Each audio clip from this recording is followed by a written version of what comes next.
If you're to take... Look, I just want to say, listen, yo, Tehuti is a close brother of mine, excellent scholar. You know, y'all better watch out because he's going to be straight chopping some heads off. Man, you got props from the Hebrew, bro. The oldest known spiritual book to speak on the afterlife. Palo Santo's burning. Start burning that Palo Santos and that sage together. You can mix them together in the bowl. They gonna need some frankincense oil in there. Oh my goodness. What the blood seed, Lord. Brought out the holy tablet. Oh man. It's on. The Per M. Haru.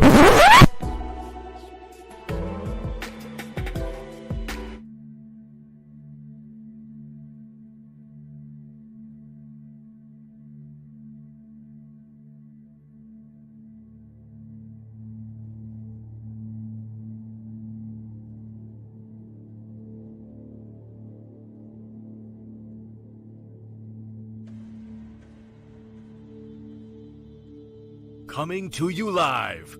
He has been teaching for over 20 years. A 9-0 record in official public recorded debates.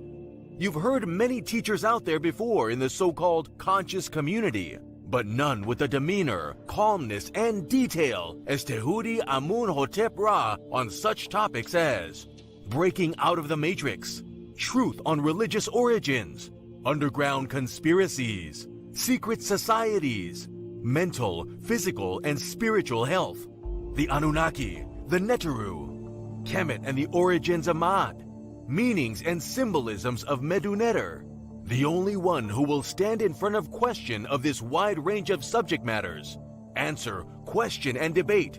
Some have podcasts, but Tehuti is the teacher, so he has a Podclass. Subscribe to the channel for updates, classes, and much more. Join the chat, call in, participate live. Get your notepads ready. Welcome to the Tehuti Podclass. Open your mind.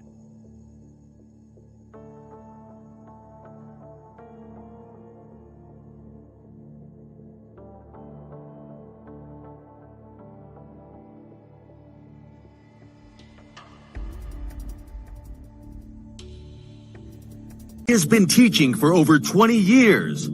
A 9-0 record in official public recorded debates.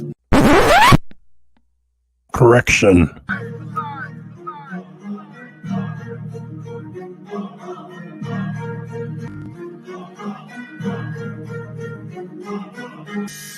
All right, man. You already know what it is. That's the anthem for the debate music. Y'all already know. We got our brother Tehuti in the building, and he is going up against a heavy hitter, you know, who have been featured on this platform for a while now, Vocab Malone. I don't think Vocab, I hope Vocab put in his homework. I hope he knows a little bit about Tehuti and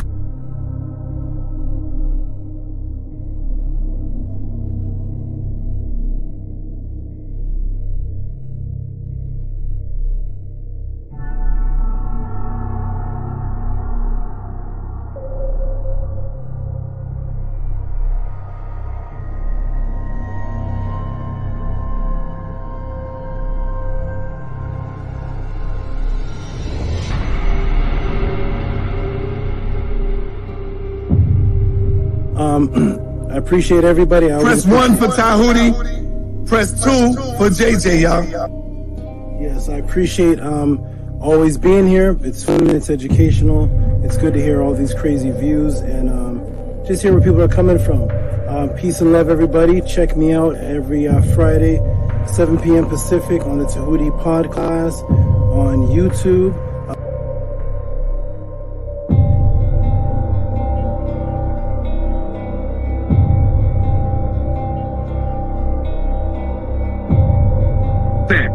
That's your words. Brother, Stand on that's it, man. not the topic of the debate, JJ. That was not the I'm topic. talking about the whole war.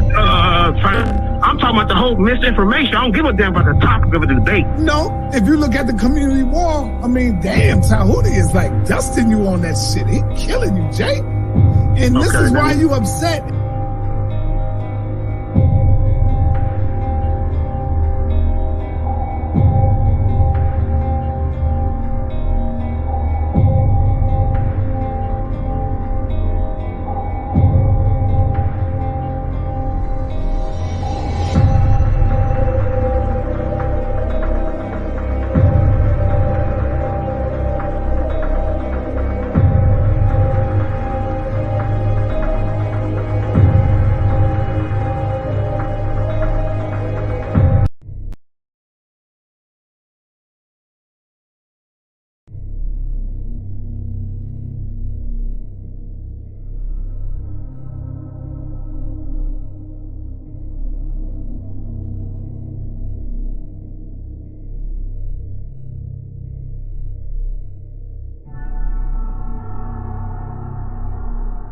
And my point is simply this. So we're going to give like this. Respect to Tahuti. Tahuti didn't want to top it. I won't say he was running because we had the conversation. So respect to Tahuti that he wasn't necessarily running like he was scared of the debate.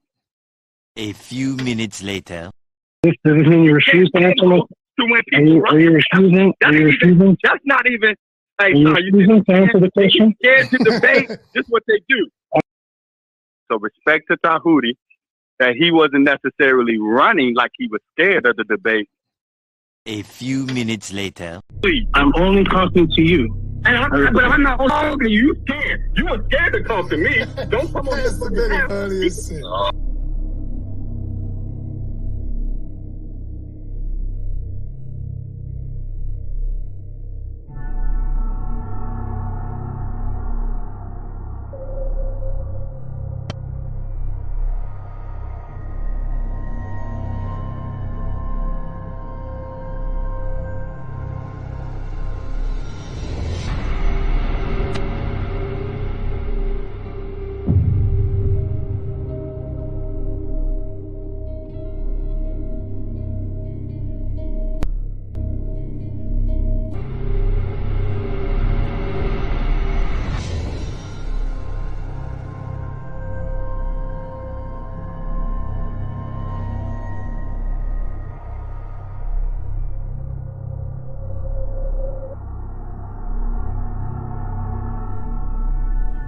So he is God, the most high God. And when he repented, he Me and Tahuti shook our heads at the same time. Tahuti believes on writings on the wall that he don't know who wrote it. He don't know who wrote them writings, whether it was the Greeks or whether it was the Kemites. I think I need to clarify that with you. I think I need to clarify. You should let me clarify. Because I wasn't talking to you when I was talking about the writings on the wall. There's no name given to authorship, and there's no date given whereby we know when those writings on the wall were done. That's all I said. I didn't mention anything about you.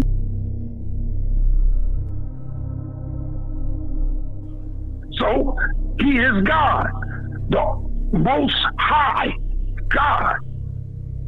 And when he repented, he Me and Tahuti shook our heads at the same time. Tahuti believes on writings on the wall that he don't know who wrote it. He don't know who wrote them writings, whether it was the Greeks or whether it was the Kemites.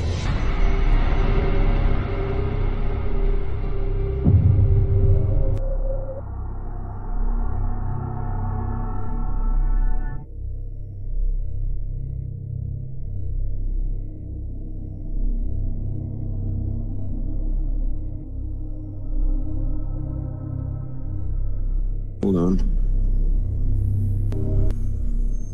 Okay. Hey, what is that? What does it say there in verse 9? And they that were with me saw and were afraid, but they heard not the voice of him that spake to me. Right. This is the same. Mm-hmm. So those that were with him, they heard the voice, or they didn't hear it? Now, according to what he's saying here to, who's he talking to here? Felix or Agrippa? Yeah. According to this, he says they heard the voice of him that spake to me. That's what the other one. Where's the other one in Acts 9? No, I just want to establish one thing. Those who were with him, they did not, according to Paul, not hear the voice that was with him. Yeah, you're right. I remember reading this recently, and I was like caught on that. I was thinking like, that's something that I don't understand because I don't see what, it sounds like a contradiction. Isn't it easy to understand? No, it's not. Wait. Have you ever heard of a liar? It sounds like a contradiction in Acts, doesn't it?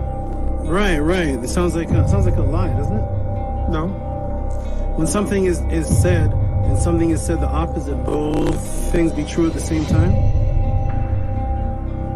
If something is said the opposite of something, can they both at the same time? Yeah, yeah. Can I be 6'4" and at the same time be 5'11" at the exact same time? You to pick which one is the truth. You can try to make me look like a dummy, and maybe I am. That attitude. I just wanted to know which one. I still honor God above man, and I don't put my trust in man. Okay, I just wanted to know which one was the truth. I want to tell my son which one is the truth. I mean, that's fine. I've been up against the wall before. I know what it feels like. It's all right. It feels strange, right? Swimming up, no, it just makes you stronger. Do you feel stronger right now?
If you can hear me breathing.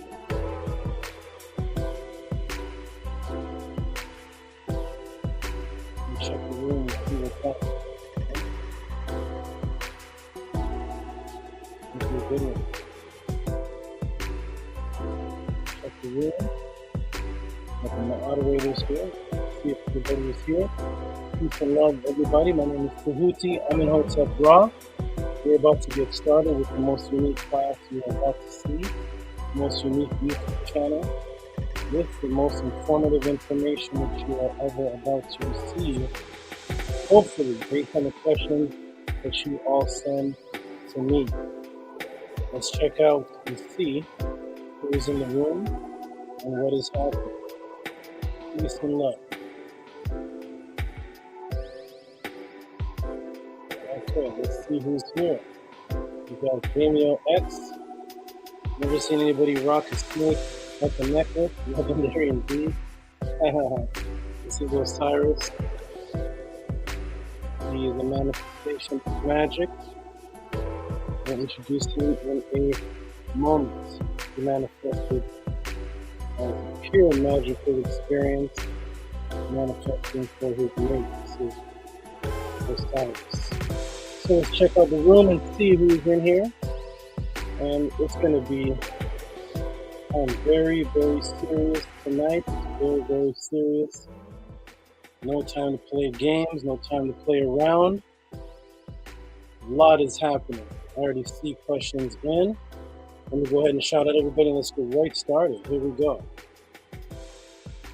We have, of course, the good brother Darius McNair, who's always in the pod classes, and he's always at other conscious, other forums, I call them. I don't know what to call them, but these other places. AJ Super Magoo puts the snake, that's right, the snake style.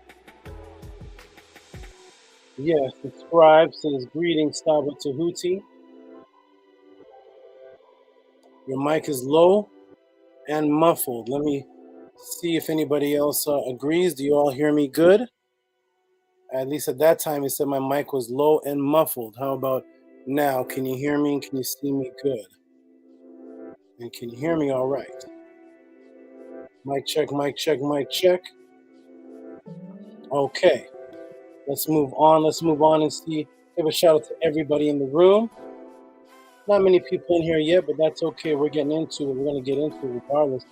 I have more questions than ever I've already sent. Oh, wow. A lot of stuff sent. Shout out to Jody South. Whoops, sorry. Jody Southworth. Had a little light in my eye. Shout out to JD. Shout out to Uncle Ma'at. These are the Ma'atorators. Shout out to AJ Super Magoo. Shout out to the scribe, of course. Shout out to Andromeda Miserabilis. Shout out to you, Manuel Setmer, the beautiful. Shout out to Manuel Setmer. JD, Rick Road Truth. Cash Peden. Shout out to Cash Peden. Shout out to, hey, here's a brother I haven't seen in a while. Kinetic energy. Sometimes kinetic energy. Kinetic energy. Shout out to you, kinetic energy. Last time he was here, that I noticed him, he actually gave me a support donation and asked me a question about tree roots, and I answered it. Kinetic energy. Shout out to you, the Ma'aterator, Ahati Ma'at. Shout out to you, Ahati Ma'at. Greetings and peace. No time to play around. Tehuti Most, shout out to Tehuti Most, the great. It is Tehuti Most, the great. Good brother. Good brother who made a great conversion, changing his life. Shout out to you. Shout out to everybody in the chat room. I see a lot of people here all the way from Trinidad. Love and Light family. Kinetic energy says, peace, master teacher, peace to you.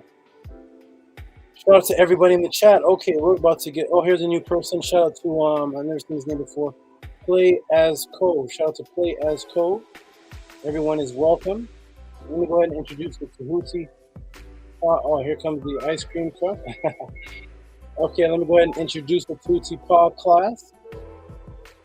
You're going to see certain people in the room with wrenches. I got to fix the, we have a Ma'aterator flash that comes up on the screen. I have to adjust and fix that. So now I'm just going to put, part of it will be fixed before the class is over. We have the scribe is a Ma'aterator, not a moderator, but a Ma'aterator named so by stranger. Nani Asep Mer is a Ma'aterator. These are the people, brothers and sisters, you'll see with the wrench. They help keep control of the room and keep it smooth. We also have the beautiful Anki M. Ma'at right over here. And we have Ahati Ma'at.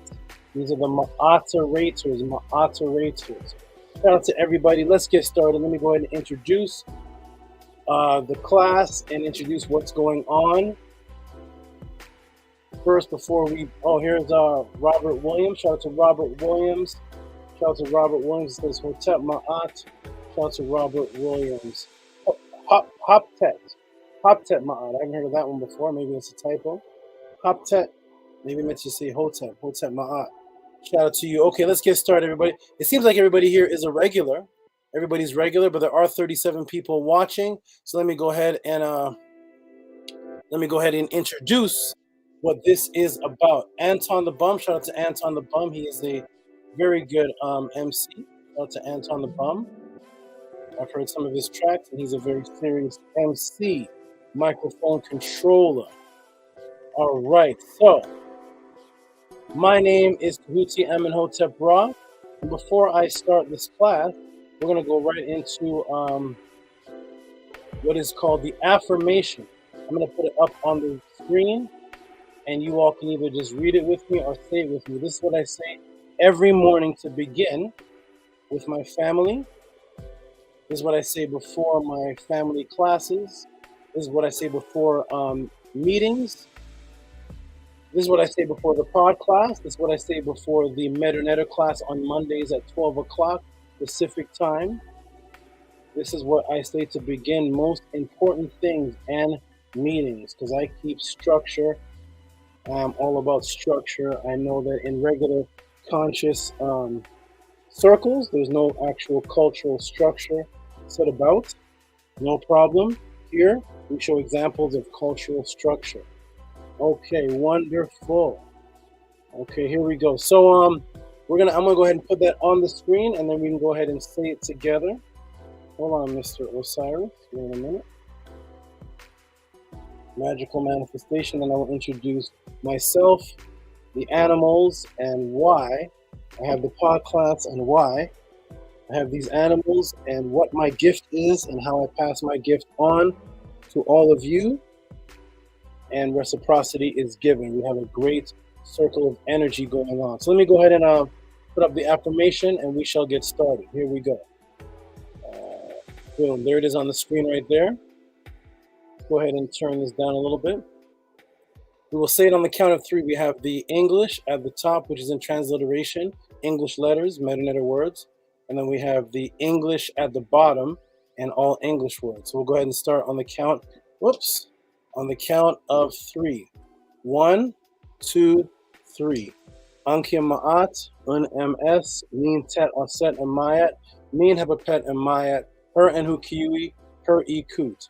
I live for Ma'at, I exist within her, I do not speak in the place of Ma'at, every day I advance towards Ma'at. My being is surrounded in darkness, I come forth as conscious light. Let's get this class going. So for those who are watching on YouTube who are not in the chat, I'm going to go ahead and introduce the Tehuti Podclass like I do every class before we get started. Let me go ahead and fix the lighting a little bit here. Fix the lighting a little bit and fix this so you all can see me and what is going on. Are we all fixed up? Yes, we are. Okay.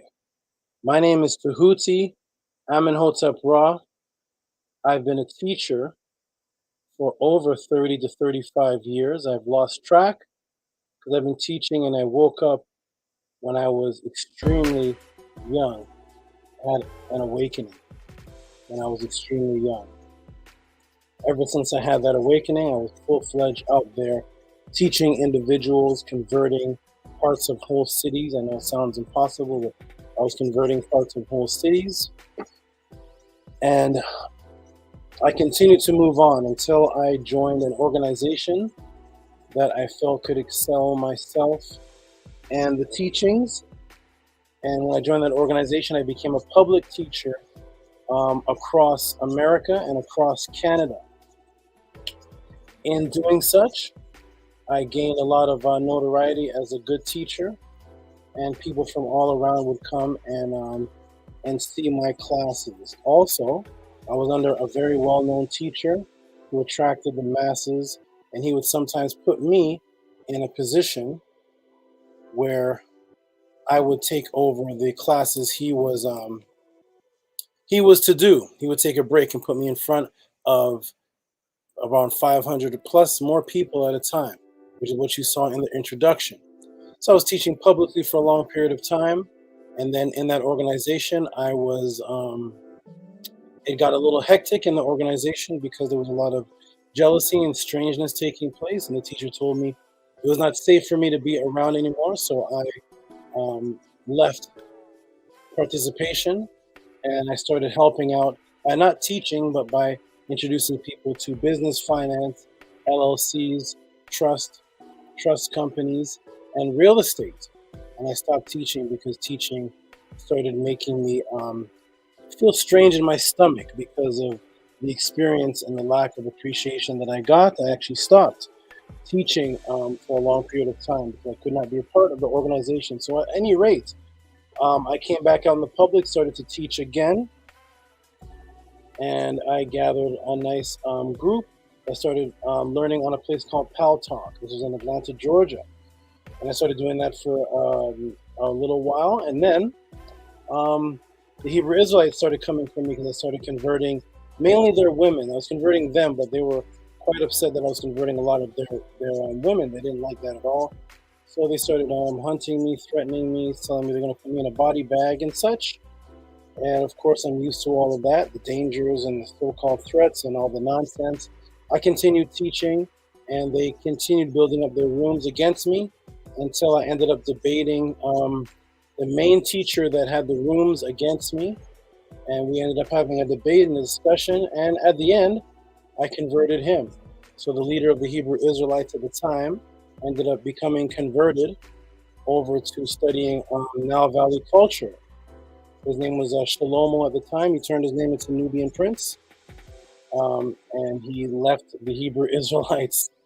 And so there falls the room, and I continued to go on.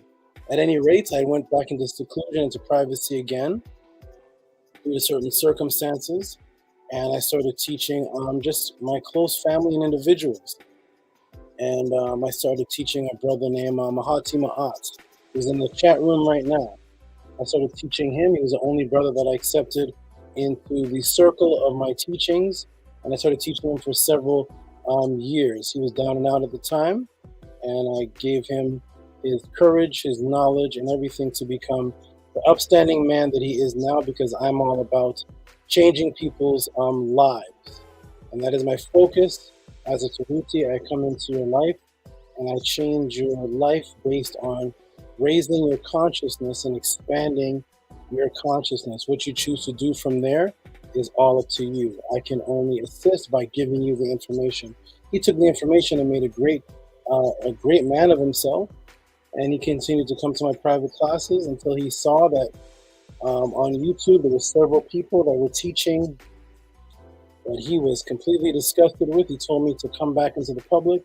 I said, no, I'm not going to come into the public. And he said, all these popular teachers are teaching nonsense. I need to hear how it is that you teach. And I said, nope, I'm not coming to the public. I'm sick of everyone, and I'm not coming. I'm only teaching my inner circle. Anyways, I went onto YouTube to glance because the sister Nana also told me about people on YouTube. So I went onto YouTube to see who it was. And lo and behold, some of them were the children of the people that I taught back in 1996. And they became some of your popular YouTube phenomenons today. And of course, just about drama and whatnot. And so I said, okay, no problem. I kept watching until one day I said, you know what? Yes, I'm going to come onto the internet. I'm going to come back on. And he brought me to a debate group where there's Hebrew Israelites to interview me. He said they wanted to learn some information about what it is that I teach. So I went on there for an interview and ended up being challenged by the champion of that particular league. And I've not done internet debates before. I've only done on the street debates. I was raised up that way on the streets. And so I said, sure, I will take up the challenge. And I guess he was supposed to disgrace me because it was a Hebrew Israelite room. Anyways, I went into the debate. There was 5 judges. 4 of them were Bible believers. One of them named Mudawa was a non-Bible believer. He was the only one. So it was 4 Bible believers and 1 person who believed in Kemet teachings. And I went in there and slaughtered the poor man. Slaughtered the poor champion of that league, and that's according to the judges. They literally used that word. Slaughter was actually the preferred word that they chose to use. So I kept on going and debating others. They were bringing me more people to debate, and saying there were big names, and they're going to bring me a Zion Lex and a Jabari and a Commission and an Unk West. I didn't know who any of these people were, and I went on to debate them, and according to the audience and judge systems, I beat all of them, and I continued to go on and debate other people, and I just kept winning the debates because I noticed that the brothers were into it for other frequencies than I was. I was defending my culture, my way of life, and they were most of them was just about debates, and so it was very hard to beat me. So nobody has beat me, and I continued on. Anyways, I moved on. I went on to Killer Priest podcast where I met a lot of the people that are here today, and I started doing classes over there. So here is how the Tehuti Podclass came about. When I went on to the Killer Priest show, a lot of people from different people from 1996 contacted me and said, "There you are. I haven't seen you in 25 years, 26 years. You've been teaching still?" And then people wanted to set up one-on-one conversations with me, one-on-one classes.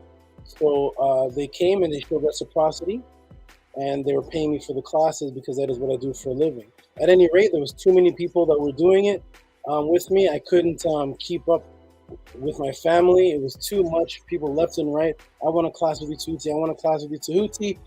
And I said, okay, here's what I'm going to do. And I announced on the Killer Priest podcast that I am going to have an open YouTube class where instead of people paying for the one-on-one class, I will just trust that through reciprocity, people will come to the YouTube channel and they will send me super chats for the information. But the super chat will contain the question.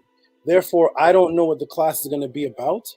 And I was putting myself to the challenge like I did on Killer Priest, that your question will determine the class. A very, very, very challenging scenario for a teacher where the question determines the class. So people came in, and when they came in, YouTube actually took away my super chat abilities. So what I did is I added a Cash App and a PayPal option. And here's how it works in the Tehuti Podclass. I have a Cash App, which is Cash App $ at TT Amun, and I have a PayPal. PayPal is at Rocky SV. Cash App is $TT Amun.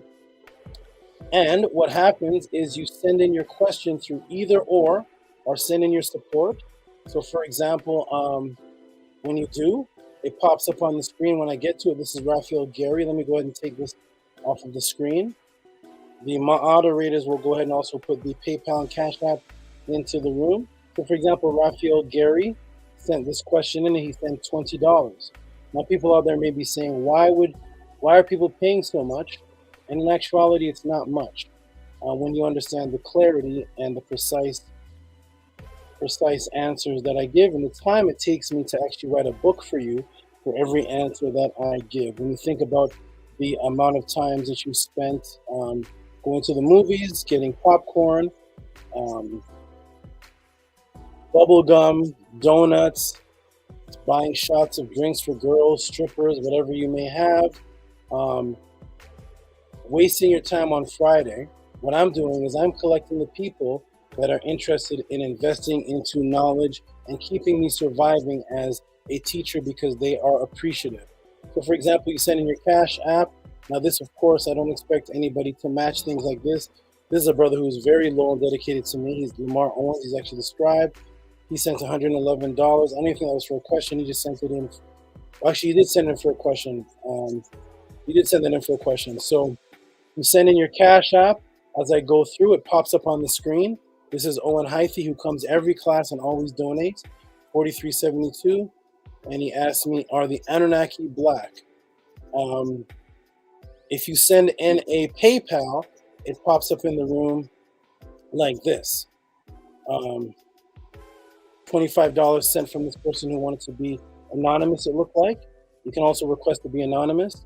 And you send in your PayPal, you send in your Cash App, and it pops up on the screen. And when it does, it pops up in my Gmail. When it does and I get to it, I go ahead and answer it. I do get a lot of questions in. This is Rigo. And this last person here was a stranger who actually named the moderators. Where'd he go? Stranger right there. He sent in 20. A brother named A.J. Magul or Arthur Richardson sent in $27. Share with us info about the ITI. As you're going to find coming to these classes, you are going to be able to ask questions that you will be ridiculed at other places, or they'll just ignore you completely or whatnot, or they won't be able to answer. That's why I sent out a semi-challenge. I said, go ahead and ask these questions to other people. Somebody actually went on my YouTube and said in my last class that they said, hey, go to our Nuwupu channel. I've got information like this and much more. I went to the Nuwupu channel, and I mean, I don't know. I'm not sure what people are comparing to, but I went to the channel. My class that day was on nuclear fission and XE129 133 xenon nuclear residue on Mars. That was one of my topics on class. I went to the Nuwupu channel. I didn't see anything about that topic. The person said they learned information like this and more. And I was like, can I get a clip? Can I get a clip of one of the other teachers teaching about the nuclear explosion on Mars and actually showing the images? But I guess to him, I'm not sure. But anyway, people appreciate the quality of answers that I give, and that's why they throw these donations, 132 and 143. Of course, new people in the room, whatever you can afford, I just appreciate it. This is reciprocity. The time that I take to download, get this information, and put it together for you, you wouldn't even believe what happens to me to be able to answer these questions. This is Stephen Escalar. And Stephen Escalar, for example, sent in $20. Says, explain relationship of Mutiru and Anunnaki. That was a great class. That was a great class that got me a lot of slack and feedback from the so-called conscious brothers who are definitely against any teaching of any Anunnaki. And the Facebook posts were made and channels, people were speaking, but nobody comes and respectfully challenges with actually disproving the information, which is fine because that's the hardest thing that there is to do. So my name is Tehuti Amenhotep Ra. This is what I do for a living. You are going to see how I answer questions, and from there, you're hopefully going to appreciate what it is that I do, and you will support. I also have books that you can contact me. This is Melanin Dark Consciousness. You can contact me directly for that, or you can go onto the website. I'll tell you how.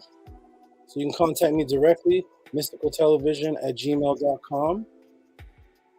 And you can inquire how to get the book, or you can go to the website, which the brothers will put up in the room. I like either or. I like it when people contact me also directly for the book, because a lot of people that contact me directly for the books, they actually pay me more than what the book is worth. Like the last person, which I'm going to announce in a few moments, he sent me, the books are only 10 and 15, but this brother just early this morning, last night, sent me $41 for both books. So I appreciate that and thank you. This is my AI moderator, support with Cash App, question TT Amoon. So those are my literature books. You get them in PDF. If you get them off the website, they come within 1 second of you sending the money. If you get them from me, I send it to you directly in an email with a message, and it may be at the same time you send it or a few hours later. Shout out to everybody that is assisting. Shout out to all my moderators. We go here by ancestral artifacts over religious opinion. Ancestral artifacts over religious opinion. Ancestral artifacts over religious opinions. We are about to get into the first question, everybody. Those who are new in the room, you will understand what is going on. After I begin, once I begin to answer the first question, you will see the difference, and you will understand the quality of what it is that I do. I'm seeing a lot of regulars in the room. Shout out to all the regulars. Or shout out to this brother. This is another huge donator. Kamit 101, a great supporter. Tehuti Knowledge TV on YouTube. Peace to the knowledge seekers.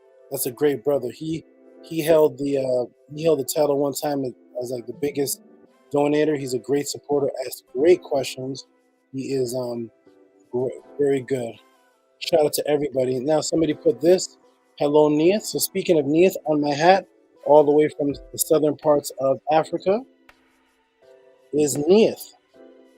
Neith is on the hat. That is my unicorn spider. Yes, she has a unicorn on her head. There are real unicorns, and she is one of them. They come in the form of tarantulas. Her name is Neith, who signifies weaving in ancient Kemet, the ancient weaver. And of course, here is Osiris. Osiris is, let me fix this camera. Let me fix the camera, everybody. One moment, it just got blurred up. We're going to fix this, switch over here, switch back, and I'm unblurred. Wonderful.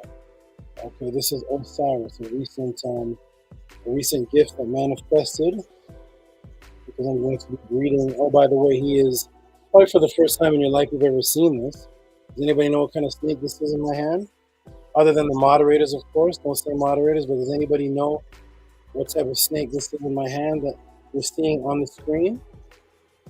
You've probably never seen a conscious Kemetic brother with this, or even really anybody. What is this kind of snake here? Is this a garter snake? Is this a corn snake? I remember somebody in the chat room said, "You have a corn snake, I have a boa." Some craziness, but anybody know what kind of snake this is? Have you ever seen this before? All right, so she is. Shout out to Truth Seeker who asked that question. That designated a great class on the nuclear explosions on Mars. Shout out to Lance Mitchell. Shout out to everybody. Welcome to the Tehuti Podclass. So what you're seeing in front of you are two of some of the rarest animals in the world. A unicorn tarantula, all the way from Zimbabwe. And over here, what you're seeing in front of you is an anaconda. That's what you're seeing in front of you. Okay? An anaconda, that's right. That is the anaconda, and it represents my snake style. And in the video, in the intro, you'll notice that I have the anaconda in the beginning, representing the snake style. The slow and tight squeeze that I will put on people if people bring illogic to my path and nonsense. They will get slow, tight squeeze until they feel like they are suffocating. She symbolizes the martial arts that I've practiced and taught, which was a jiu-jitsu style, which is based also on a slow, tight squeeze. All right, let's get into it, everybody. Woo! Everybody, we're about to get into it. Let's get into it. Robert says, wow. Hey, here's Humble LLC, who asks a lot of great questions. Also a great supporter. This brother here sends in like 2 donations at a time. Sometimes, one time he sent in 3. And he's a great brother. And he came the first time doing that right off the bat. So shout out to that brother. He has some great questions on, I think, the Dogons, Ethiopians. And that was a great class. Let's go ahead and get started, everybody. Welcome to the Tehuti Podclass. We are about to get started. This is Osiris. This is Neith on my head and on my neck, representing the spider and the tight squeeze of the serpent and my serpent guide. And the only life forms that I trust, the serpent. Let's get into it, everybody. We're about to get to the first question. Here we go. Welcome to the Tehuti Podclass. Let me go ahead and look at the questions and see what has been sent. Here we go. Okay, Osiris, you're all over the place. How you doing, man? You doing good? You doing good, man? You doing good? Nice. Okay. Let's go. Shout out to Shenbo Shane, another great brother, great donator, and great supporter. And wonderful. It says, my book's arriving Monday. Wonderful, man. Let's get into it, everybody. Let me go look at the questions. and we're about to get with the first question. This is going to be it. I'm going to find out who's in the room also who asked the questions, and let me see if the brother stranger is in the room. Let me go ahead and pull up the questions right now live in front of you and see what pops up. And let's look at the quality of these questions and the quality of the answers that are given. Some of these questions are extremely random and difficult and unheard of. But that is beautiful because that just puts me to the test and the challenge. Right, Osiris? That puts me to the test and the challenge. Right, man? That's right. Okay, let's go. So let me see. What's the date here? 14th. It's pulling up slow. Pulling up really slow. Very strange. Okay, let me still pulling up. 14th. Here it is. 14th. Okay. It reset. Here we go. No problemo. Patience is the key. It just reset, so it's going to come back. And let's see. October 14th. That's today. Let's see the questions that have come in. Some of these came in last week before I closed. Some of them came in the week. So I have it all dated. Then I have the fresh ones that have just come in as I'm speaking. So let me go ahead and see. This light is... It's still loading. Don't worry. Let me see what the first question is. I have one from Stranger. I don't know if Stranger's in the room. And it's still loading. Let's see. This is going to be I'm seeing the questions. And wow, let's see. Woo. Let me look at the room. I'm going to call the people and see who's in the room. So, okay. So first, there's a question that came in. Anthony Drain. I don't know if he's here. Anthony Drain.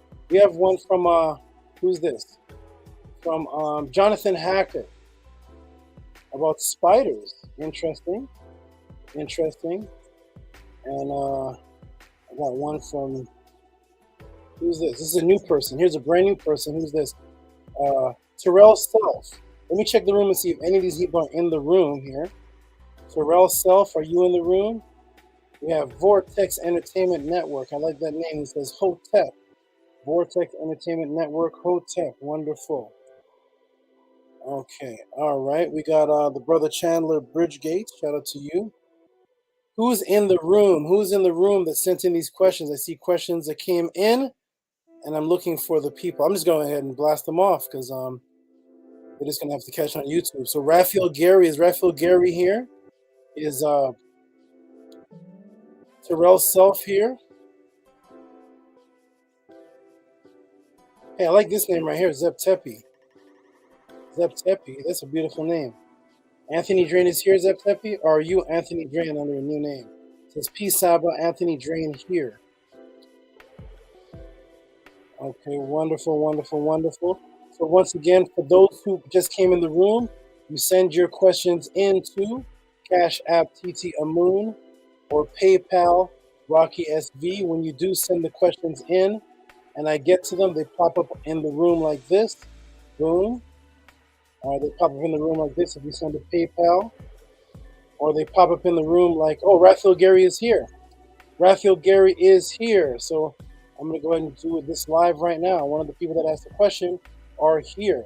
So go ahead and send in your Cash App for those new people in the room. Send your PayPal. This is reciprocity. And the quality that you will see of how I answer questions, you will understand. There's another brother here, Nito Campbell. He's probably in my Gmail right now. He always sends in a donation before the class even starts. And he rarely ever even asks a question. He always sends it in multiples of 9, either 18, 27, something in multiples of 9. But anyways, let me get that off the screen. Let's get into the first question here. And the first question here is, let me check the room. Raphael Gary is in the room. Is Raphael Gary in the room? Okay, good. And Anthony Drain. Okay, good. Raphael Gary. And Raphael Gary sent me something. Sent me some music. A track he wants me to be on. We have to speak on that because I'm not sure how I'm going to get on the track. I heard the music and it's good. It's okay. Nice. But how am I going to get on the track? I don't have a studio, so I don't know where I'm going to record my verse if I decide to get on. We'll talk about that off of here. But I have been listening to it, and I like your interesting style. You have an interesting Atlanta good MC style, Raphael Gary. Okay, we got Star Feather in the room. Shout out to Star Feather. And we got a new person in the room, Kawach. How do you say this name? Kawach Isra'aya. I want to say it right, sorry. Kawach Isra'aya. So shout out to you, new person in the room. Shout out to Kawach Isra'aya. It's a little small, so sometimes it's hard for me to read. But okay, here we go, everybody. Nito Campbell is awesome. Nito Campbell is awesome. Nito Campbell is awesome. Man. Okay, here we go, everybody. We're going to get into the first question. Welcome to Tehuti Podclass. Here's how we answer questions here. And where is Raphael Gary? Raphael Gary has a question, and same with Anthony Drain. I'm going to go with... Where's Raphael Gary? Where's his question? Raphael Gary actually sent me in 6 questions. Oh, I see. I'm going to do like one every podcast. I have 23 questions. Oh, boy. I usually can only answer 4 per podcast. I'm going to go for 6 to 7 today. Let's see if I can do this. Anthony Drain asked a question here. I'm going to go ahead and do Raphael Gary. Or should I do Anthony Drain? Anthony Drain is fast. But I'm gonna do Raphael Gary. Anthony Drain's been waiting for a while, but I wanna kick the class off with this type of knowledge and then move into the next one, if you don't mind. Anthony, brother Drain. Here we go. Welcome to the Tehuti Podclass. Let me go ahead and put the first question up. The first question is by Raphael Gary. The next one is by Anthony Drain. And Anthony Drain actually sent me a message earlier. He said no rush on the answer. So hey, what's this? Hold on. Oh boy, hold on. Everybody, hold on, everybody. The Mac, the good old Mac. Let me go ahead and pull up, let me go ahead and do it like this. Hold on, everybody. The Mac. Good for non-viruses, but it does have a lot of strange quirks. So where's Raphael Gary? Is this him here? Oh, look at that. It doesn't even show his, okay, I gotta go back into the file. I'm getting Raphael Gary's, Cash App that he sent. He sent in 6 of them. He sent them in before the class closed last week. That would be the 7th, I believe. Let me see. I want to show the question on the screen. I want to give the hand clap and the support and everything. Although I did it already, but I want to show more respect in that, because this man is a consistent supporter. Let me go ahead and see if his October 14th podcast. This is pulling up really strange. I may have to go right to my emails. Wait a minute. It was the October. Let me go to my email. No. He asked a question. I'm trying to pull up the question for everybody. I like to show the people in the room the question before I start to answer. But the Mac has turned his Cash App screenshot into an RTF file, strangely enough. So I'm gonna go back. 7th. Here it is. Let me see if I see Raphael Gary. Oh wow! Turn his question to an RTF file. That is so strange. Here we go. Let me scroll down. Raphael Gary. Where is Raphael Gary? I'm gonna have to manually find it. Okay, here it is, Raphael Gary. Metanetter and pyramids. Raphael Gary, pyramids in Bosnia. Raphael Gary, planets. Raphael Gary. He sent me so many questions. Raphael Gary. Is this it? Is Kish tablet. Oh, Raphael Gary, you sent in and wanted to know if Cuneiform was older than the Metanetter, I believe, right? Here it is. I got it. I found it. Raphael Gary, here we go. He put it as Kish tablet, but when he told me what it was, he said it was basically is the Cuneiform older than the Metanetter. And the Kish tablet is, yes, one of the oldest. So here we go, Raphael Gary. I'm going to go ahead and put him on the screen. He sent $16, but do not be fooled. This man sent 6 Cash Apps. 6 Cash App supports. All of them were like $21. This one was 16, so he sent in like over 120. $116. So shout out to you. So I'm going to go ahead and put this in the room. And we're going to go ahead and answer this question. I'm going to answer it based on the amount of interest I had in it, plus the dedication that this man put into it, into the questions and the support. And here we go. Let me go ahead and put it on the screen. Shout out to Raphael Gary, who sent the question in. Here's the first question.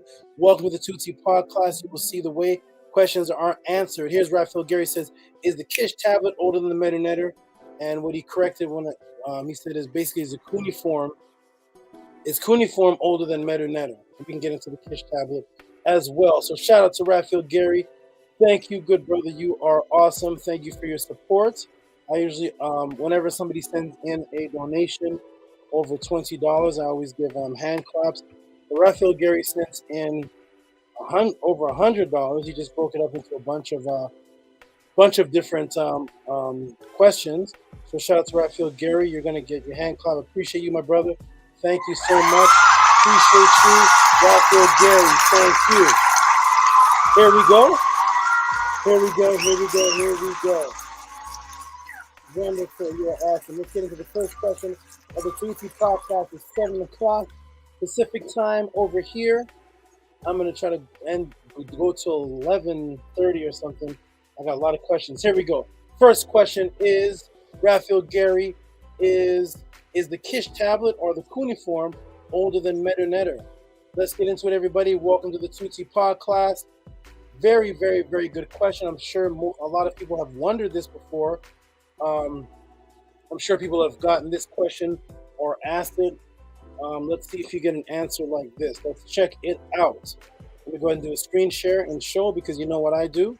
I like to show facts, not just talk from the top of my head. That is for the other channels. Let me go ahead and do a screen share here.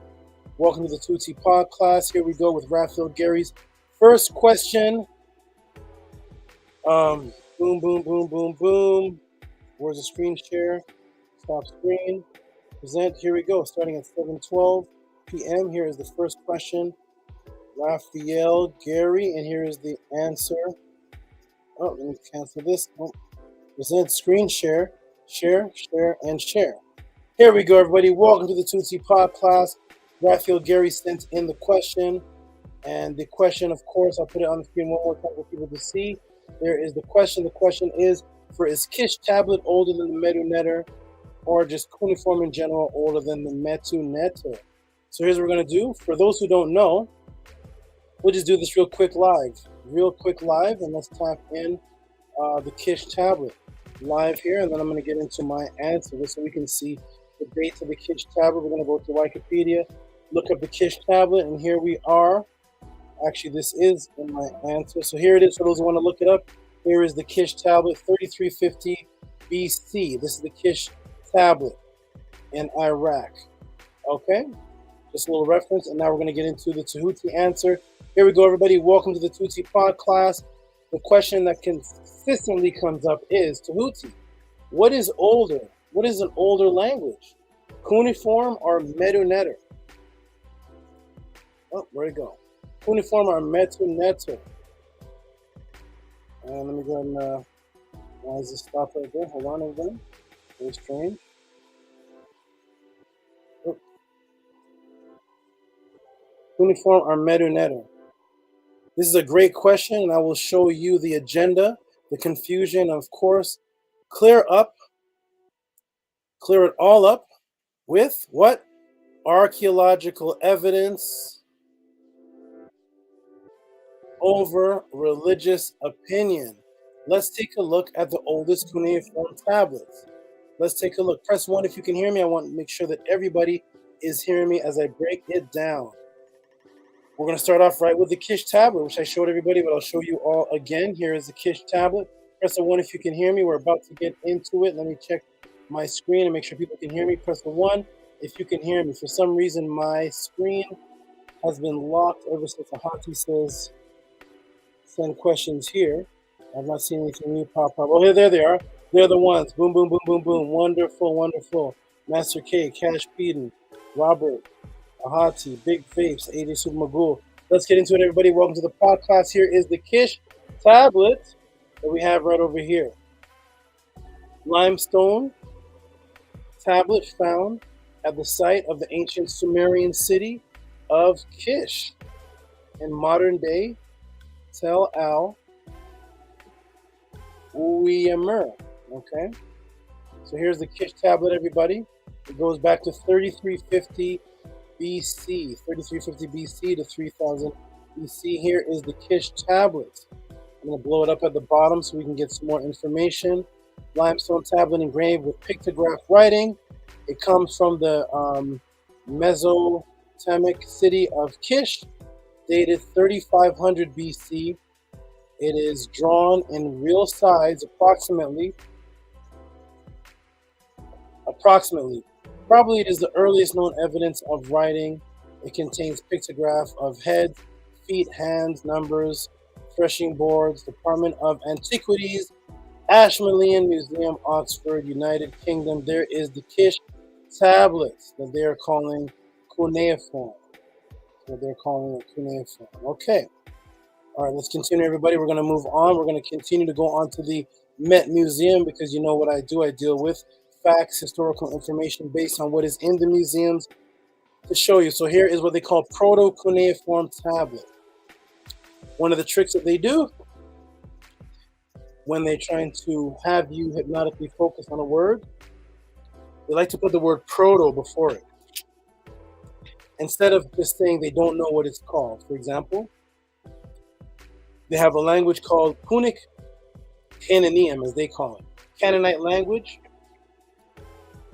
A European Jewish man came in and renamed it Proto-Hebrew, Paleo-Proto-Hebrew, and all this foolishness, when that is not what the people of the time called it, just to promote the word Hebrew. So here we go again with Proto-Cuneiform tablet with seal impression, administrative account of barley distribution, cylinder seal impression of a male figure hunting dog, and now they put here 3100 BC. Okay, and that's this one right over here. See that one right there? That is that one right there. Wonderful. Let's move on, everybody. Welcome to Tehuti Podclass. We're going to give archaeological evidence and information based on the question that the good brother Raphael Gary sent. Here's the tablet with Proto-Cuneiform inscription, 3100 BC. And it is clay 13.13/4x2, and it gives the measurements. It gives the museum it's in. This one's in the Louvre Museum, Department of Near Eastern Antiquities, Art Research, New York. All right, boom. So we got a good look, and here we go. The trick in dating quote-unquote cuneiform is that cuneiform isn't even a language. Let's look at the definition of this word cuneiform. Here we go, everybody. Welcome to the Tehuti Podclass. Here is cuneiform. Cuneiform is wedge shape. Wedge shape from French, cuneiform, Latin, cuneus, wedge. Right? Wedge shaped thing, which is of unknown origin. I want to do something very interesting here. I'm going to go on live here. We're going to go to the etymological dictionary. And we're going to just type in wedge. Okay, so here we are with wedge. Jam in place with a wedge. Tighten with wedge. Okay, figurative sense of to drive or pack, meaning split apart with a wedge. Okay, so wedge is to jam something in place, according to this. Okay, here is wedge. Proto-Germanic, wedge, dialect, wedge shape, bread roll of uncertain origin, perhaps related to Latin, plowshare. So this is wedge. Okay, so there's their definition of cuneiform is just from some German word, wedge writing. So we know the ancient people never called it this. They never had a language that they called cuneiform. Okay, never had any such thing. So anything they find that's wedged, we're going to lump it all in as one thing. So here it is, wedged writing. That's what the European calls it. Cuneiform, and now everybody on the planet is calling it Cuneiform. Let's look at the inscriptions of Adad Shuma. This is also what they call, quote-unquote, Cuneiform language. Tell me if it looks like any of the three above. Let's take a look. So this is the inscribed brick, dedicatory inscription of Adad Shuma, Ustar, from 1216 BC to 1187 BC. Okay, we're in the Met Museum, and we're going to take a look at this.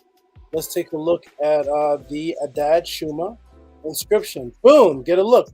This is the popular cuneiform. As a matter of fact, when people see this, they automatically think of Zechariah stitching because most of the tablets that he focused on had this type of writing.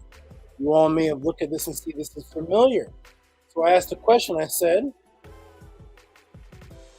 let's look at the inscriptions of Adad Shuma. This is also what they call, quote-unquote, cuneiform language. Tell me if it looks like anything. Tell me if it looks like any of the three above. So let's look at the inscriptions of the Adad Shuma. This is also what they call the cuneiform, quote-unquote, language. Tell me if it looks like any of the three above. So let's take a look at it. Boom. Look at this right here. And let's take a look at these ones. So get a good look at this, ladies and gentlemen. Here's the cuneiform language, as they're calling it. Like as if this is one language. So here it is. Cuneiform language looks like this, okay? Boom. It's cuneiform of the Sumerians, as they call it. And then over here, what is this? We get a good look at this. Oh, look at that. Now we'll go over here, boom, over here, and look at this. Tell me if any of those three things look the same whatsoever. Here's the Kish tablet. They're calling all this, quote-unquote, cuneiform language.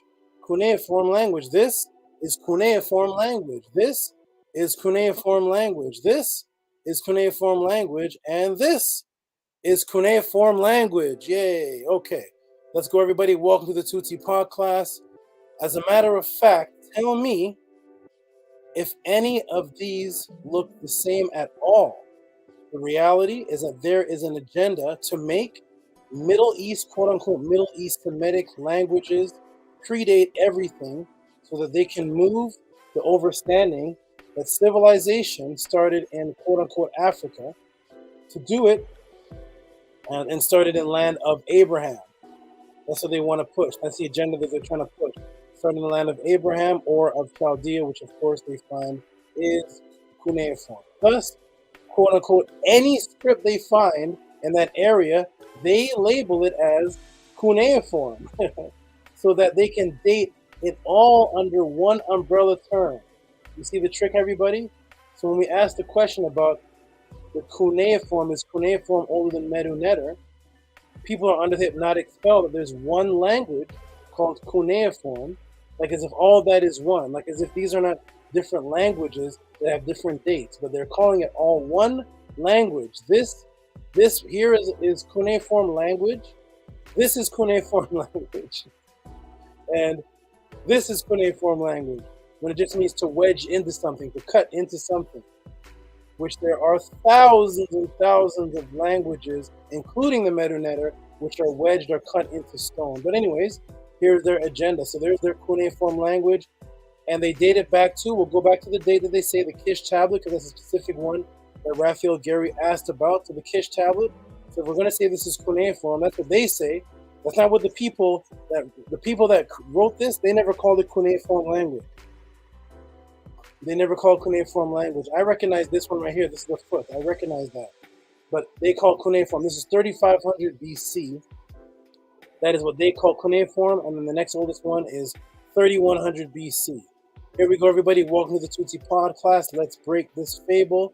Let's get into it. Let's understand. Here we go. So now we will look at Medu Neter, or Metut, or Metu Nefer, a title that the indigenous writers used themselves. We will go back to the pyramid text. So the indigenous people themselves use the term Metu Neter that they called their language. Nobody used any term called cuneiform, but here we are in the pyramid text over here. You see the pyramid text? Over here, pyramid text over here. And these are the pyramid texts which dates back 2353 BCE, 2323 BCE. These are all the pharaohs that were buried inside of those tombs. that the Europeans are calling pyramids, and inside of those tombs they find writings that they call the pyramid text, going back to 2353 BCE. Let's take a look at what they said the language is called, meaning the actual writers of this language, the actual writers who put this together. What did they say this language is called? So the question is asked, what is older, Cuneiform or the Medu Neter? So we're going to find, we couldn't find Cuneiform, couldn't find that there's any language called Cuneiform. We find a bunch of languages, a bunch of different scripts all throughout hundreds of miles of area. The Europeans all said, hey, this is one language called Cuneiform. The natives never said that's what it was called. They never agreed and said, this is all one language. We all understand each other. This is called Cuneiform. But this is Medu Neter. Let's see if the natives themselves called it Medu Neter. Here we are on page 335 of the Medu Neter dictionary. Here is the word metut, metu, right, which is words of the gods, or words of God. Metut, nefer, and metut, neter. So the metut, nefer are the beautiful words, the smooth words.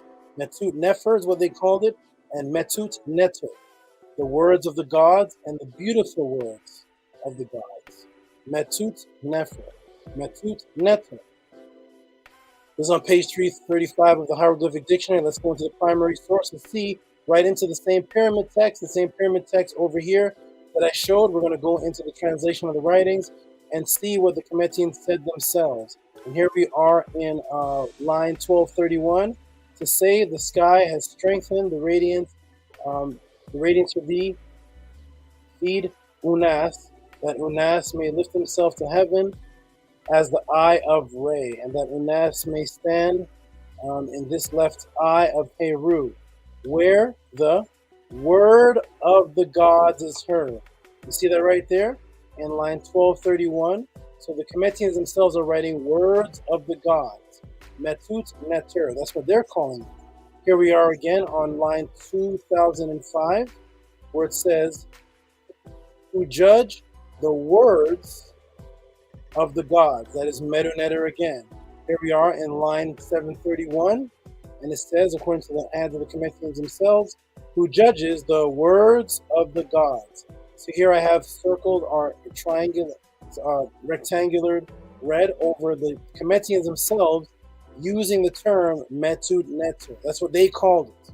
So they called it Metu Neter when nobody on the planet called any of those other writings Cuneiform.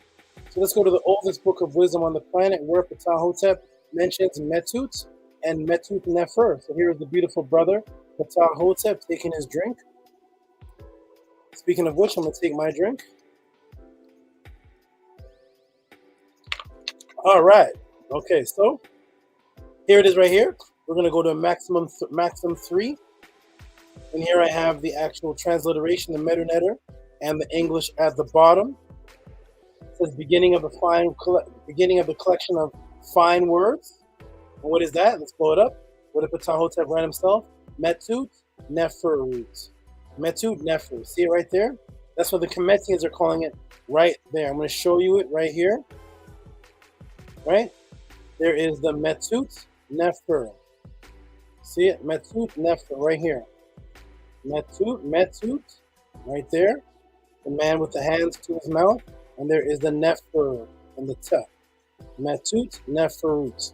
So here is the writings of Ptahhotep. And here's the Medu Neter itself. And you see that they call it Medu Neter, the Cometians themselves. Okay? So here we are again in instructing him concerning the words from the past. What is the words from the past? There it is again. Metut heard. Metut heard hat. See it? Right there. So that is the writings of Ptahhotep himself. And Ptahhotep goes back 2375 BC. Okay? So people may still be asking, yeah, but still, that's still not older than the Kish tablet, but is it older than Cuneiform? Here we go, everybody. Welcome to the Tehuti Podclass. Let's break it down. I'm about to break some major spells in your mind right about now. Where'd it go? Move from this. Here we go. Now, let me take you to something you've not probably seen before unless you've heard me teach. Now, let me take you to the Met Museum and look at this interesting quote-unquote pottery image. Let's take a look at this quote-unquote pottery image. And here we are in the Met Museum, bowl with human feet, going back 3900 BC and 3650 BC. Let's take a look at it, everybody. Welcome to the Tehuti Podclass. We're going to take a look at this bowl with human feet. Here it is right here. Little cute little bowl with little feet. You see that, everybody? Can everybody see that? Let's see what they say and let's see how they describe this. Why is there a bowl with human feet? Why would there be? Are they drinking from this? Why does it have human feet? But this goes back 3900 BCE. Let's take a look at the bowl with human feet. We're in the Met Museum. This goes back to what the Europeans call the Nakata II period. No such thing, but that's what they call it, Nakata II. Okay, so bowl with human feet, 3900 BCE. And it says here something very interesting. Let's read it together. In the pre-dynastic period, potters created a wide variety of ceramic vessels. One unusual type is a bowl with supports shaped like human feet.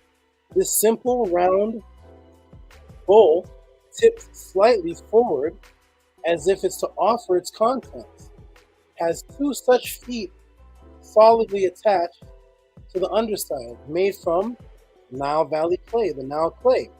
The bowl has a smooth, flipped, polished surface, giving a light sheen. The bowl standing on his feet is very similar in form to the Egyptian hieroglyphic meaning to bring. Since none is known about the bowls of this type, it comes from a well-understood context. Archaeologists cannot interpret their original use. Perhaps a vessel like this were placed above tombs to present offerings from the living to the deceased.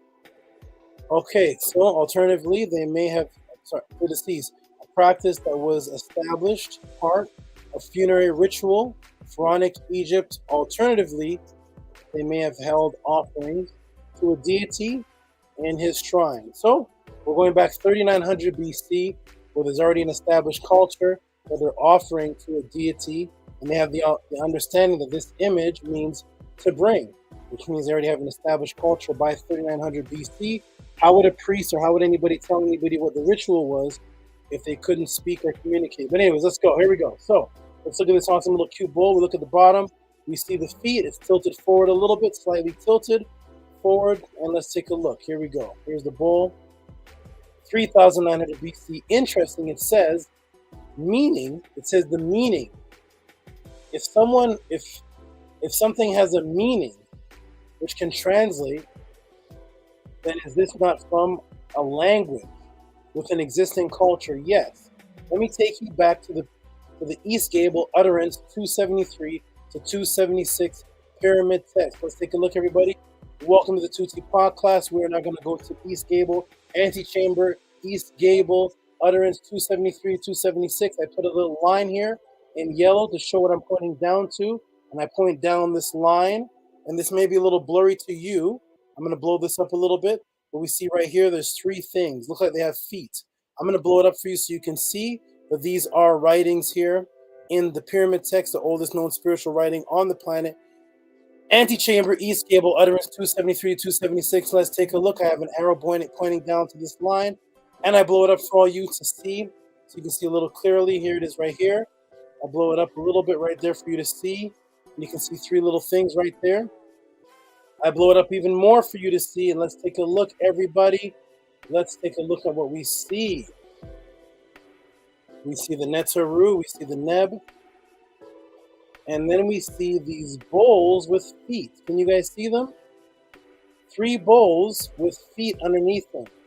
Let's take a look, everybody. Boom, welcome to the Tehuti Podclass. We are breaking it down. We are breaking the matrix bowl with human feet, 3900 BC to 3650 BCE. There's the bowl with the human feet.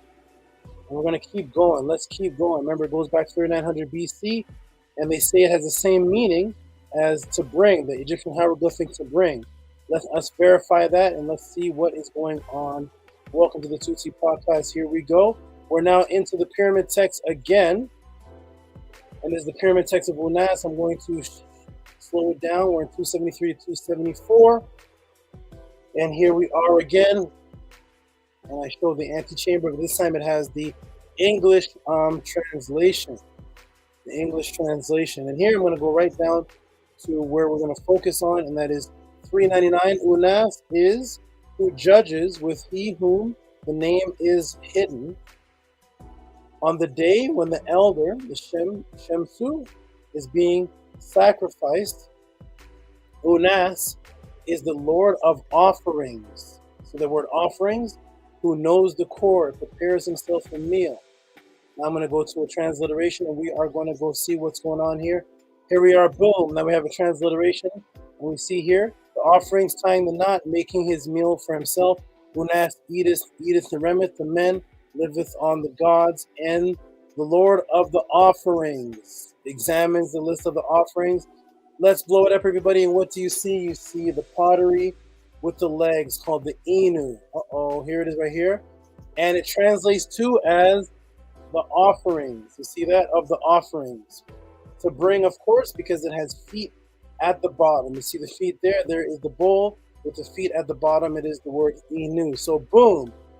It is an actual word, Inu, to bring an offering, existed in 3900 BC. If it was already a cultural word in 3900 BC, this means the people were already established and communicating language before 4000 BC. Does everybody understand that? Okay, now, some stubborn person may say, well, it's a 3D image, not really a language. I say, wonderful. Tell me, what is this? One of these communicate a place where people can eat, and one of them communicates a city. So they say, well, this isn't really a language. It's a 3D bowl. It's not a language. But yet we see the word in the writings that means offering, and it's tilted to the front, and they say it means offering. And we see it right inside the culture. And of course, the culture is predating the pyramid text. It's going all the way even further back to the time of the Zeb Tepi, and they're just finding things because people communicate through many different means. And I'm going to show them. I'm not going to spoil it. So here we go. We're going to communicate a language right now. I'm going to show you a symbol, some symbols, and you all tell me what this means. So one communicates a place where people eat, and one communicates a city. Boom, here we go. Let's look at some three-dimensional images. Welcome to the Tehuti Podclass. I'm going to let the class look at this, and you all tell me which one is which. Which one of these symbols communicate what to you? So here we go. I'll blow it up close. We see a bunch of little balls. They look like lottery balls or a bunch of little balls and a logo saying NYC. Over here we see a three-dimensional image, and it is two yellow arcs on top of a red stand. Okay. Are these images communicating anything to you? Do they communicate anything to you in any language, or is everybody utterly confused at what they're looking at? So one is communicating to me a city, and one is communicating to me a place to eat.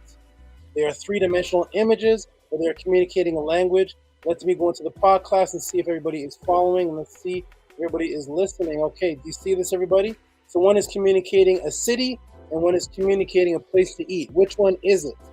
And if it's communicating to you, is it a language? Okay, McDonald's makes you hungry. There we go. So we got McDonald's. Okay, good. So the arc one is the M. Raphael says, this is good. I know you like this. Here we go. So Raphael says, this is good. Chosen Few says McDonald's. New York City. Okay, good. So you all are communicating with these images. Interesting. Is this a language? If somebody said, you're starving. We all know McDonald's is poison. You're starving, and you can go to one of these places to get something to eat. Which one are you going to? You're going to go to this one, even if you just order a glass of orange juice and an oatmeal. You're going to go to this one because this communicates a place to eat. This communicates NYC with lottery balls. Let's go, everybody. Welcome to the Tehuti Podclass. I'm here to break down the matrix. So somebody may say, no, Tehuti, these are company logos. They are not words or a language. Because I get into debates all the time, and here we go. So don't worry, the snake style is here. Right, Osiris? He is here, ready to set up the snake style, because people are going to say, no, these aren't words. These are not a language. They're company logos. See? They're company logos. They're not words. They're not a language? Okay, so I say, oh, do you mean like John 1:1? What's John 1:1 then? Let's take a look, everybody. Welcome to Tehuti Podclass, where it says, where we read John 1:1, in the beginning was the Word, and the Word was God, and the Word was with God, and the Word was God. See the words? Okay. What words are these? What's the word for word? Is this a language? This is in the beginning was the Word. So they'll debate me and they'll say, oh, these aren't words. These are company logos. They're not words. They're company logos. Right? They're logos. The company logos are not words or a language. And I say, oh, you mean like John 1:1? Let's go to John 1:1 where it says, in the beginning was the Word, and the Word was God. And the Word was with God, and the Word was God. In the beginning was the Word, and the Word was God. In the beginning was the Word, the Word was with God, the Word was God, John 1:1. What is the word for words in this? This is English, but what's the word for words? Let me go into the podcast and see how smart everybody is. What is the word here for words in John 1:1? Let me go, because remember, these are not words, they're company logos. But here in John 1:1, it says in the beginning was the Word, or the words. What is the word for words in the Greek? What is the word for words? Does anybody know? Welcome to the Tehuti Podclass. We are breaking it down. Right, Osiris? Let's break it down, man. We got a lot to talk about and teach these people, man. They're not listening. Some of them are. Cash Pete and put logos. Here we go. Let's check it out, everybody. Let's take a look. In the beginning was the Word. So what's the word for word? Because remember, these aren't words. They don't communicate. They're company logos. Let's go into the Greek, into the interlinear, and see. It says, in the beginning was the Word. And look, everybody. The word for words is logos. Logos are languages. Logos is a language. It's literally the word from language itself. Okay, so, and a language are also words you speak, right? Let me take you to logos again, the definition. Let's go to the definition of logos. We're at etymology.com, or the definition of logos. The definition is the divine word, second person, Christianity. That's from John 1:1, right? Word. Oh, 1 second, I got low battery. Let me fix this before it shuts me down. Hold on 1 second, Osiris. I want to fix it up. There we go. Boom, boom, boom. There we go. Okay, good. So look, what is this? Logos means to speak. Pick out words. You see that? So there's your company logo. Company logo is literally to speak. That's why those company logos can speak to you with all the subliminal symbols. You look at this as a symbol and you automatically know what it communicates to you because it is a language. See that? From to speak, pick out words. So boom. Can you go back up here? What is this? A three-dimensional image, which represents to bring an offering. And over here we have three-dimensional image, which represents to us in our culture a language that communicates to us very clearly, and nobody can confuse these for anything else other than NYC and other than the McDonald's logo. Nobody would look at this and say, hey, this means baseball diamond. Nope, not in this culture. So we know that these are languages, and so is this, and boom, so is logos, and the word logos is word. Yes, so yes, any way you look at it, Medu Neter is older than quote-unquote Cuneiform. This 3D word to bring offering, which was a part of a pre-existing communicative culture of the Nile, predates the oldest Cuneiform, especially that there is no one language called Cuneiform.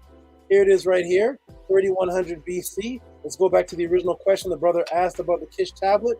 We go back to the Kish tablet, and we have, what are these? Look at that, everybody. They are symbols, just like the bowl with feet. But they're calling this the Cuneiform language.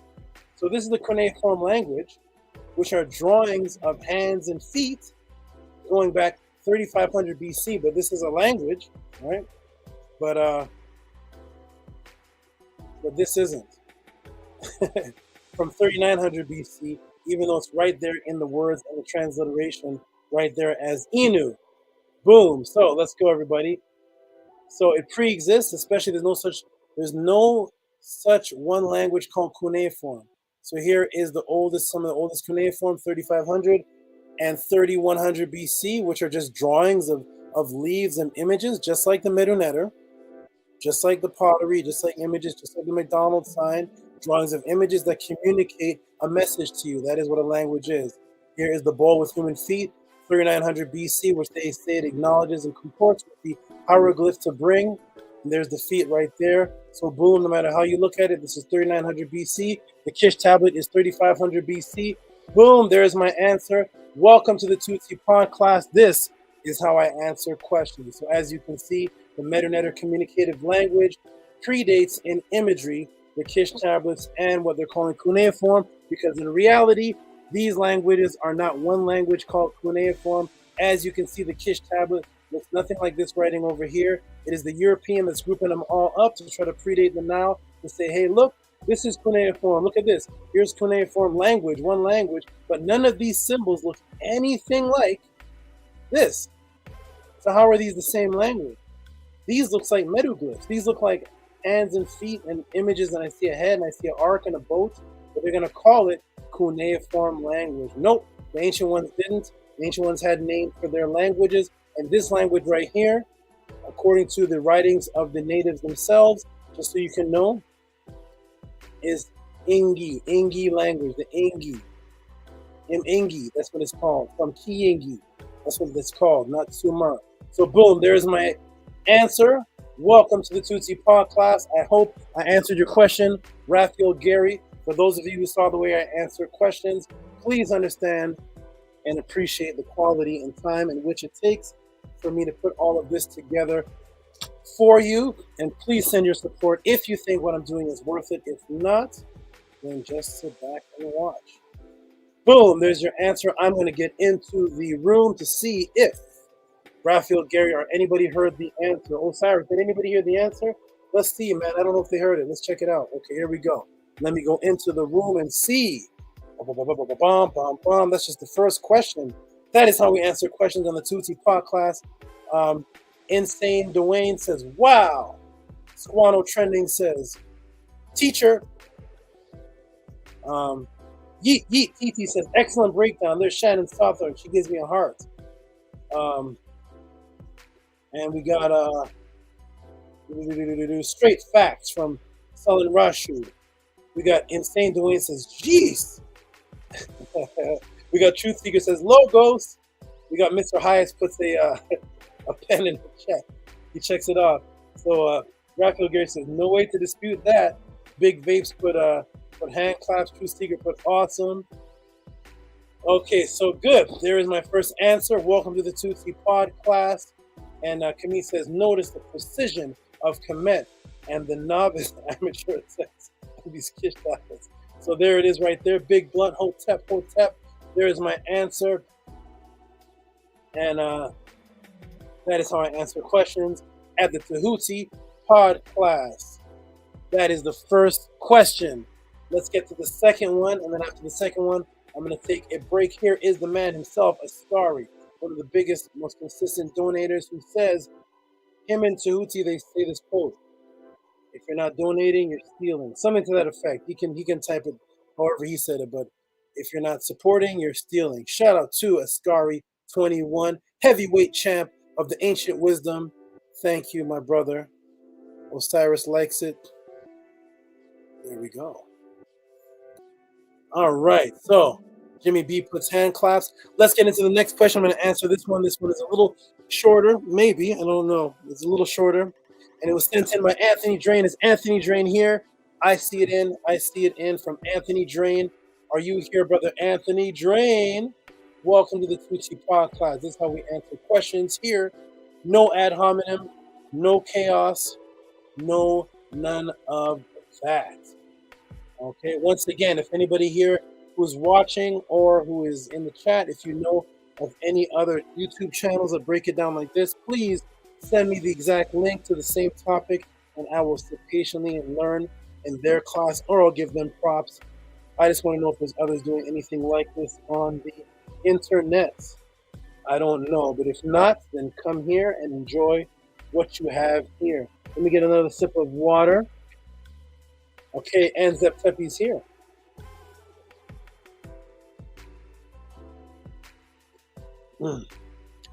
I'm going to answer this question. And then I'm going to take a break and let the team jump on and go ahead and explain what they are doing. We have a team here. We got a team. The dedicated, the loyal, the team. They are the ones who are with me. We got a team.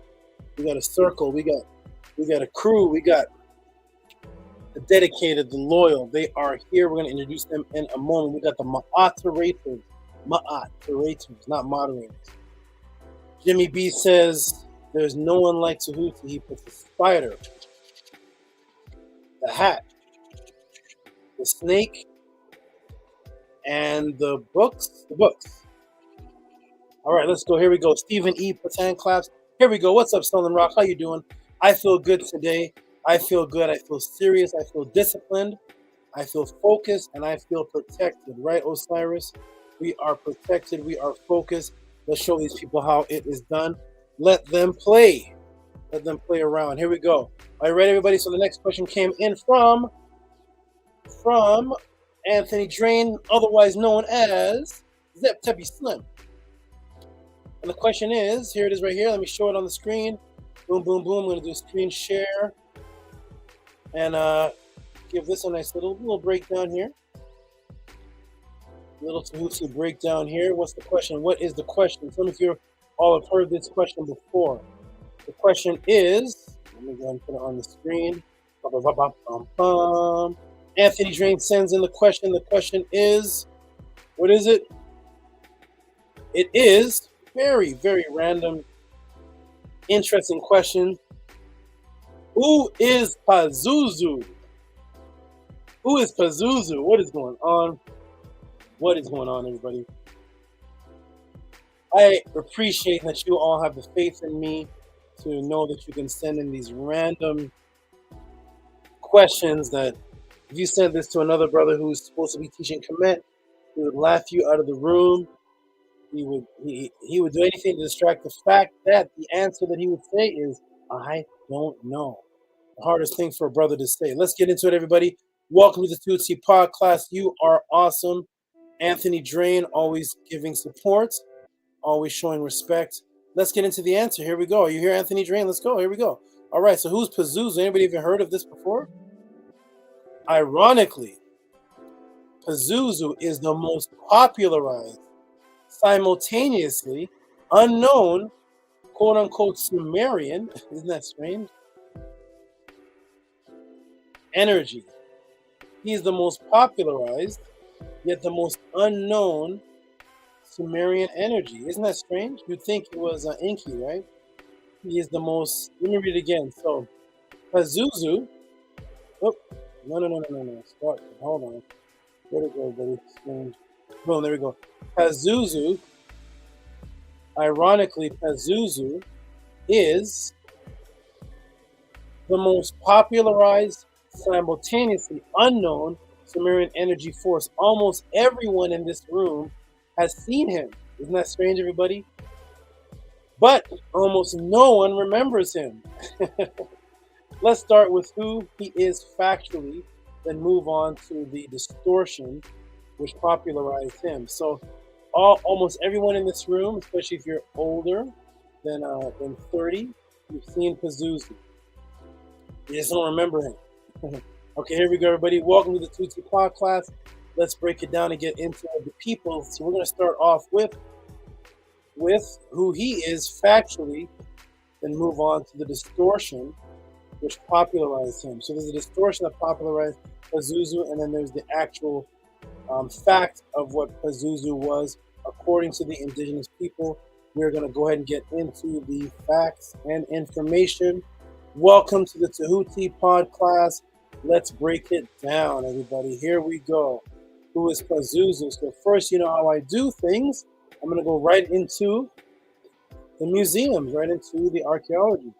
So, bronze statue of the so-called demon Pazuzu, Mesopotamia, 9th to 7th century BC in the Musée du Louvre Museum. That's the Louvre Museum, Department of Antiquities. Let's see what we got. What do we got? Look at this. What is this? This is from 9th century 9th century BC. What is this creature? What is it? This is Pazuzu. Let's take a look at him. So that is from the Louvre Museum, 9th to 7th century BC, bronze statuette of the demon Pazuzu. Let's go into the British Museum. On British Museum article number 132964.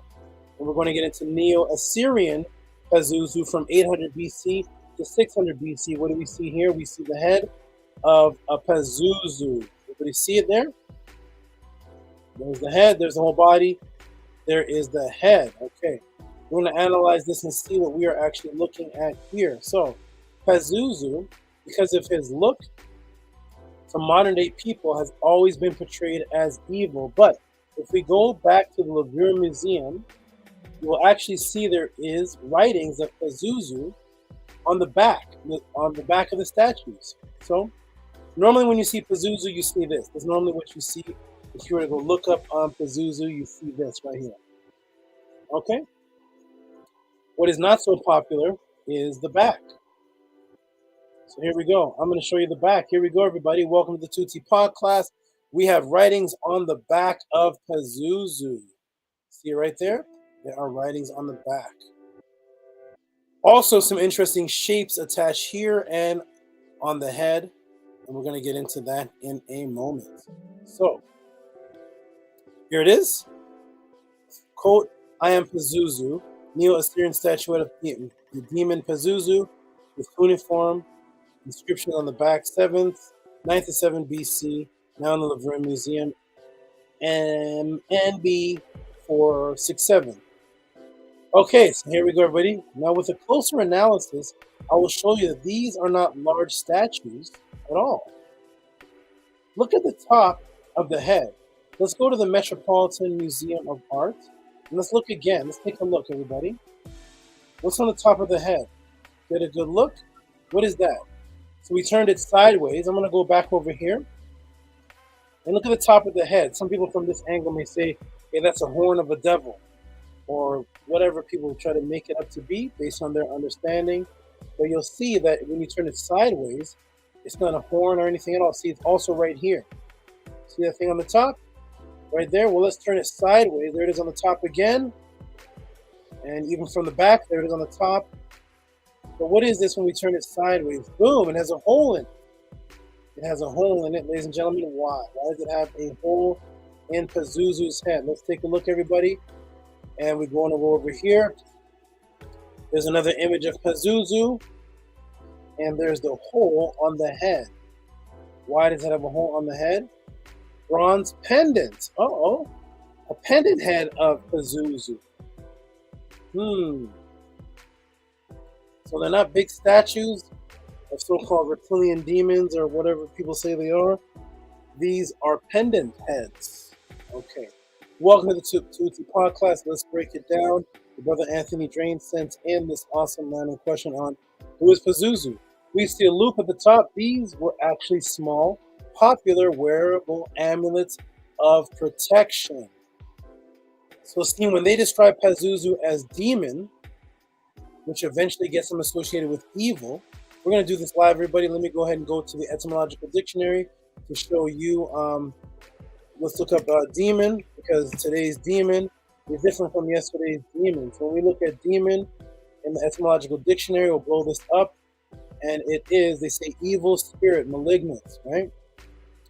Okay, lesser god, guiding spirit. See, guiding spirit, tutelary deity. From daemon. Daemon was just a word for spirit. That's all it was. It had nothing to do with anything evil. It was just the word for spirit itself was daemon. It became demon, and then demon became evil, and now evil spirits became known as demon. So poor Pazuzu got a bad rap because he was originally called demon in a time when the English people were researching him, where demon just meant a spirit in Greece, and then all of a sudden it turned into something evil. So here is, I have a little arrow pointing to the wearable little loop that you can wear Pazuzu. You can actually wear Pazuzu because he was a protective energy force in the culture that he came from. An energy force of protection. All right, what was he protecting people from? Welcome to the Tehuti Podclass. Let's get into it. We are breaking down who is Pazuzu. Is he an evil demon, reptilian, or was he a protective force according to the indigenous people themselves? So, thus, the people would not be wearing amulets of evil as we know it. The evil was against and to destroy something else, thus a form of protection for them. As we know from the inscriptions on the back of Pazuzu himself. So when we see the word evil, when we see words like Satan, satanic, and evil, we try to translate it to our understanding. We don't understand that a lion is evil to a zebra. Is a lion actually evil? No. A praying mantis is evil to a grasshopper. Is a praying mantis actually evil? My anaconda is evil to a rabbit. Is the anaconda actually evil? Absolutely not. What does Satan mean in the language? It means to go against. So in ancient times, people would use the original words for these translated words as regular words. It means to go against something or to destroy something. Misunderstood now as something evil because it was evil to the thing it was destroying. They didn't have a God and a devil concept where they had this is evil, this is good. Evil was something that was a destroyer. Satan was something that was an adversary. The second that you debate somebody, you are Satan. The second that you tear down a tree to build a house, you are evil to that tree because you're destroying it. So it was nothing for the ancient people to consider Pazuzu evil, but also a protector because his evil is destroying something else. Okay, here we go, everybody. Welcome to the Tehuti Podclass. Let's break it down. We're going to go to the amulet again, and we see the writing on the back of Pazuzu. And there it is right there. What do I do, of course? What am I going to do for you? Of course, I'm going to go right into the Yingi language and go into the what it says on the back. What does it say here? What does it say? Okay, so it says Inga I Depazu to means God, and Bu Lugal Lila Hul EMS Anakuta Pazuzu Duma Gaza and Beat Lugal Li Namutu Horsag in Hersag, that's a no. Kalagag and Huspa in EM and Inakor mess. All this is in the writing. Danutu Us Tar EB Ella or Naku, and the incantation and translation is I am Pazuzu, son of Hanbu, king of the evil Lulu demon. Lulu is where they get the word Lilith, where you get the word Lalut, which is nighttime. I was enraged in violent motion against the strong mountains and ascended on them. So he's destroying something that is in the mountains in a violent rage, in a violent motion. He's a part of what's called the evil Lulu demons. Was he evil to the people that were wearing him as a pendant? Absolutely not. Who is he evil and violent against? Boom. And the amulet's protecting people from the evil female Lamashtu of the mountains, who is associated with pre-infant death and demon possession. Demon possession. Here we go, everybody. Welcome to the Tehuti Podclass. Here we are. We're going to look up the Labartu. Labartu or Lamashtu plaque. Here's the Lamashtu plaque. This was the arch enemy of Pazuzu. The wicked energy and the negative energy that would destroy babies are responsible for miscarriages and premature birth death. So the Assyrian utterances of fear of Lamashtu. Notice where it says she's from. So here's the utterance. I went and got you the utterance of what the people would say about Lamashtu, and here is the utterance, and the utterance is entitled "She Tortures Babies." Let me go ahead and blow this up, everybody, because we go by what the people themselves say in their culture. So we broke it down. We know that she is associated with the Anunnaki. Great is the daughter of Anu, who tortures babies. Her hand is a net. Her embrace is death. She is cruel, raging, wrathful, rapacious, a runner, an abductor, is the daughter of Anu. She touches the bellies of women in labor. She yanks out the pregnant woman's baby. She suckles it. She stands it up and it goes about. Her breast, her belly, her muscles are large. The daughter of Anu is one of the gods. Her brethren, with no child of her own. Her head is the head of a lion. Her form is the form of a donkey. Her lips are rushing wind. They pour out. She came down from the peaks of the mountains. She roars like a lion. She keeps of the howling of the demonic dog. She came down from the peaks of the mountains. The women were afraid, calling her the embracer of death of the children. When she touches the bellies, the pregnant women die. She comes down from the peaks of the mountains. Back to Pazuzu, incantation. I am Pazuzu, son of Hanbu, king of the evil Lulu demons. I was enraged in violent motion against the strong mountains and ascended on them. Why? Because in the mountains is Lamashtu, the killer of the babies. So they would use the energy of Pazuzu to protect the babies. Here it is again. I'm going to show you the Pazuzu Lamashtu plaque. Woo! Here we go. Here it is right here.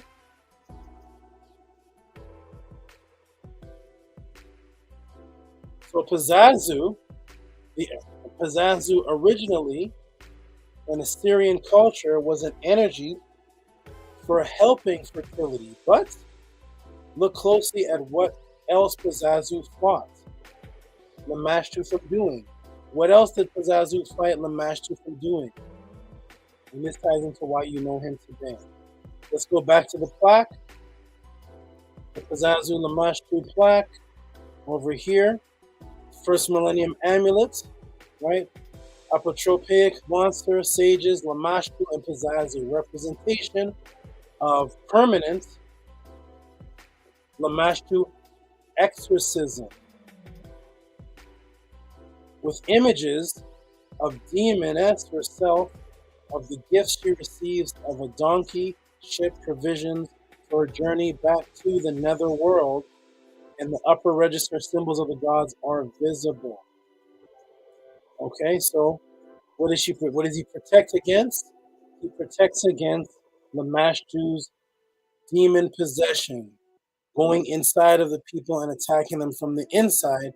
So Pazuzu was the blocker of child premature death and preventer of exorcisms.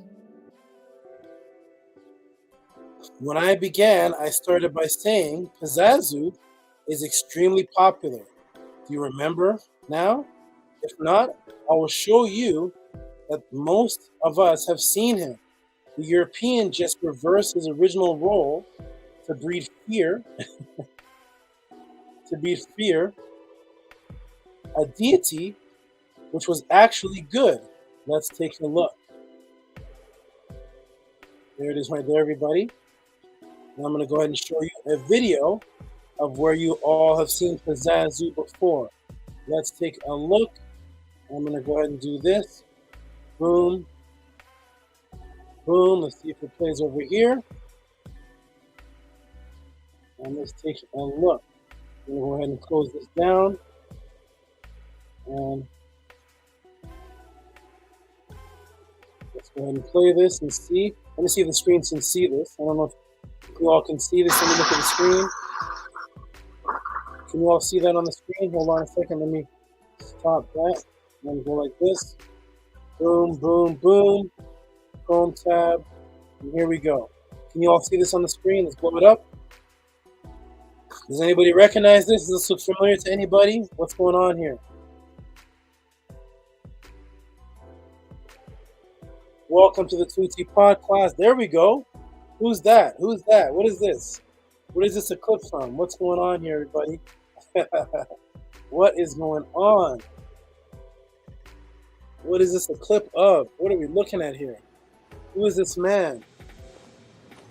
Here comes the wind. Uh-oh, who's that? Who is that, ladies and gentlemen? Who is that? Who is that they just showed? Who is that? Can you all see it? He gets up there, gets a good look, and oh, boom, there's Pazuzu. Pazuzu. Dogs get possessed, they start to fight. Chaos breaks out, he stares at the source of the problem. There he is, Pazuzu.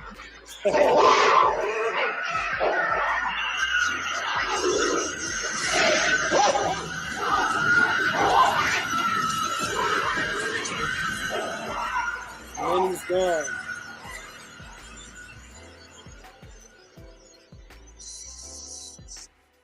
There it is, everybody. Boom. And what is that movie from? Where is that from? Of course, that is from the popular movie called The, of course, Exorcist. Why? Because Pazuzu was used in the area of Kiangi in Babylon to fight Lamashtu to stop her from possessing people and killing the baby. So there was a process to get Lamashtu out, and it was called an exorcism process to get out the negative demon Lamashtu. What did the European do? They took Pazuzu because he looked like a reptilian, flipped him around, and then the exorcist demon that's inside of that child going, rah, rah, and all the vomit coming out and spinning his head. Rah, rah. That whole movie is about Pazuzu. That was the name of the creature that possessed people, called Pazuzu, giving Pazuzu a bad rap, flipping the script. That's what the European does. And boom, that is my answer. Thank you, Anthony Drain, for asking me about Pazuzu. That is Pazuzu based on archaeological evidence over religious opinion. Why do I say that, everybody?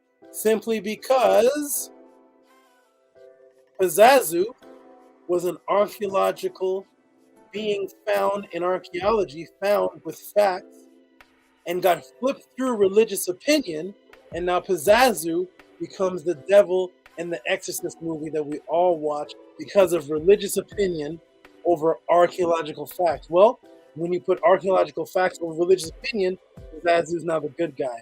Boom, that is my answer. Thank you for asking, everybody. Thank you for asking, Anthony Drain. I'm going to check the chat to see who got that answer, who heard the answer. Do you think they heard those cybers? Did they hear the answer, man? Did they hear it? I don't know if they heard it. I'm not sure. Did they hear the answer? Maybe we got to go to the other channels. Ask the other channels, ask the other Kemetic teachers, who is Pazuzu, and see what you get. Let me go ahead and check the chat to see if anybody heard the answer. Okay, boom. Hold on, let me fix this here. Okay, and we got, Rigo says, dang. Shannon says, notice the feet. Destroy, destroy, destroy. We got Solid Rock putting the snake. We got Schlacken. Schlacken puts the fire. Okay, we got Pazuzu. We got who else are in the answer? We got oh snap. We got Exorcist 3. Yep, they tied to the word pizzazz. Yep. Shannon Southern says, this is a great breakdown. Shannon, thank you. Kameen puts propaganda. Exactly, right? If I didn't break this down, we would literally live our whole lives watching the Exorcist thing in Pazuzu and some of the bad reptilian. All right, Pazuzu didn't like that white guy. No, yeah, David Icke left this out of his book. That's right. Big Vapes put claps. Thank you, Big Vapes. And Anthony Drain, who is ZW, asked the question. He put here, he put, welcome to the Tehuti Podclass Dark Side Edition. Pre-Q it, that, I don't know what that word is. Pre-Q it, that breakdown. Wonderful. So you all heard the answer. You all appreciate it. We got Shannon putting perfect. Oh, that's right. Hika kept Rob putting fire. Jimmy put that snake is awesome. Jimmy's looking at the snake. Pazuzu spirit against the master. Exactly. 90 Mer, one of the moderators, put, welcome to the Tehuti Podclass, where you get mind-blowing answers again and again. True Seeker said, crazy, man, crazy. RPM just walked in and said, peace. So good. That is my answer. I'm glad you appreciate it. 2 questions down. Now what I'm going to do, I'm going to let the team step in. I got to step out for about 5 minutes. Come back with the next crazy question. I got another one I see up here. Crazy question. Scribe, Ahati, jump in that link right there. Put it up in the room. Team, AG Magul, Arcad Infinite, Tehuti, jump in that link right now. I'm going to step away. Ascari says, no one links up the knowledge like the high priest. Thank you, my brother. And Scribe put, thank you for that breakdown. Love when the artifacts break the spell of religious opinion. Thank you. Scribe, Bahati, jump in the room, team. I'm about to jump out. All right, everybody, welcome to the Tehuti Podclass. Let us get it in. I'm going to take a little break right on time. Time for me to take a break. And Shannon says, great energy. Keep it going, y'all. And Diginoid says, peace. Nanny Aset Mer. All right, good. So we got a Scribe here. I don't know where Ahati is. And I'm about to step out the room. The link is in the room. Take it over, brothers. I'm stepping away. Me and Osiris are stepping away. I see Arcad Infinite. Arcad Infinite is here. Here we go. Boom. There we go. And we're just missing one more person, Ahati Ma'at. I don't even know if he's in the room. All right. Okay, Osiris, you ready, man? We got to step out of here, man. We got to get organized. I got to go rinse off my face, get something to eat, and come back with the next crazy question. This next question here, oh my. The Pope and Dagon? The waters of, oh my God. Oh, I see some crazy questions here. Anyways, I'm stepping out. Peace and love, everybody. You all take it over. I am stepping out. Oh, somebody put Daniel said Murph put some mind-blowing information. Somebody put mind-growing information. Nice. Very, very nice. Okay. I'm out of here, everybody. I'll be right back in a few minutes. Take it over, brethren. I'll be back. Peace. Peace. Hotep. Peace. Hotep, good brothers. Hotep.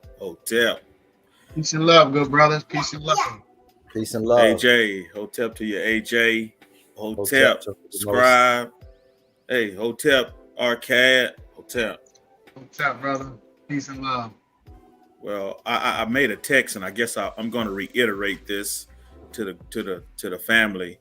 Listen, indeed, if you heard that breakdown by Master Teacher, and you sitting here in this room, and you haven't come out of your monetary energy, you haven't brought forth any dollar energy towards the great Tehuti, then something's wrong. You stealing. That's just straight up. I got to call it what it is. You stealing. You stealing, you hearing you stealing. And just like I said in my text, may your heart weigh as light as a feather. That's all I got to say. May your heart weigh as light as a feather. What's my egg? Young Netter is back. The young Netter. The young Netter is back. Shout out to everybody in the chat. Shout out to all the people in the chat. Shout out to you, AJ, Scribe, Tehuti. Peace, Arcad. Peace to everybody in the chat. Hotep, Arcad. Peace, brothers. Peace. Yeah, I agree with you, brothers. This information is too valuable for y'all to just be sitting around and just soaking it up and not donating. We appreciate all the donations. The Saba. I don't disappear real quick. But yeah, I agree, man. We gotta start investing in ourselves and investing in this knowledge, because this knowledge right here is groundbreaking. And that's exactly what he's doing, is breaking us out of the matrix. And I know I speak for all of you, brothers, when I say that. We all been stepping out of the matrix together, and it's been a beautiful journey. It's been beautiful. All you brothers and sisters that's in the chat, it's pretty consistent. I'm not really in the chat. I just glance at it every now and then, but we got a consistent bunch of people in the chat. So, if you appreciate the knowledge, which if your consistency of showing up validates that, then you need to donate. and support this wisdom and this information, because that's what we're doing. We need to unlearn and relearn. And this information is valuable, very, very valuable. And speaking for myself, when I first met Tehuti on one of those shows, I don't even remember what it was, which one exactly. But when I first heard it, immediately I knew that it was different. I could immediately tell that the information was different.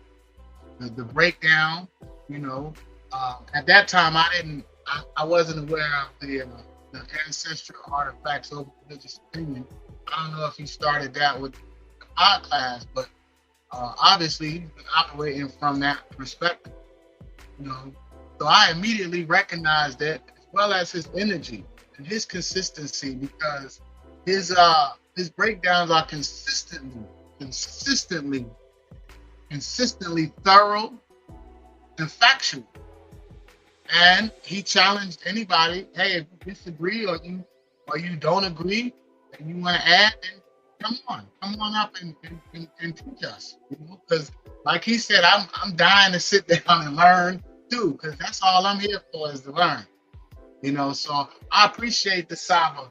And he said that too. And the reason why he does this is because of our support. So we need to continue to support this information and this brother. We need to continue to support ourselves in unlearning these lies that we've been taught in this society. We've been taught all lies. And if y'all are not recognizing the fact that we are unlearning, and you're unlearning for free, then I don't know what to tell you, man, because it's just ridiculous. The way the lies, everything is a lie. Everything we've been taught is a lie, from religions to everything. It's nothing that hasn't been taught to us, that hasn't been a trick or some type of spell. He is breaking you guys out of the spell, breaking us out of the spell consistently, week after week, day after day. So if you appreciate this knowledge, then show your appreciation. That's all I'm gonna say. I'm gonna let you brothers talk. Peace, brothers. Peace. Peace. Yeah, I agree with you, Arcad. Peace to everybody, peace to the panel, peace and love to the chat. If you're not able to, monetarily assist at this time, there's other ways that you can also bring forth and show your reciprocity. Us four up here, including Ahati, we started the teachings of my organization, and we're wanting to expand with you brothers and sisters who are consistent out there, and want to help, continue to break yourself out the matrix and bring others in with you. So, we're wanting to expand the organization, to bring people in, whatever your skill set is, whatever you're good at, that you can apply some of your time to.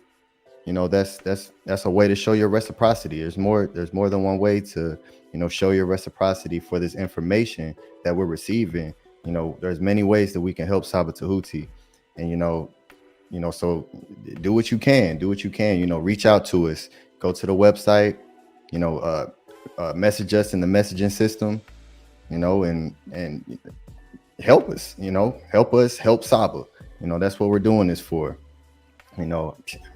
Information is priceless. So, if you don't have the monetary gains at this moment, there's ways that we can, go about making that happen for you. But you got to be able to open your mindset up initially to accept, to be able to receive that, and it starts with these teachings, the breaking out these matrices, so, just apply what you can, do what you can. And, it's always appreciated.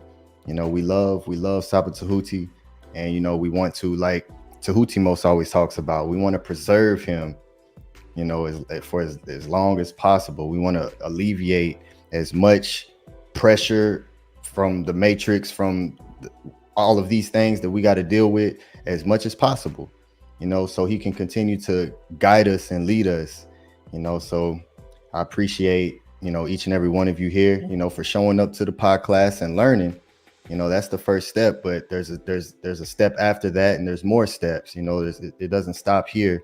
You know, so let's continue to grow and evolve and learn, so we can become Sabas ourselves. You know, so we can become teachers ourselves. You know, to continue to spread this information.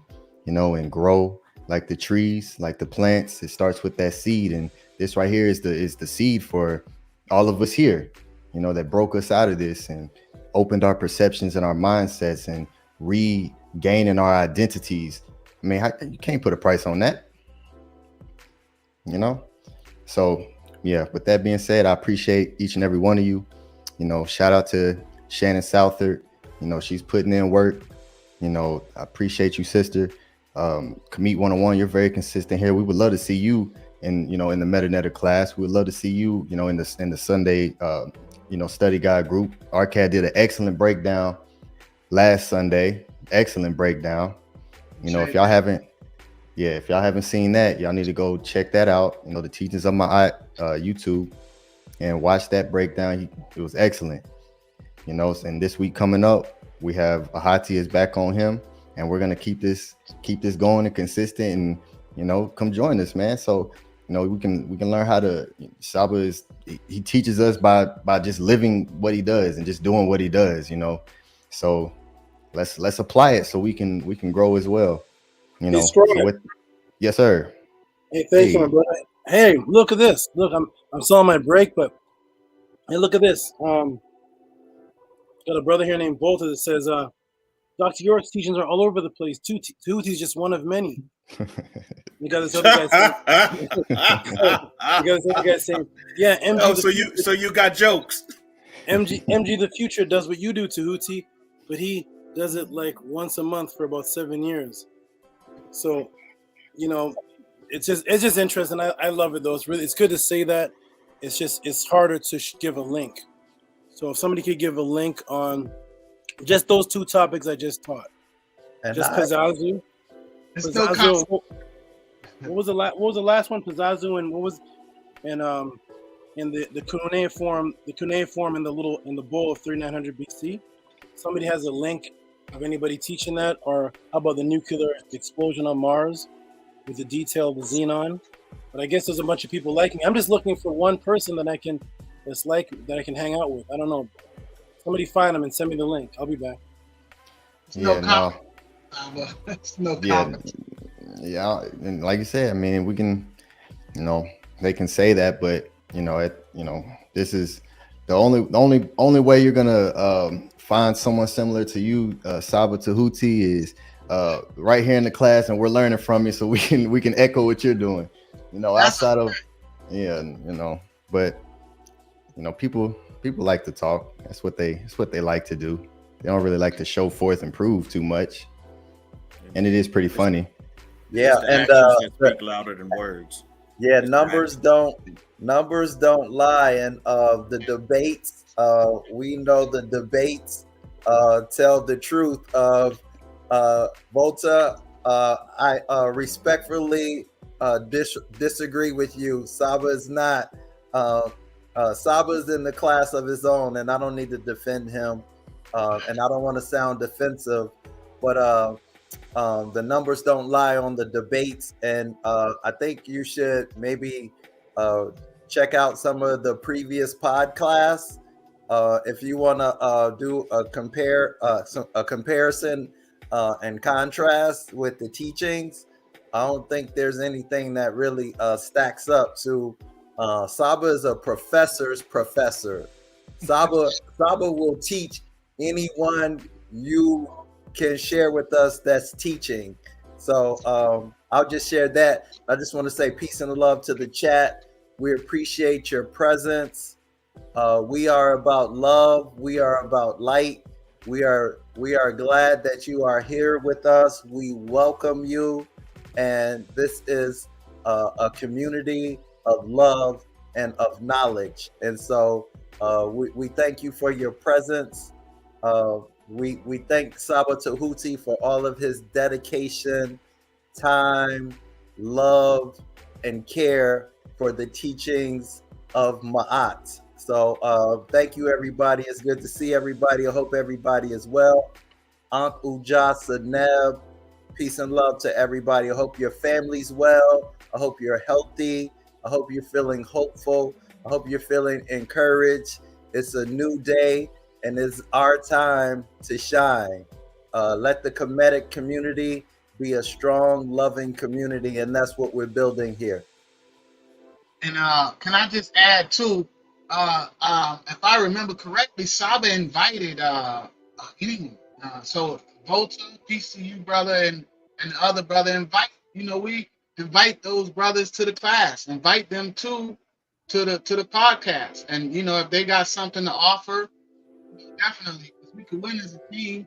So we invite them. If you agree or you disagree, come join us.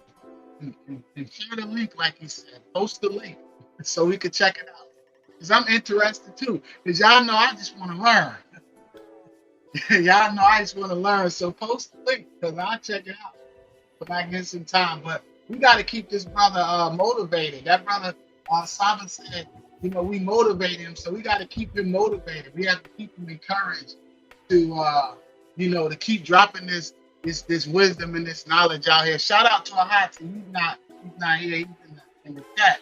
But peace and love to you, Ahati, again, for motivating Saba to come to the forefront and teach us, Scribe, Tehuti Most, AJ, me, and all the rest of you, brother. And peace and love to everybody that does donate. We see you guys and sisters that are donating and that are consistent. We appreciate it. We appreciate all the support, like Scribe said. And join us on our Sunday book study. And join us for the Monday Metal class. It's phenomenal. I'm just going to say it's phenomenal. I did miss Monday's class, but I caught it. I caught the replay. It was excellent. You guys, if you haven't checked it out yet, check it out because it is phenomenal. The breakdowns and the wisdom that this brother drops and the knowledge is groundbreaking, and it's one of a kind. It's not even a comparison. It's not even a competition. Me personally, I don't really care to see Saba debating one. I know he just wants to teach, and I just want to learn. So I'd rather keep it like that. But I know it's fed is out there, so I learn from his debates too. But I just want to learn too. So those debates are great. I'm not gonna even lie. I like the debates, but I rather would just learn. I'm okay with him just teaching. I just want to learn. I just want to continue to break this spell and continue to step out the matrix, like my background says right there. Stepping out of the matrix. Want to name of one of Saba's books, and his other book is called Melanin and Dark Consciousness. If you haven't checked that out, go grab those books. Excellent bodies of work, as well as all of his previous podcasts. All of them. Go check them out, starting from the beginning. They are all. I asked last week what was everyone's favorite. My favorite, or one of them. All of them are great. I was tired when I got off of work today. I'm not gonna tell a lie, but once he started teaching, I'm energized. I'm wide awake now. Because I'm thirsty for this knowledge, man. I'm thirsty for it. I'm yearning for it. This is what I've been searching for, right? Just the truth with the facts. Been searching for this my whole life, And now that I have it, we have to keep Saba motivated. We have to keep him motivated to continue to teach like this every week after week. He is consistently breaking down and like he said, sharing books with us, because that's what this is. When he said he's giving you a book for your question, that's exactly what he's doing. He is breaking it down and he's narrating it for you. That's books are the books that are narrated by the authors, right? So he is breaking it down for you. So, if you appreciate the knowledge, then continue to support. If you don't, then keep stealing like the Tehuti Most. Shout out to you, Ahati. I see you, brother. I see you coming on. Arcad, you're gonna talk in front of millions, Arcad. I see you speaking in front of millions. I tell you, you're gonna talk in front of millions. You're gonna help a lot of people. I'm telling you, that is your destiny. Peace to the brothers. Hotep, Peace, Hotep. peace. Peace. Ojas, the warriors. Arcad, that's great. I was just putting in the chat that the chat to you is changing right in front of our eyes. I remember when you couldn't say 2 or 3 words, and now you're up there speaking like me. That is perfect, brother. That is great to see, and that is the change that Tehuti brings to all of us. Like my good brother Tehuti Mo said up there, point blank, you were stealing. Or I'll just put it better, you're taking. You're doing exactly what the Tamahus do from us. Day in and day out, you're taking. You're taking from this man. You're taking. If you cannot give even $1, there's something wrong with you. I don't care if I hurt your feelings. I don't care. Well, unless Saba says he cares if people leave the podcast, but I'm tired of it. I really am. I wasn't even going to come on tonight because I was eating, but I'm tired of it. If you can't give $1, I don't know how low a Cash App is, but $1, because it's about the energy, it's about the sentiment, it's about the appreciation. And this is for those of you that come week in and week out. I'm not talking about those that are new, but week in and week out. You have brothers on here that are giving hundreds and hundreds of dollars. You have brothers, more importantly, that are giving lots, hundreds and hundreds of minutes of their time to bring you a Sunday class, to put a website together for Tehuti, to organize weekly. These brothers have lives too. So we're not up here to just play around and just give you this information. We're up here to better you, to advance you, to help your children, because nobody right now are helping black children out there. And black children, generation after generation, are coming out degenerate. They're coming out arguing, bickering, fighting, and then putting it up on YouTube. And the Tom who's making all the money in the background, well, you look like a fool. Facts. So I'm tired of it. And like I said, I wasn't even going to come on tonight because I'm tired.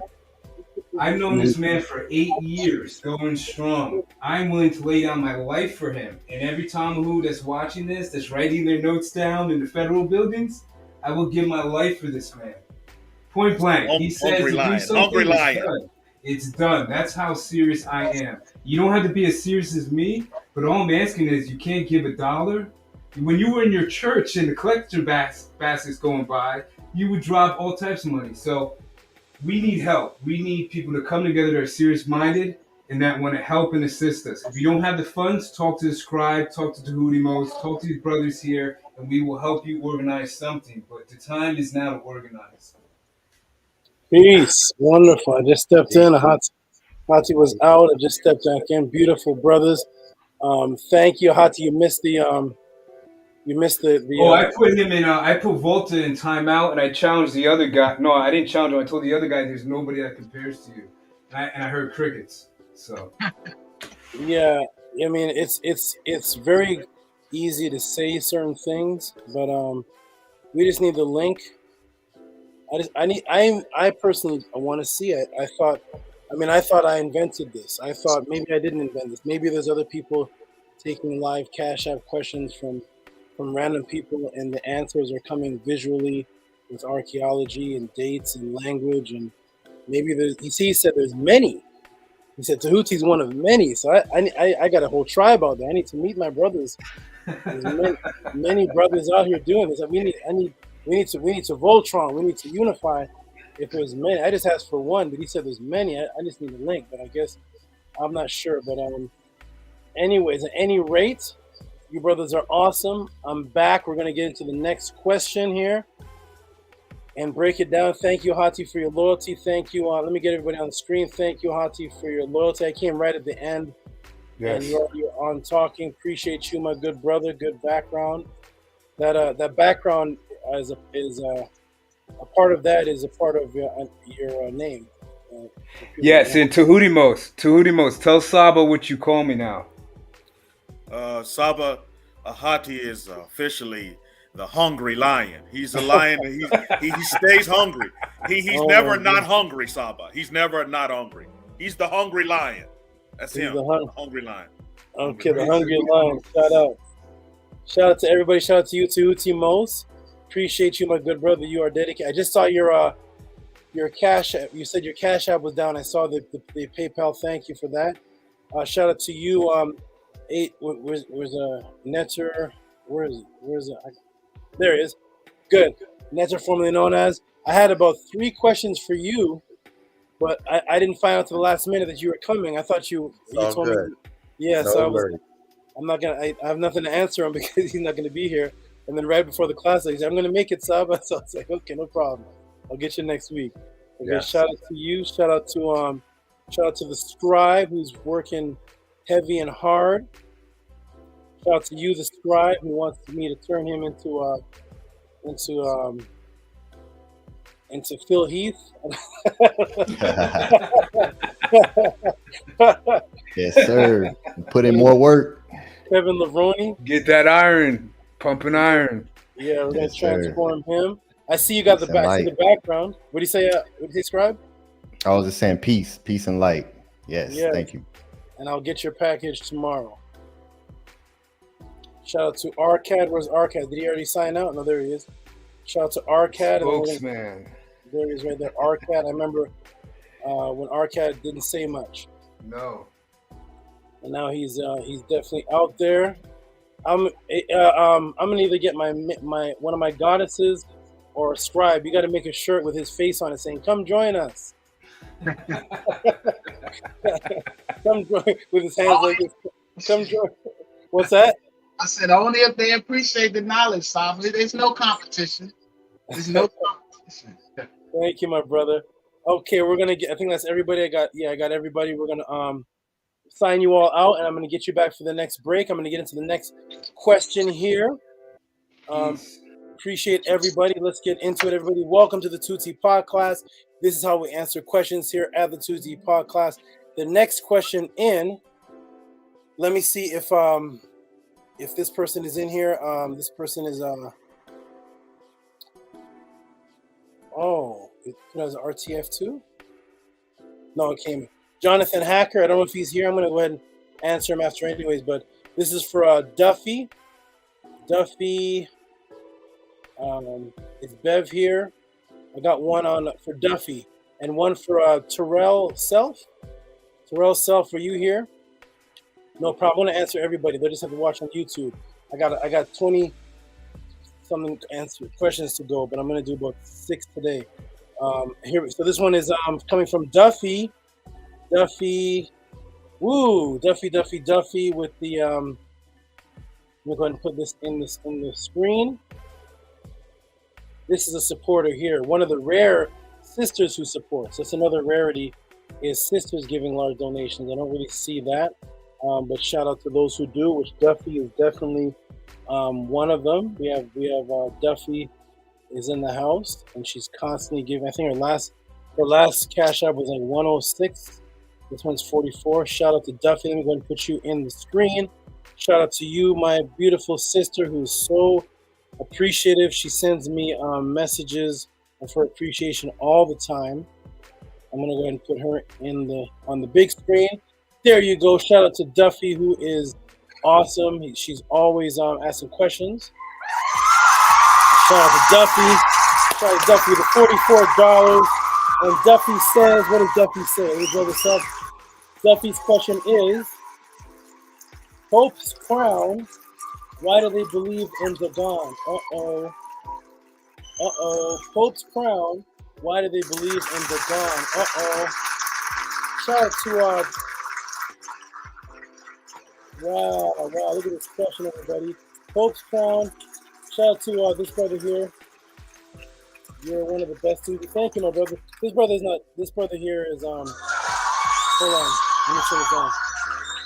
Shout out to this brother here. Kim Lamasu Productions. Shout out to him. Appreciate you, my brother. I know he's not trying to cause any type of problems or anything. It's the other one who said I'm one of many. That's That's the strange one. I need to find the menu. But shout out to King Lemui Productions. Shout out to King Lemui Productions. Shannon puts fire for Duffy. Solon Rock puts fire. Jimmy puts fire. Shannon puts Duffy with a heart. So shout out to you. Shout out to everybody. Let's get ahead and get this answer in. Look at this question.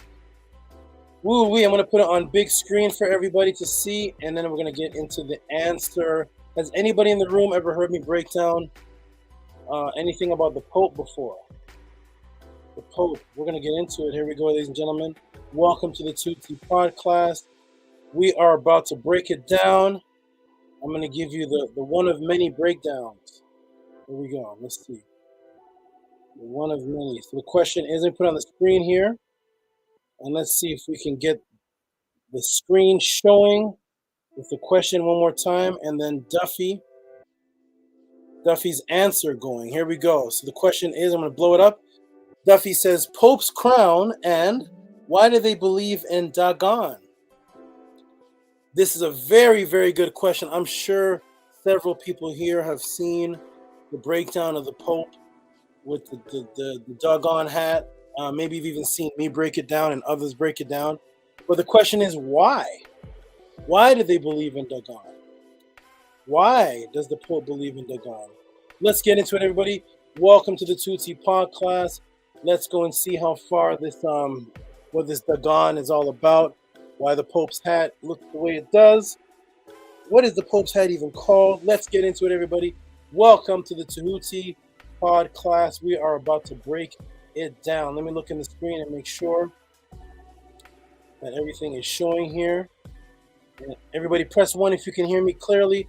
Press 1 if you can hear me clearly. Everybody press 1, press 1. Anybody? Oh, Shannon says the Vatican breakdown was one of my favorites. I wonder which one that was. I give 2 on the Vatican, but we're going to hear a little bit of it tonight with a little bit more because, you know, I always add something, breaking it down. Let's get into it, everybody. Welcome to the Tehuti Podclass. Let's get into it. Okay. All right, here we go. Here we go.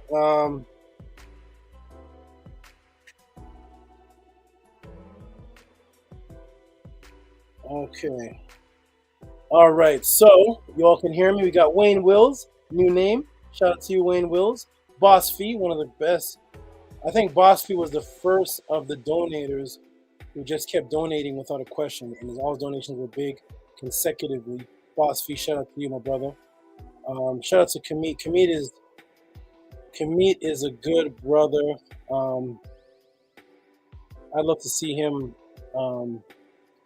talk to the brothers about the team. Kamit is a good brother. He's a soldier out there. Shout out to Kamit. Squano Trending. What an interesting name, Squano Trending. Let's go. Everybody can hear me. Here we go. Ika Kepra can hear me. Maurice can hear me. Nanny Aset Mer can hear me. Shannon can hear me. Boss Fee, Kamit. Everybody can hear me. Let's get into it. Why? What is going on with the Pope? What is going on with the Pope? Kamit says, Tehuti basically digitally produces a book of knowledge. Every question he answers weekly. Thank you, my good brother. Thank you. That is thank you. Glad you appreciate that. That's what it is. Sharing the podcast everywhere. Thanks, Doc. Wonderful. Here we go, everybody. And we don't have to worry about the people that basically I was in a group called the Nawabians when I was much younger, and they think that everything comes from Malachi Z. York, and if they see anything that challenges it, they think that it was taken. And literally, I'll tell everybody right now, nothing that I teach in this these questions are coming from anything from Malachi Z. York. If anybody can find these teachings in his books, please post them up. I do not teach anything from Malachi Z. York. This is all archaeology, anthropology, language, science, with my breakdown of the matrix. Here we go, everybody. Let's break it down. We're about to get into it. Boom. Let's go. All right. Question number 3. We're only at 8:49. We got 2.5 hours left. The question is always asked to me, what is the strange hat that we always see the Catholic Pope wear? What is it? And here it is, of course. Boom. There's an arrow here pointing not just to the hat, but also to this thing here, which we're going to get to. See this thing right here? It looks like a man on a cross, doesn't it? But we're going to get into that also. So here it is. People always ask me, have always asked me, what is the strange hat that we always see the Catholic Pope wear? What is it? All right, everybody, here we go. Welcome to the Tehuti Podclass. We are about to break the matrix. Here we go. All right, there's the hat again from the front. Here it is from the profile. You see clearly, and let's get a good look at it. So you see an opening like a mouth at the top, and then interestingly enough, you see something coming down the back. This part isn't usually seen. People usually see the Pope from the front, so it looks like this all the time. But if you actually look from the profile, there is something coming down the back also. We're going to get into all of these details. Here we go. Welcome to the Tehuti Podcast. I'm Shannon. If you like my Vatican breakdown, you're going to love this. Everybody's going to love this. Here we go. I'm going to immediately link something for you that has not been revealed, but yet every one of you know one part of this. That is, what is the date of official Christianity? This is what I do, everybody. I take what's always been in front of you and re-reveal it in a way that you can look at it in a different light. So I'm going to immediately link something for you that has not been revealed, but yet every one of you know one part of this. And that is, what is the date of official Christianity? Everybody in the room, what is the official date of official Christianity, which is also the official date of Catholicism? People think that Catholicism is not Christianity. It actually is, and the Catholics actually say that it is. What is the official date of Christianity? Okay, here we go, everybody.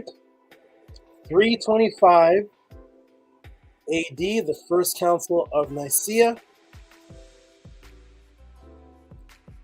And this is from Emperor Constantine I. This is the Council of Nicaea. So here's a date. We're pinpointing something. And 325 AD, the Romans established Christianity. God, that sounds like a Razzcast song. 325 AD, Romans established Christianity. That's a song called Nature of a Threat. So 325 AD, the Romans established Christianity. And according to Catholics, this was their legal beginnings. Interesting. Does anyone here know what the Romans were worshiping right before this in the 1st to 4th century BC? So right at this time, right before the Romans established Christianity in 325 AD, what were Romans actually worshiping? What was the actual religion? One of the religions that they were worshiping. Let's get into it, everybody. Welcome to the Tehuti Podclass. We're going to break it down. Here we go. You ready? All right. Mithraism. Anybody ever heard of this? Mithraism. Let's look up Mithraism, everybody. We're going to Mithraism, which is found right in Wikipedia. You can look this up in any encyclopedia. Mithraism is Mithric Mysteries of the Cult. Mithras was a Roman religion. Did anybody know that it was a Roman religion centered around the god Mithras, although inspired by Iranian worship of Zoroastrian divinity, Yazata, Mithra. The Roman Mithra is linked to a new distinctive imagery with a level of continuity between Persian, and then it goes on double-faced Mithric relief, and here it is. Look at this. 2nd and 3rd century BCE, Lavora Museum. This is right before they established Christianity. Right before the Romans established Christianity, Romans were worshiping Mithra. Let's understand that. That's going to be very important. Here we go, everybody. So 2nd to 3rd century BCE, right? And then 325 AD, Christianity is established, which is Catholicism is established. Here we go. So East Persian, Assyrian, Sumerian, Babylonian gods. Here we go. So we see the Romans during the exact same time as the establishment of Catholicism, were worshiping Near East Persian, Assyrian, quote-unquote Babylonian gods. Why am I bringing this up? Well, the one thing I never hear anyone explaining when discussing the Pope's hat is What is it actually called? And does its actual title reveal anything? Well, this is what I'm here to help you with. Let's look at the name of this hat. What's the name of the hat? Uh-oh. The name of the hat is Mitra. Mitra, Bishop's tall hat. To bind from Mitra. And we look here and it says, Old Persian Mithra god. See it? Old Persian Mithra god. So we go back. Here is Mithraism, 2nd and 3rd century BCE. The Romans who established the Catholic Church. We know that because the Catholic Church is actually called Roman Catholic. They were worshiping Mithra. And then we go to the Pope's hat, which is called the Mitra. And it says Old Persian Mithra. Boom, there it is. I've now established the base foundation and link to the Catholics and their tie to the Sugagi Assyrian Pantheon system. Thus, to trace this hat, I will start you there. Let's begin. In order to follow Christ, you must be what? Born again, baptized. Who was the first to baptize Christ in the Bible? Anybody know? Here's how we're going to link this all in, everybody. Why does the Pope worship Dagon? Why? Let's get it in. Who was the first to baptize Christ himself in the Bible? Because remember, Christians say they baptize in order to be Christ-like. Christ himself in the Bible was baptized by somebody very significant. Let's look in the room and see. Who was Christ baptized? You got it? Quick and nice? John. Okay, so remember, these stories were written by Romans and Greeks. The Romans who worship Mitra, they create Christianity. The Pope continues it on by wearing a hat called the Mithra. And it keeps the name too. They don't even hide it. They literally call the hat the Mitra. So he's baptized by John. Here we go, everybody. Here it is. Look at that. Remember these images in your Sunday school Sabbath quarterlies? Matthew 3:13-17 says, as soon as Jesus was baptized, he went up out of the water. At that moment, heaven was opened, and he saw the Spirit of God descending like a dove and lighting on him. And a voice from heaven said, this is my Son, whom I love. With him, I am well pleased. Remember these images? They still touch my heart. I still get tingles when I look at this.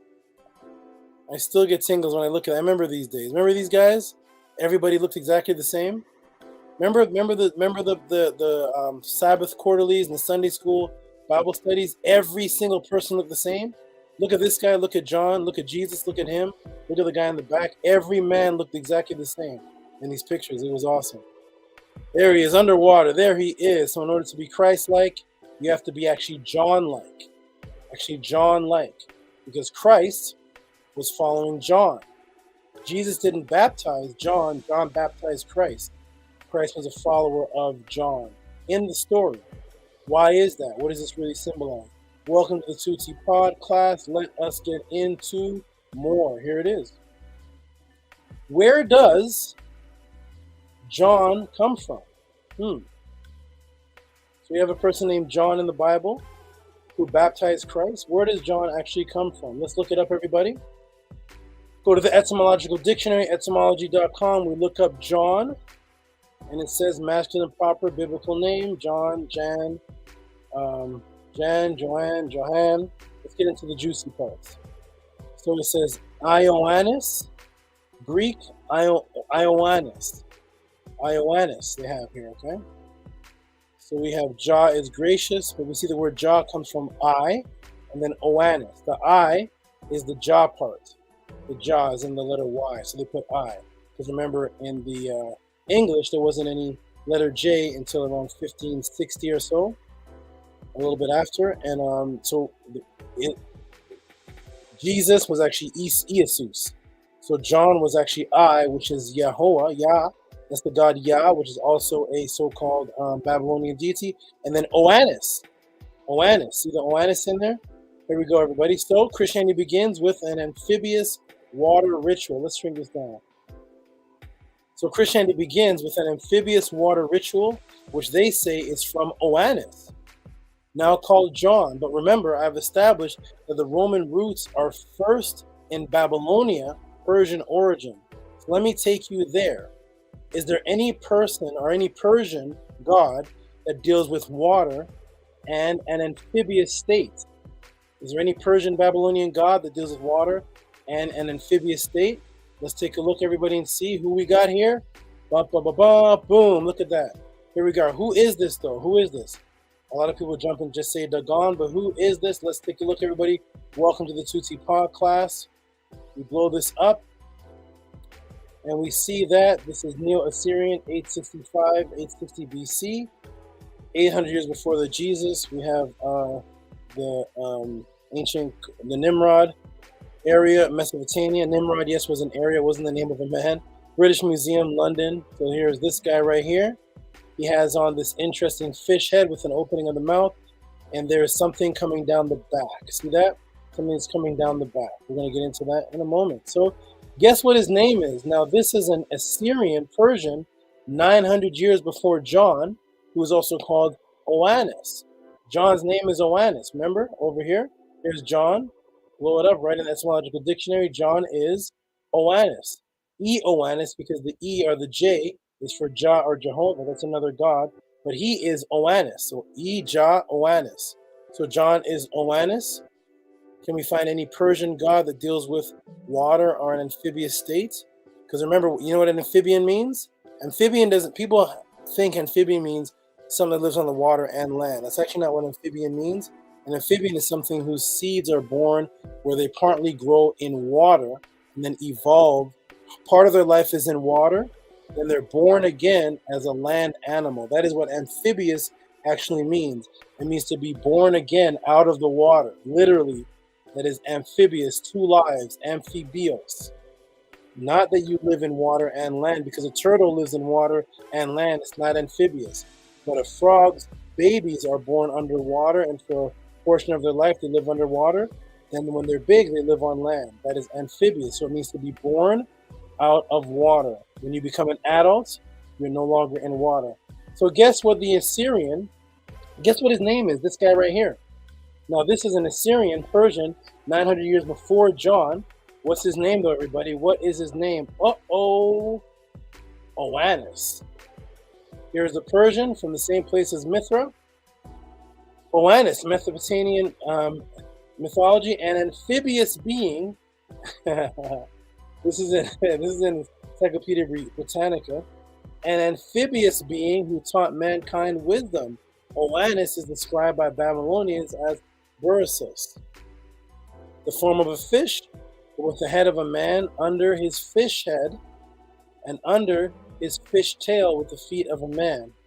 In the daytime, he came up of the seashore of the Persian Gulf and instructed mankind in writing, arts, sciences. Oannes was probably the emissary of Ea, god of the fresh water, deep. So that is Oannes. Look at that. So right off the bat, we have a Roman story of John, the Catholic story of John, who they call Oannes. As soon as you see John in the story, he pops up, submerging your Lord and Savior underwater so that he can be born again, which is the definition of an amphibian. And his name is Oannes.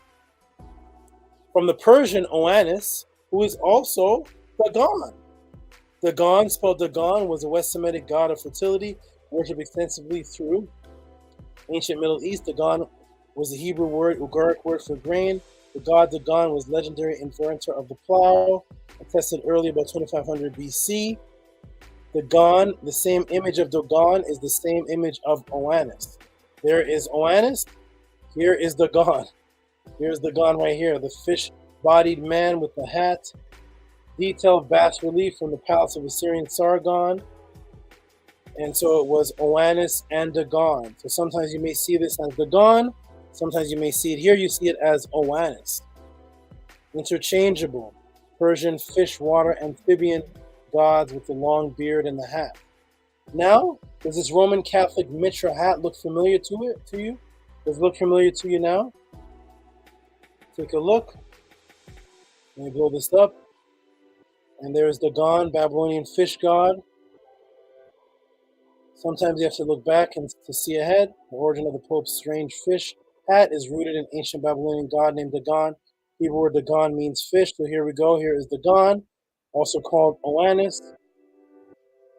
The hat, the fish body, or sometimes it's depicted as the fish body coming down out of the hat. If you actually look at that thing coming down from the back, it's actually a fish. It's actually a full fish. Okay, so there is Dagon Oannes, and here is the Pope Francis. And of course, when you get into the Bible teaches you to become fishers of men, right? You're to become a fisher of man. You understand? But like I broke down in the Stepping Out the Matrix book, if you ask a Christian, why does he have a fish on the back of his car? Who has seen this symbol here? See this symbol here? Jesus? And there's a fish, right? He's in a fish. Jesus is in a fish, like Dagon and Oannes. When you ask a Christian, why did they have this fish symbol? They will take you back to the quote of Jesus saying, "Be ye fishers of men." Well, let me break the matrix for you. If you're a Christian, let me look in the chat. If you're a Christian and you're a fisher of a man, you are the fisherman. You have the hook, you have the reel, you're the fisherman. But yet, when you ask a Christian, why do they have this emblem on the back of their car of a fish? They say because it represents the quote, "Be ye fishers of men." But in actuality, that would be the image of a man with a fishing rod in his hand, not the fish. It doesn't say, "Be ye fish." Be ye the fishers of men. So your symbol, Christian, should be a man fishing, not the fish. You're the fisherman. You're not the fish. Be ye fishers of men, not be ye the fish. But when you look at the symbol of Dagon symbol was the fish. So thus the Jesus symbol who was baptized amphibian is the fish. Not a fisher of man. He is the fish.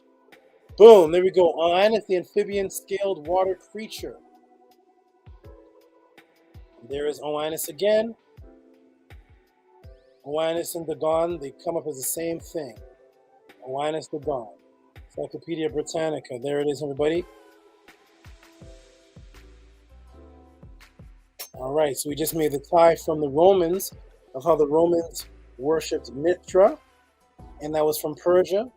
And so when they created the Catholic Church or the Christian Church, they just continued the same reptilian fish rituals right into the church. Mithra turned into the hat of Dagon, which was Mithra, which was really the hat of Oannes and Dagon. When they were writing their Bible stories, they made sure they put the man who baptized you underwater as Dagon, calling him Oannes. But you know me. You know me. So we're going to get deeper down the rabbit hole. Here we go, everybody. Welcome to the Tehuti Podclass. Absorb the information. I hope you appreciate it. According to others, there's a whole bunch of people out there breaking this down, and there's many of me out there. And I'm glad you're here with me today. So, his title was Dingir. Here's the Dingir. The Dingir, Lord of Lords. So one of the titles of these deities, where the Dagon comes from, was actually Dingir. Here's the symbol right here in the language of the Kiyengi. And here is the Dingir. The star was a symbol of the skies. So it was Dingir. When you take the star out, it just becomes Degir. Degir. Right? Degir or Dogri. Okay?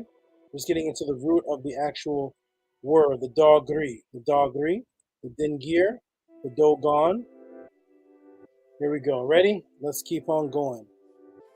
We're going to see how this ties into mankind's best friend. Let's go, everybody. So here we go back to the images again. Welcome to the Tehuti Podclass. We are breaking it down. Here is the Dogri, the Dogon, Dingir. Remember, ancient Rome became Italy, right?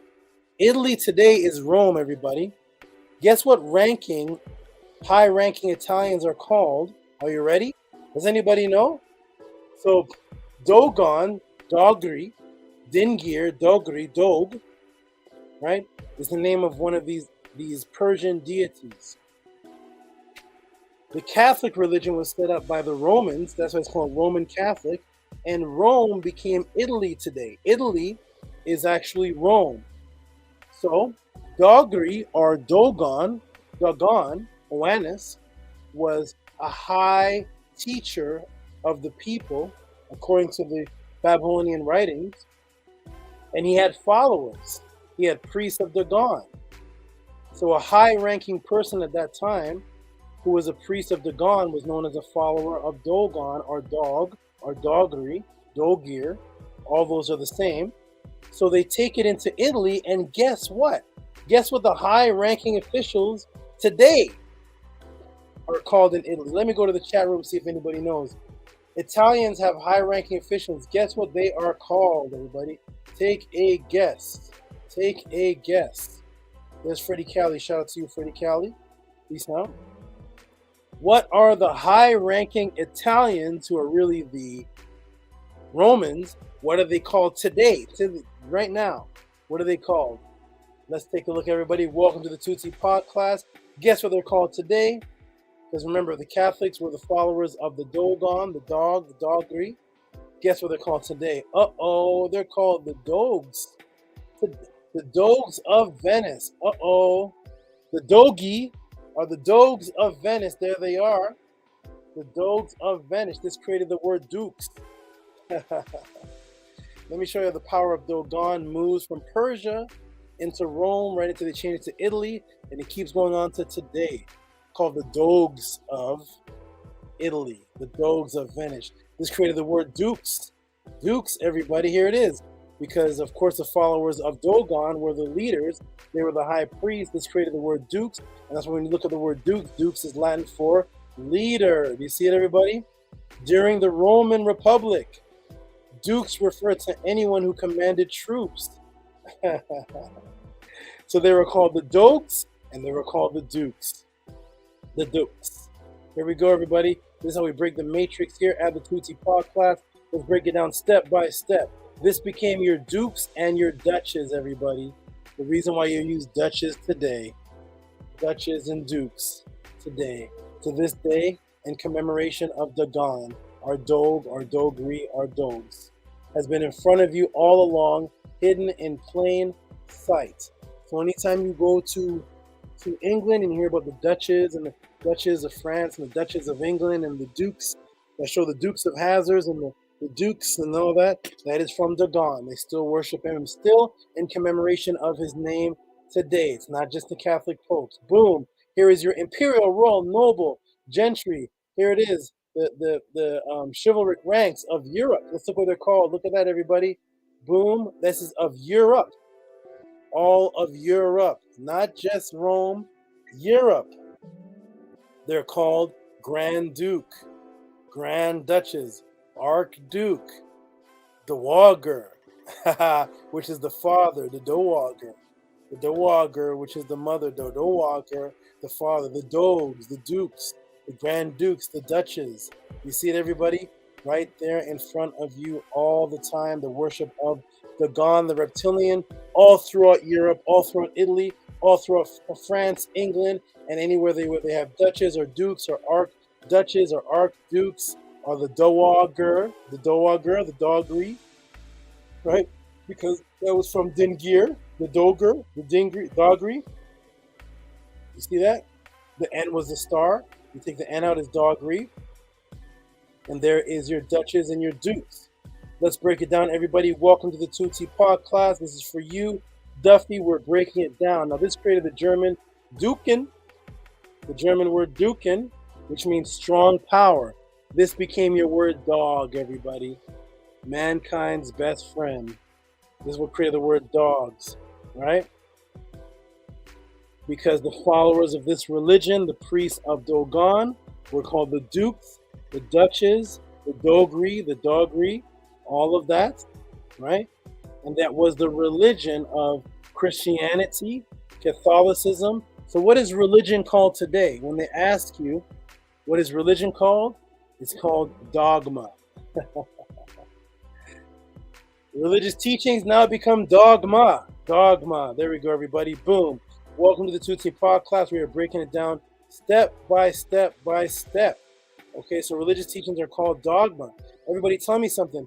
What sound does a dog make? What is the most popular sound that a dog makes? Okay, Let me go into the chat room and interact with everybody and see what is going on. What is the most popular sound that a dog makes? Because remember, they push the dog on you. That is mankind's best friend. They make sure that term dog or dogri is in your head daily. So they make sure that they associate the term dog with everything that you do. What's your favorite sexual position? Doggy style. You get an argument with your girlfriend. She put me in the doghouse. You fall in love when you're a child. It's puppy love. America's favorite food. America's food. Hot dogs. Yo, you dogged her out. What's up, dog? What's up, my dog? What's up, Snoop Dogg? They make sure the dog is a term you use for any genre that you're in, whether you're in hip hop, whether you're talking about sex, doggy style, whether you're in love as a child, it's puppy love, whether you're put into the dog house. What do you call a woman when you're angry at her? She is a bitch, which is a female dog. She is a slut, which is a female dog. When a man has a lot of women, you dirty dog. They make sure there's dog. So you get rid of all of that. You get into religion. You say, I'm free of all that stuff. Now I'm in religion. Now I'm going to focus on my religion. What's this religion called? Well, it's called dogma. No escape, buddy. There's no escape. That's where your word doctrine comes from. Dukes and doctrine. Doctrine comes from the word dog. Go look it up. Doctrine is dogma. Doctor. That's where you get a doctor from, the one who heals you, which originally meant a teacher. A doctor from duke or dog or dukes or dogma. The religious teachers, because in ancient time in Kemet, the religious teachers were the doctors.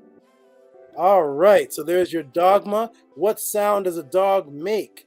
Everybody type it in the room. What sound does a dog make? That's right, puppy eyes. You got little cute puppy eyes. Little cute puppy eyes. Puppy love. When you get embarrassed, man, I embarrass him. He left with his tail between his legs. What tail? What tail's that? I didn't know people had tail. I like it when she's on all fours. All four what? Get down on all fours. All four what? I have 2 hands, that's 2. And I have 2 feet. That's 2 and 2. What's all fours? All four what? All 4 legs, because dogs have 4 legs.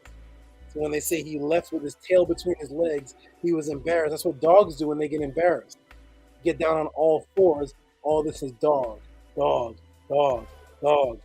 Get in here, dog. And then he becomes your best friend. All right, so what is the song that a dog makes? Anybody type it in the room? Let me take a look. What is the song? What is the word that a dog makes? What is the sound that a dog makes? What's that sound? Everybody type it in. What is the most popular sound that a dog makes? They even have rappers named after this. They have rappers named after this sound. What is this sound that a dog makes? Nobody knows? Let me look in the room and see. What is the sound that a dog makes? The most popular song. They even name a rapper after it. What is it? What is this sound that a dog makes? There it is, everybody. Bow. Bow, wow, bow, wow. But you've never heard a dog make that sound, have you? But they say that it does. Have you ever heard your dog say bow? Please send me a recording. Send Tehuti a recording. Send me that along with the many other teachers that are out here like me. Send me those 2 things, those 2 links. Send me the many other Tehutis, and then send me a video of your dog saying bow, which it can't do. Why? Because dogs and cats cannot put their lips together to make a sound. So cats don't say meow, and dogs don't say bow, because dogs don't put lips together to make a B sound. So they can't say bow, wow, bow, wow, bow. They can't say that. They can't say that at all. But they made you think that a dog says bow. Why is that? Welcome to the Tehuti Podclass. Here it is, and here I am to break it down for you. Let's go back into Dagon. How does it tie into Dagon? How does this tie in to dogma? What sound does a dog make? Bow. Why is that? Because meow, meow wow, or bow wow, meow wow, was actually the name of the Anglo-Saxon god of agriculture and barley. Isn't that exactly what Dagon was? The god of agriculture and barley. Now here is Baal, Baal, the god of agriculture and barley. There he is right there. And they even let you know that it ties into a dog, because when you keep scrolling down, it says figure of Baal and the Hebrew, Beowulf. You see the word wolf in there? Beowulf. Do you see that there in the blue? Beowulf. There's your Bow Wow. Bow Wow is the god of agriculture and grain. Dagon was the god of agriculture and grain, and so was Oannes. Bow Wow, the dog. There's your dukes. There's your dog. There's your dogma. Boom. Bow, the sound that dogs make from dukes, and Dagon, because dogs don't make that sound, but they want to put that in your subconscious that dogs actually say bow wow, bow wow, bow wow. I've never heard that in my life, but we think that it makes that sound. So, Dagon, dukes, is the god of grain. What is the Hebrew word for grain, everybody? Uh-oh. Remember, they interweave this in the Bible for you. They do it right for you. It's in plain sight. I'm just here to reveal it to you. So we got Bow Wow. Bow Wow is the god of grain. Bow Wow, or Beowulf, is the god of grain. But what is the Hebrew word for grain? Because remember, Jesus was a Hebrew. So he would have known the Hebrew word for grain, although he didn't exist, but he would have known John the Baptist, all these were so-called Hebrews. They would have known the word for grain, right? What was Jesus? Jesus was the shepherd, right? He was the great shepherd, the great wheat herder, the great man with the winnowing fan that winnows the grain, right? What's the Hebrew word for grain? Let's look it up, everybody. Boom, Strong's Concordance, H1712. Hebrew word for grain is in Samuel 5:4. Idols of the Philistines. The Hebrew word for grain is, Dagon? Dagan? Wait, what? The Hebrew word for grain in the Bible is Dagon? Hebrew, Strong's Concordance, H1712. Proper name, masculine, Samuel 5:4. There it is right there, DGN, Dagon. They say it means fish and grain. Why? Because Dagon was the fish, Oannes was the fish, the amphibian, gods of grain, and Bow Wow, the dog, the dukes, the dogma, the dukin. Bow Wow was the god of grain and agriculture and barley. You see, ladies and gentlemen, we are putting this all together. Welcome to the Tehuti Podclass. Here is the Pope with the Mitra hat. There is the Dagon, there is Dagon, there it is put all together. And Dagon is now put in their Bible as a word that means grain in Strong's Concordance, H1712. Try and deny it. The grain Dagon, dukes, duke, duchess, the grain Dogon, dukes, duke, duchess, bow, the dog, all tying into the dogma of the Roman Catholic Church. Oh, by the way, where do the Roman Catholics teach that they're from? Where do the Romans teach they're from, everybody? The Romans have a history, and they take their history to a particular story. So remember, this all goes back to Dagon, from where you get the word dog, from Bow Wow, the god of the grain, Dagon, the god of grain, Dagon. Dagon, meaning grain inside of the Bible. The Mitra hat from Mithras, the Persian god. The god of the fish, with it coming down the back of his head. Dagon means fish and grain. And back to the dog, the dukes, dogs, mankind's best friend. Your woman is a bitch, your woman is a slut. You have doggy style, you have puppy love, you have puppy eyes. You leave with a tail between your legs, get on all fours. You're put in the dog house. What's up, my dog? What's up, dog? You dogged her out. All this is from dog. Guess where the Romans say they are from? Because remember, it was the Romans that established all this with a dog. Boom, everybody. Romulus and Remus suckling their wolf foster mother. Uh-oh. The Romans teach that they go back to two children that were raised by a dog. Oh my. That's your best friend, right? Raised by a dog. All subconscious emphasis on dog. Tribute of the reptilian Dagon they adhere to. Boom. Who is the one in the reptilian Bible. That's what it is. It's a reptilian Bible. Reptilian Bible that signifies amphibious life to submerge underwater. It is John, who is Oannes, which all goes back to the dog read. Let's get into it, everybody. Welcome to the Tehuti Podclass. You know I'm not done. You know I'm not done. We're still going in. We're still going to do this. Here we go, everybody, because this is how thorough and serious I am about delivering this information to you. Come get it here while you can, because remember, as they say, there's one of many. There's a whole bunch of me out there, but come get it here on Fridays, and on Wednesdays you can go to the Abraham Podclass and get it there. But let's look at this, everybody. Boom! This is the building of the Pope. This is one of the buildings, a particular building. I'm not even going to say what number Pope, because that's going to tie into this whole thing. But here's the buildings of the Pope right here. What does this look like, everybody? Boom. Because I deal with serpents, I know. And I put a serpent's head right beside it. And there is the serpent's head. You can tell it's a serpent's head. Why? Because the side of a snake, right, Osiris? The side of a snake has the heat sensors. See these holes right here? There's a nose, but then there's heat sensors. Because snakes don't really have good vision. They actually use heat to see, like the predator. They stick their tongue out, they collect particles with their tongue, and then they use heat to make out the image. And these are heat sensors. They have the scales on the top of the head.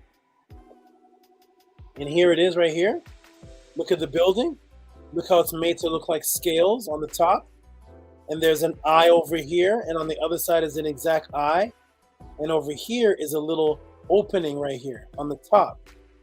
A little opening right there. See right there? A little opening. There's the scales. Notice the head bridges out, goes out just like a snake's head. And there's a little opening because on the top of the snake's head there's a little opening. You see that? And the heat sensors. Here's the nose. You have a nose, and then you have a little opening here in the front. The heat sensors of the serpent. There is the opening in the front. There's one eye, and the other eye is on the side. That is the Pope's building. Ladies and gentlemen, let's get into it. Welcome to the Tehuti Podclass. Here's the inside of the building. Uh-oh. This is the inside, which they've designed perfectly with the two fangs of a snake. The snakes that are poisonous have two protruding teeth that extend past the regular teeth, and they have the tongue going down the middle. And there's your two eyes. Look how perfect this is, a serpent's head. And it even flails out. So you see that? And there's the two teeth. Right in the center is the talking Pope, your Papa, your talking serpent, your Apep. Inside of the serpent, there is the Apep, the Apope, or the Pope. And there he is talking from the serpent's mouth inside of his cathedral or inside of his worship hall. The serpent's head. Outside, the serpent's head from the outside. When you get inside, it is undeniable that is what you see. But remember, the Catholics and the Christians say that the devil, the old serpent who was thrown out of heaven, his number, Mark, was 666. That's his number, 666. Remember that, everybody? They teach that the devil's number, that old serpent, was cast out, and his mark, his number, was 666. Let me fix the camera. 666. So his number is 6. 6 and 3. That's what they say. It's not really what it is, but that's what they say. 666. So that's the number 6 and the number 3, because you have 3 6s. That's what the Catholics say. That's what the religions say. His number is 666, and he's an old serpent. Well, here we are in the worshiping hall of one of the popes, one of them. I'm going to tell you which one it was. One of the popes, and the outside looks like the serpent head, precisely. And the inside even has the two fangs with the tongue coming out, the two eyes on the side, and the scales at the top. Undeniably a serpent's head. Does this tie into the number 6?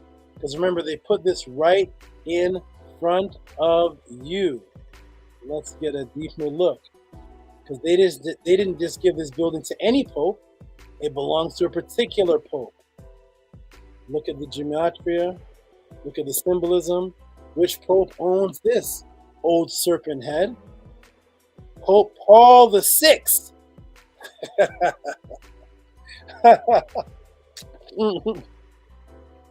Pope Paul the Sixth. Uh-oh. Paul the Sixth. He's the Pope that is over this audience hall.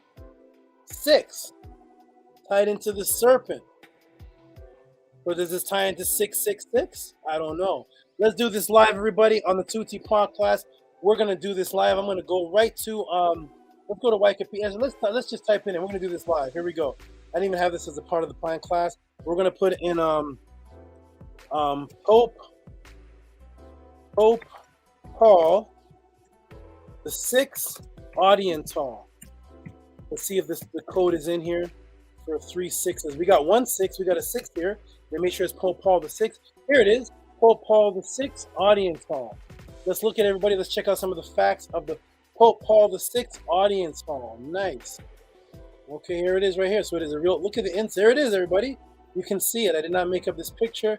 You can see it right inside. They even made sure it had a little red dot eye in the eye right there. This is Pope, the audience hall. There is the Pope right there inside the mouth of the serpent talking to you, giving you the wisdom. Let's check out some facts about the audience hall, though. I want to see, it says Pope Paul Audience Hall. Italian, of course, because Italians are the Romans.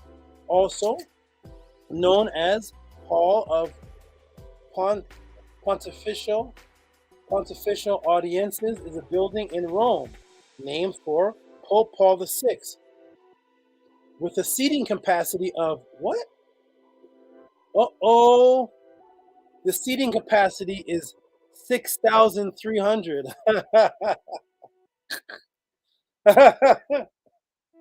Yes, everybody, yes, absolutely.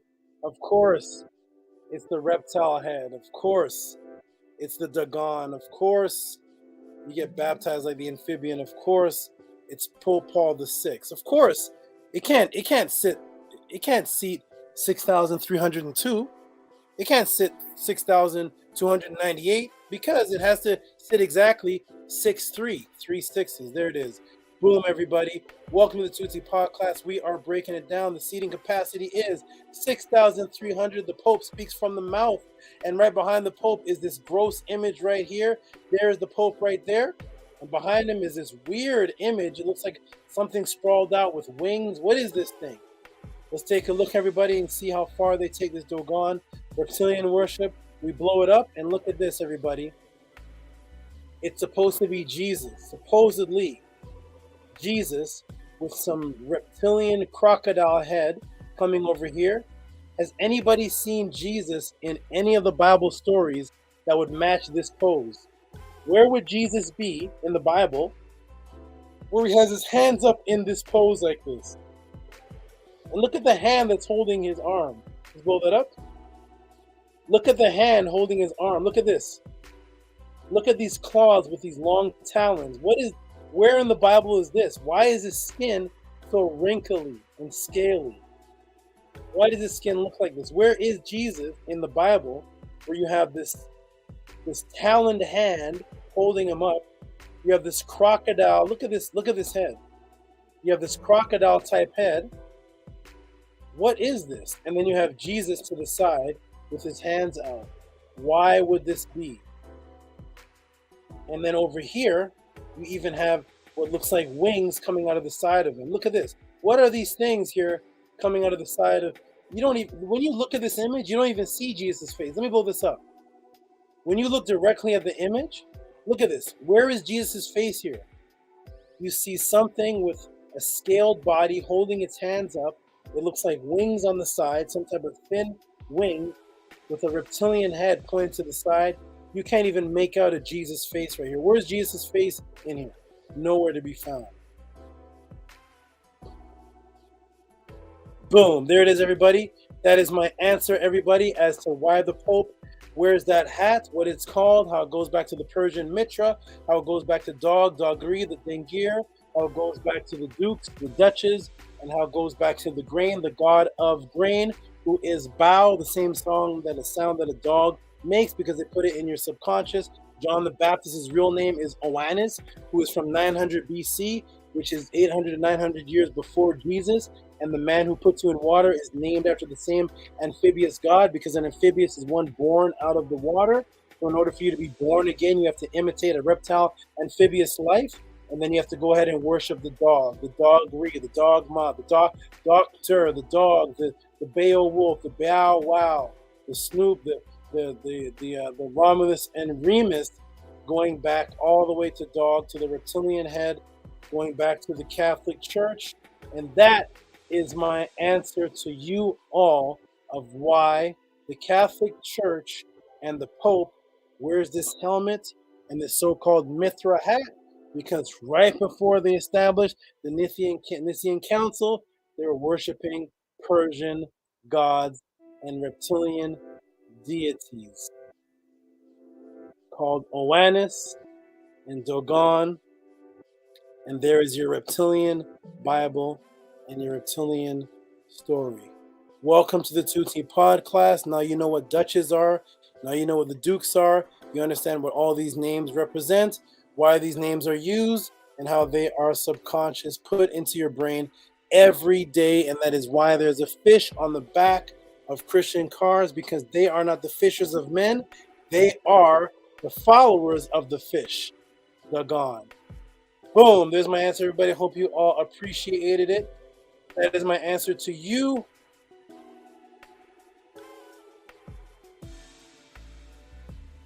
Duffy, let me go ahead and check the room and see who heard the answer, who appreciated it, who got something out of it, and what people thought. I know Duffy's probably have to watch this later. She's not in the room, but I'm going to go ahead and see. And this is what Tehuti Mos was saying, is that I'm answering and breaking down things even for those who aren't asking it. So you may have thought of this question, and Duffy sent the question in, and I'm just breaking it down. And Duffy's not even seeing this right now until maybe tomorrow morning or whenever she goes ahead and tries to see this. But boom, you all have the answers and know a whole bunch of things now of why this term bitch. We don't call a woman a female bat. We don't call a woman any. All of this ties into the dog, the dog that is your best friend, Dagon. All right, let me check the room and see. 93 people in the building. Let's check it out and see. Boom, boom, boom, boom, boom. We have, it's a snake's head. We have,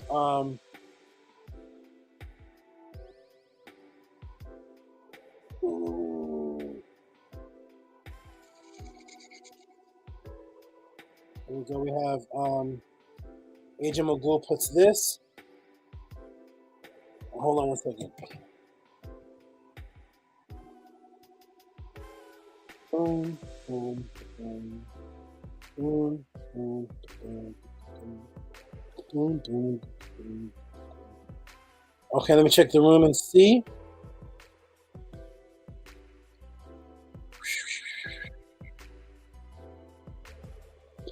Okay, where'd the room go? There it is. Okay, good. We got we got Darius saying serpent with wings. Yep, the ancient fossils that were shown of serpents with rings are very popular, whether you believe in them or not. But as a child, we always heard about the serpent with wings. Very ancient and very popular, and they're simply called a pterodactyl. Whether you believe in dinosaurs or not, but yes, that is one of your images of serpents with wings, the pterodactyl. Okay, so, and by the way, serpents, reptiles with wings don't actually have wings like birds. What they have is flaps of skin like a bat. No, there's no feathers. It's a flaps of skin that they can use to glide like today's sugar glider. Sugar glider, or today's flying snake. It flattens its stomach out, and it just glides on flat, scaly skin. But anyways, let me check the chat out and see who heard the answer. Okay, we got Robert Williams saying, phew. We got RPM saying, incredible answer. Thank you, my brother. Thank you. We got Hector Caparra saying, another matrix busting breakdown. We got AJ Magoo putting, I don't know what those are. What are those?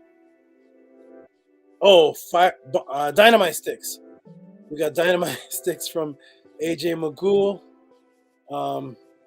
Glad you all appreciate it. We got who else? Who else is here? Boss Fee throwing fire up.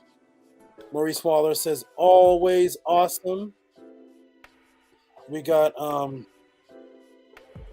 yeah, that's a play on words, Darius. Dog spelled backwards is God. Yes, that's a play on words, absolutely. That's in the subconscious too.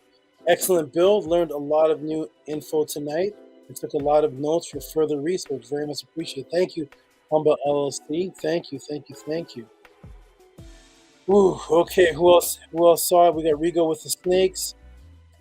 We got cats and dogs are my favorite animal. And that's the thing. Nothing is wrong with the dog. Nothing is wrong with the dog. It's people attributing these animals. It wasn't even called a dog.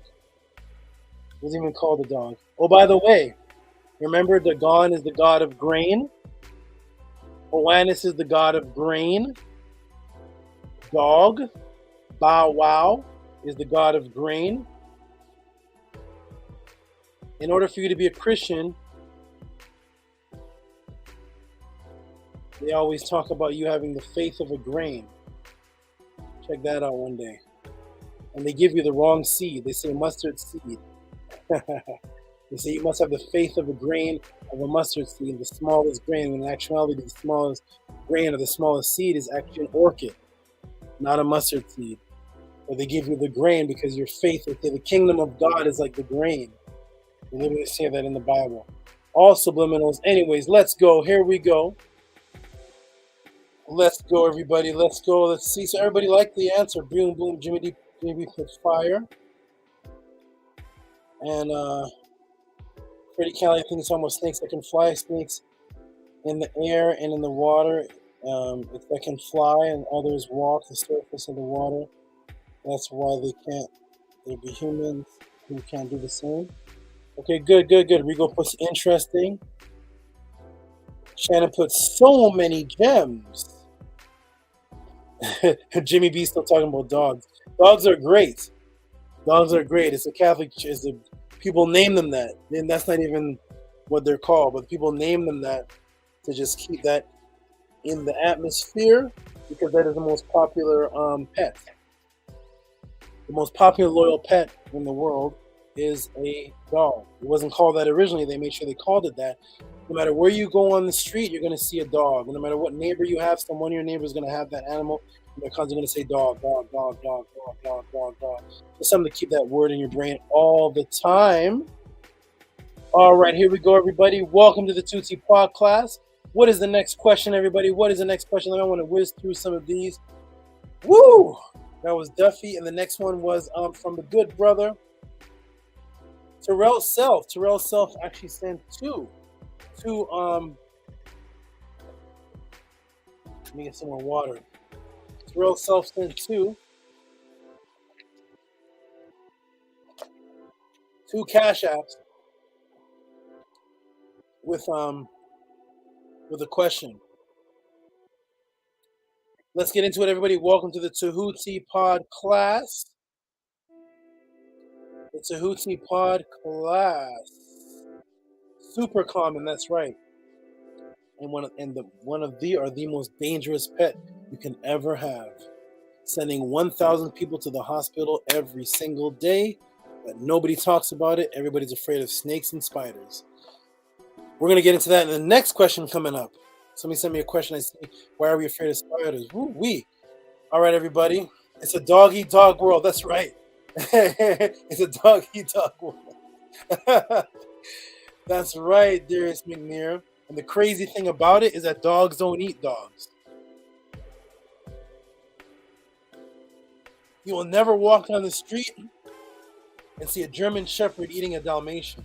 You'll never walk down the street and see a Chihuahua eating a Bull Mastiff eating a Chihuahua. Dogs don't eat dogs. Dogs don't hunt dogs. Dogs don't eat dogs. Dogs eat dog food. But they created that term. It's a dog-eat-dog world out there. What world is that? I've never seen that world. Is that in the wild? In the wild, dogs run as packs. Dogs don't hunt for other dogs. Wolves don't hunt for other wolves. Where is this world where dogs eat dogs? What world is that? It doesn't exist. It's just to get the term out there to associate with you working your 9 to 5. We're doing the hustle, man. It's a dog-eat-dog world. Just to say the word dog, when in all logical reality, dogs don't chase or hunt or eat dogs, whether they're wolves, whether they're huskies, whether they're pit bulls. You don't see pit bulls hunting and eating pit bulls. That is a made-up term just to put the word dog in your brain again. Good one, Darius McNair. All subliminals, man. All subliminals. All right, what I'm going to do now is, one moment, everybody. Hold on a second. Okay, Osiris. One moment, Osiris. Ooh-wee. Osiris is big. You're knocking down Neith. Come over here. You're knocking down Neith. I'm going to step over there for just a quick moment and come back and answer the next question. The next question is, what is it? Oh, we. Look at these questions, everybody. I'm going to throw it up on the screen. There's two of these questions here. And I'm going to go ahead and throw them up on the screen so you can read them. While I step away for just a moment, I just got to step over there and step back for just a second. I'm going to screen share this to show you all the question. Shout out to the new brother. Never seen him before. But he sent this question in. And it is, he sent in, which is from Terrell Self. Terrell Self sent in a 5 and a 10. And it is for, is Waters of Noon the creator? Do we come from the waters of noon? Thank you for sending the extra, thank you for sending 2 amounts for the same question, just reworded a different way. I've never heard of Terrell Self before. He was in last week's class, and then he asked the moderators, he said, what's Tehuti's Cash App? And then he go ahead and send a $15 donation. Shout out to you, my good brother. I'm going to be right back, everyone. I'm going to step over there. And Terrell, if you're in the room, let me know. I'll be right back.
I am back. Press 1 if you can hear me. I am back. Osiris is taking a little break for a moment. I am back. Press 1 if you can hear me. Press a 1 If you can hear me, welcome to the Tehuti Podclass. Let me see if I can be heard. Press a 11111 if you can hear me. All right, the Ma'aterators, Unki and Ma'at. And I don't know where Hati is, but shout out to the Ma'aterators. Hika Kepra can hear me, Shannon can hear me. Let's go, everybody. Welcome to the Boss, we can hear me. Unki and Ma'at, awesome. Welcome to the Tehuti Podclass. We're going to get into the next question. Actually, what I want to do is let me give a couple shout outs, a couple shout outs to some of the people that sent in a donation tonight and questions in. I'm just going to go ahead and shout them out.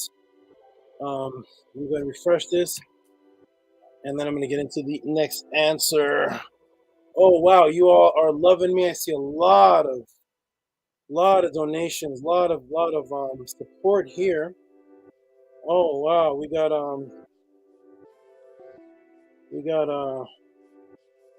shout out to October 8th. Okay, we got Art Richardson, which is Netter, formerly known as. He sent me this. I don't know if I put this with last week. Shout out to Netter, formerly known as, who sent me this. And this one is oh wait, nice one. 2772. 2772. I'm gonna go ahead and put that in this room here. That was from the 8th actually, but it was for, I guess, for this upcoming pod class. I'm going to shout out for this pod class. Where is the room? Let me get in. So much is going on. Where's the room? Did I cut? Where is the room? StreamYard? No. I do not see the StreamYard anymore. Oh, it cut me off here? Oh, why did it do that? Okay. Very strange. Let me do this then. Okay. Shout out to Hart Richardson, or AJ, formerly known as. I don't know why I did this, but I'm going to go ahead and put this in the screen. It's giving me two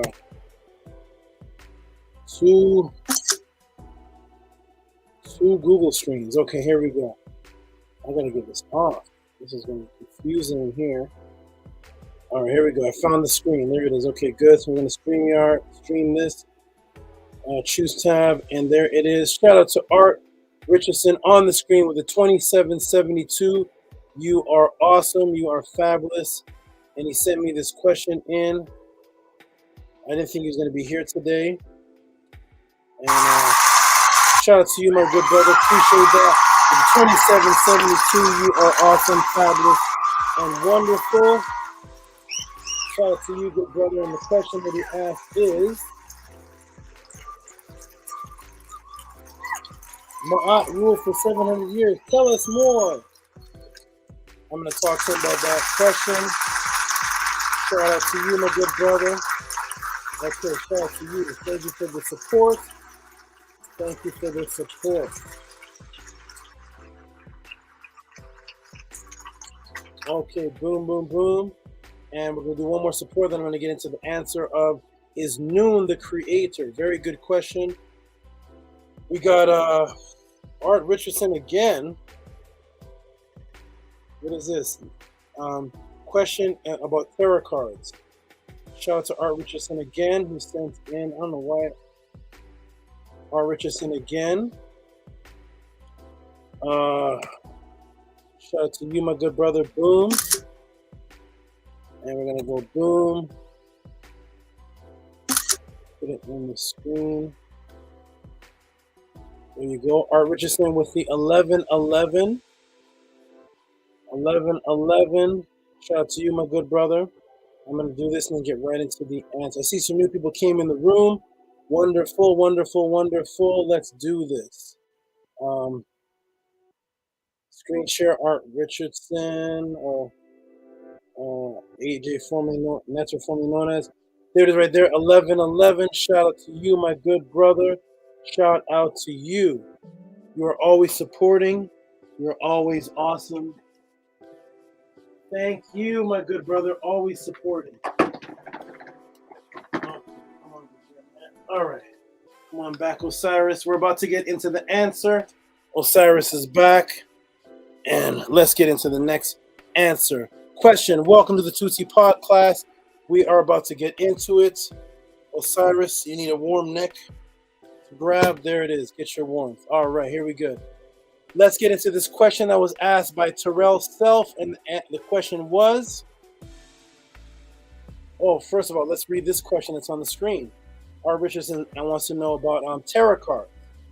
He sent the question in an email, and it's about question about tarot cards, origin of tarot cards. No problem. We will get into that, and we will get into that when I can. And let me go ahead and put a note beside that. Thank you for the support, my good brother. You are awesome as always. Shout out to the new people that came in the room. I see Chris MVP Harris has stepped into the room. Shout out to Chris. I don't know if this is a message from a while ago. I don't know if he's still in the room, but shout out to you. If you're in the room still, Chris, press 1. Shout out to you. Oh, Terrell is here. Good job, Terrell. We're about to answer your question. One moment. Let me fix Osiris. Come here, man. All right, boom. Okay, Osiris. Okay, listen, we're going to answer this question for these people. Say peace again to the people. There we go. Let's go. Let's answer the question. Osiris, you ready, man? So the question that was asked was, is Noon the creator? Who is Noon? My screen somehow split. I don't know why. Let me do this, everybody. Hold on. I don't know why my screen split. Okay, not a problem. Let me go ahead and screen share this and get into the answer. Whew, a lot going on. First of all, shout out to Terrell for asking the question. Very good question, and I would love to answer it. So I'm going to go ahead and do a screen share once again to show the question again. Shout out to the new brother. I don't know if he's young or old, but shout out to the brother for being a new person coming in and immediately asking a question. So we're going to go ahead and do a screen share. And there is the two questions there. Boom. Up on the screen. Is the waters of Noon the creator? And he sent to back up this to clarify. Do we come from the waters of Noon? Great question. Welcome to the Tehuti Podclass. We are going to get into this answer. Let me go ahead and close this down. Boom. Boom. Press a 1 if you can hear me so I can make sure that I am heard here before I start to answer. Press a 1 if you can hear me. Terrell, this is for you. My good brother, let me see if the room is hearing me. He's only 21. Wonderful. He is 21. Our Big Daddy King said I'm only 21. I'm not touched by anyone. All right, can everybody hear me? Everybody hear me? Everybody hear me? Press A1. Shout out to I am Kadzania. You can all hear me? Okay, here we go. Welcome to the Tehuti Podclass. The question is asked, is Noon the creator? Did everybody get that? One more time for those who just stepped in, Kazunia, and those who just stepped in. Here's the question from the good brother, Terrell. He's only 21 years old. He's brand new to the podcast. He's kind of brand new to life, and we're going to break down these questions for him. He trusts me enough to support me enough to send me these questions with a support of $5 and $10 for, is the waters of Noon the creator? Do we come from the waters of Noon? Let's get into it, everybody. Welcome to the Tehuti Podclass. Let me check if I'm screen sharing. I am, and here we go. Is Noon the creator? Let me walk you through. Let's walk through, everybody. First, we're going to look at the glyph and understand what we are looking at. So here is the glyph of Noon, or just the letter N, sometimes pronounced Nu, and when producing, pronounced Nut with a T in its production state, or what people call a feminine state. So here is the letter N, and it is waves usually associated with water, ripples of water, pronounced nut or noon. And here is the image of noon. As you can look in his body, symbolic blue of water with the same waves. You can see the waves in his body, symbolic that he is the embodiment of water. Creating the word noon or the letter N. In actuality, if you look at the meta-letter glyph for noon, you can see where the English letter M and N come from. Okay. Just to get some people perspective of what the brother is asking about. Here is the word newt in the meta-letter hieroglyphic dictionary. And this is noon or newt. And it is a pool, stream, or a canal, mass, lake. Nu, T. Nu with a T at the end of it. Everybody can see that. And there is nui. Same thing. Canal, water, stream. Okay. All right. In the Kemetic creation, life is brought forth from the new, the waters. We're going to go to the history of creation. History of creation in the Medu-Neter and the transliteration and the English. And this is where the concept of the creation comes from, associated with water. Kepera, coming forth from my mouth, not has existed heaven, not has existed earth, not had been created. This is where they took the Genesis from, in the beginning, before the heavens and the earth, and God started creating. Taken from this. This is way before there was any Genesis story. Things of the earth, creeping things, the place that I raised up from them, out of new, primordial abyss of water, the state of inactivity. I had not found a place that I could stand wherein I worked a charm, coat na. I worked a charm, kut na, upon my heart. I laid the foundation of Ma'at. I made an attribute every attribute. I was alone. I spit in the form of Shu. So here is noon, right over here. So in the creation story, it talks about something raising up out of the primordial abyss and the waters. Or I raised up from the primordial abyss or the waters. This is why in the creation story of the Bible, one of the first things mentioned is the water, which is God created the heaven and the earth, and immediately the Spirit of God moved across the face of the water. Let's get into it, everybody. Welcome to the Tehuti Podclass. We are going to break it down. Now we're going to get into the destruction of mankind, the story of Sekhet or Sekhmet protecting Ra. And once again, we're going to take a look at this. What said mankind, said His Majesty, Ankuja Seneb, life, strength, health. To those who are in his train and his company, called, bring me my Ma'ati, and Shu Tefnut, Seb Nut, and the father and mother Neters, father and mother gods, who live with me. Behold, when I was in Nu. So here is again Ra, our sun energy, talking about when it was in Nu, together with my God Nu. Let him bring his ministries with him and bring out silence. And it continues to go on, but here's the other English translation. It says, said to those who are in the retinue, please summon me, my eye, Shu, Tefnut, Jeb, and Nut, as well as the fathers and mothers who were in my company when I was in Nu, and also the God Nu. So here, again, talking about who people think is the original creator, Ra, but yet Ra is coming out of Nu. Okay, let's continue on. And of course, this is where the Genesis story comes from. In the beginning, God created the heavens and the earth was formless and empty, and darkness was over the face of the deep, and the Spirit of God was hovering over the waters. And guess what? Scientists have now discovered that life was created in the waters, but it needed what is called intermediate drying from the sun, Ra, in order to be complete and push forth the molecular building blocks of life. Okay? So scientists have now discovered, first they thought that all life just came from water.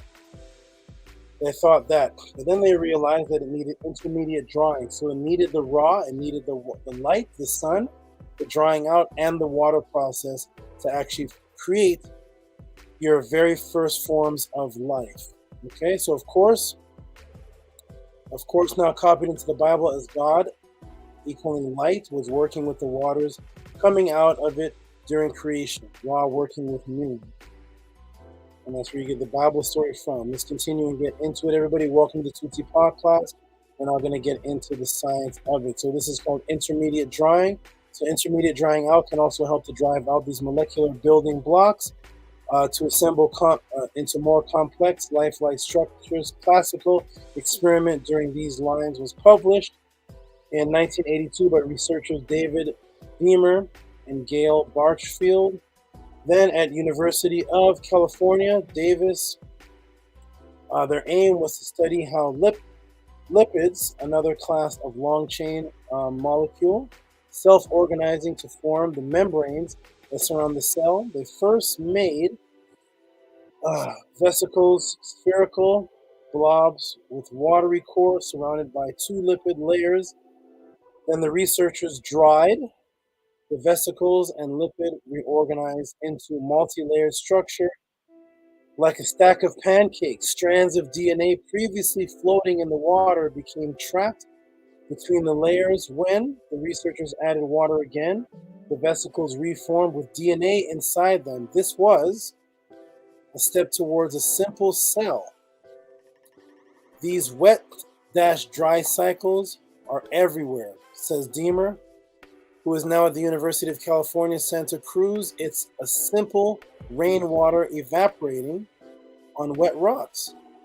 But when they applied it to biological chemicals such as lipids, he says, remarkable things happen. In 2008 study, Deemer and his team mixed nucleotides and lipids with the water, then put them through wet-dry cycles.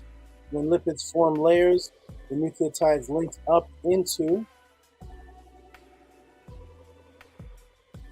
RNA-like chains.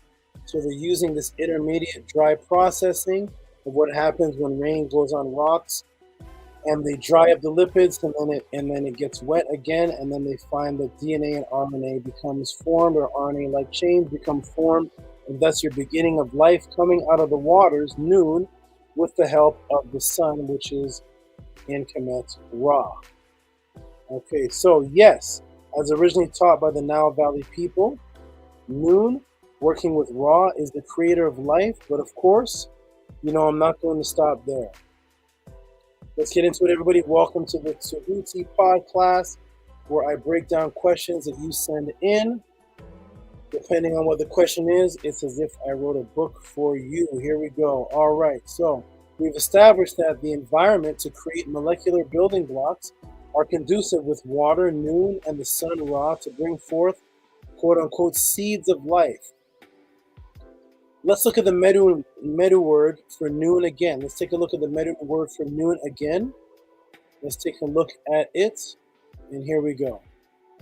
So here you can see the word noon, or the letter N and M. That's why it's M and M. Okay. Take a look at the lettering right there and the symbol, which are waves of water. Okay. We have noon, the primordial waters. Okay. Now we're going to look here in the Per Emharuv plate 7, page 28 of the Per Emharuv Ani, 1250 BC. Tamu in rising up, I am the only one. I came into existence in Nu. You see the Nu right there? Coming into existence in Nu. I am Ra, is rising. In the beginning, ruled as he. So there's noon again, Ra coming up out of noon. And there's the primordial chaotic waters again. Now that we've looked at this and understand what noon looks like, this is for the Hebrews and the Christians. I want to show my students your alphabet and let them see something very strange. We know that in Kemetic teachings, noon is the chaotic waters that brings forth the seed of life. But what is this in your alphabet? My good Hebrew brothers and Christian brothers, We see the noon over here, primordial waters that bring forth the seed of life. But here we are in the ancient Hebrew letters that the Europeans call Paleo-Hebrew, and I have here squared out some interesting letters in the Hebrew language. And what are they? Mem and Nun. There is the Nun in the Hebrew now, stolen, and now it means water chaos. See that Mem? But over here, we see that the Nun is also the letter M. Do you see it right there? Right? The primordial waters of chaos. And we see that the letter M and N at times are interchangeable, both meaning water. We all see that? There it is right there. M and N. So it's noon and sometimes it's mean. Okay? Development of the letter M. See the M right there where my mouse is? Let me blow it up.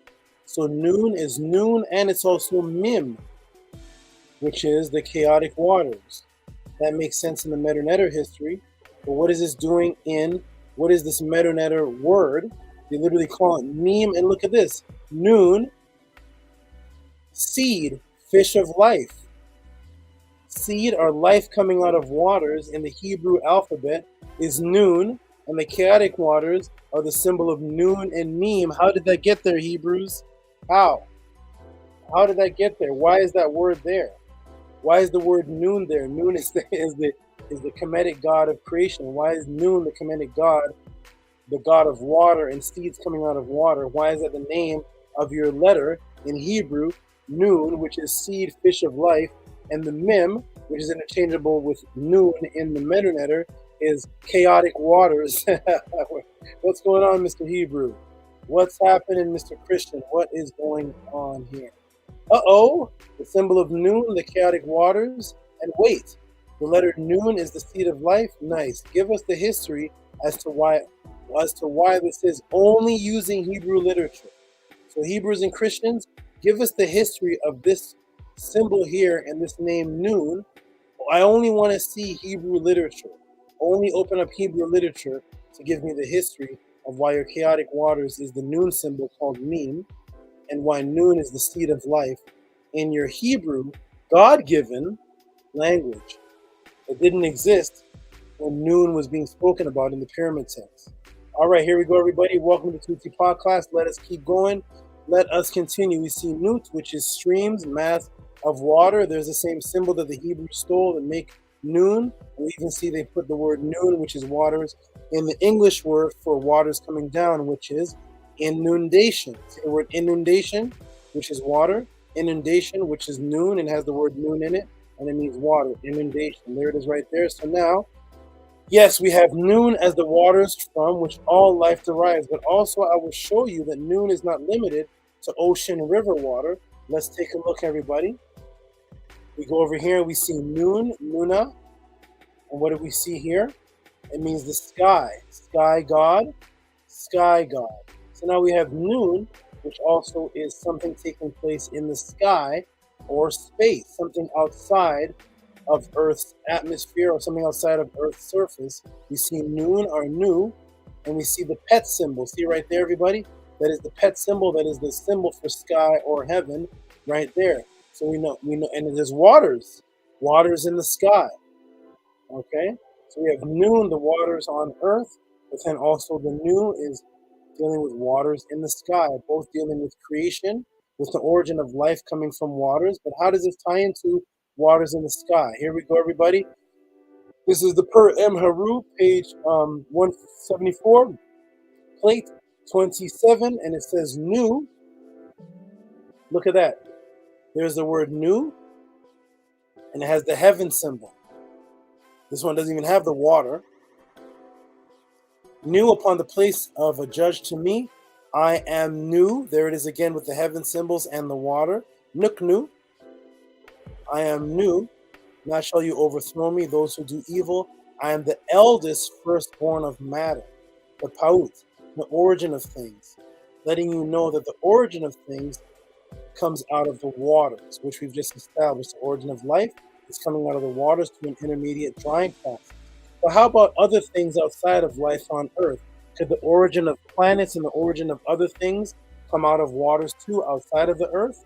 Let's take a look. So here it is. I'm the eldest born of unformed matter. My soul is the netter, souls of eternity. I am the creator of darkness, the Kek, making his place in the confines of the sky. So Nu is a creator in the darkness, the origin of matter, in the sky, in outside of earth, not on earth.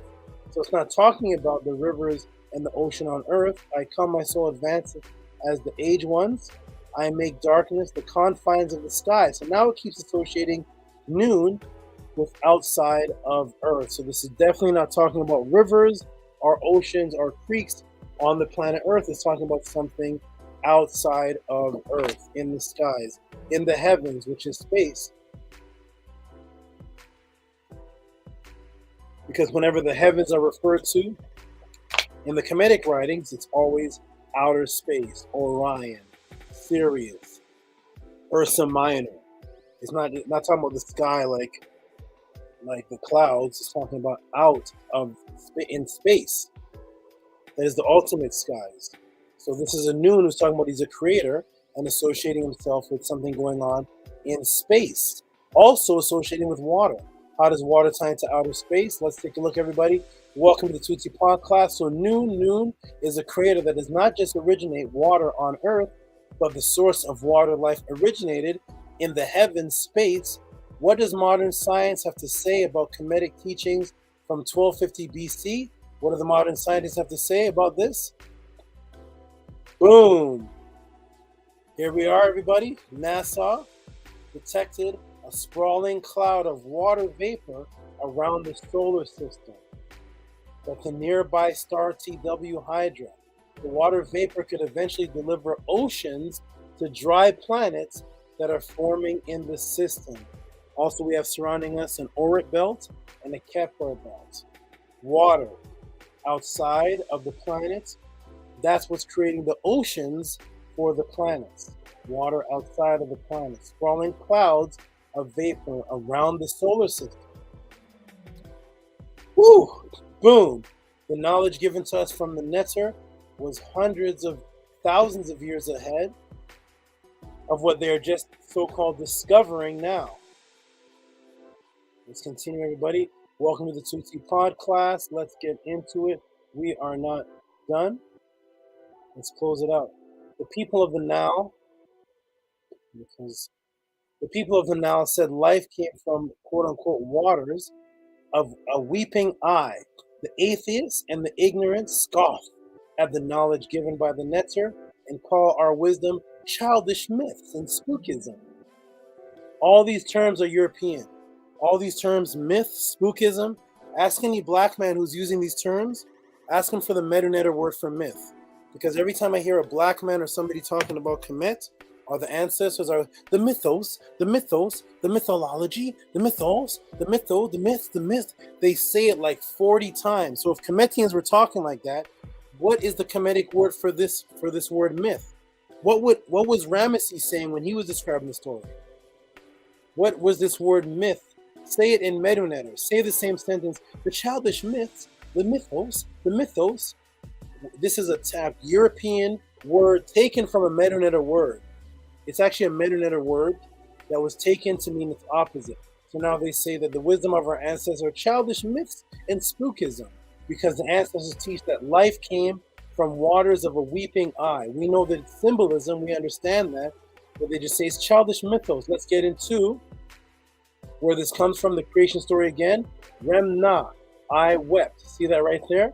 I wept over them and came into being, men and women. So according to the Kemetians, water from a weeping eye is what created life. Came into being, men and women.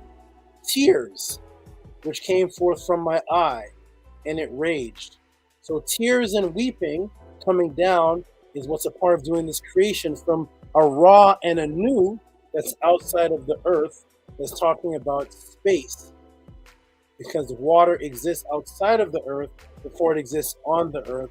And actually, as we see, scientists see that it is water that is surrounding the solar system that's actually providing the waters to create oceans on multiple planets. And here we are with an eye weeping, and that's what's creating life forms and its tears, they say this is the mythos. This is childish stories. Okay.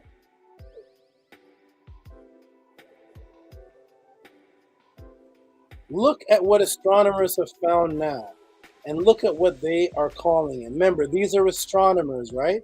They're supposed to be atheists. Astronomy doesn't teach anything about God, does it? Science and astronomy doesn't say that. They shouldn't even be using the word God.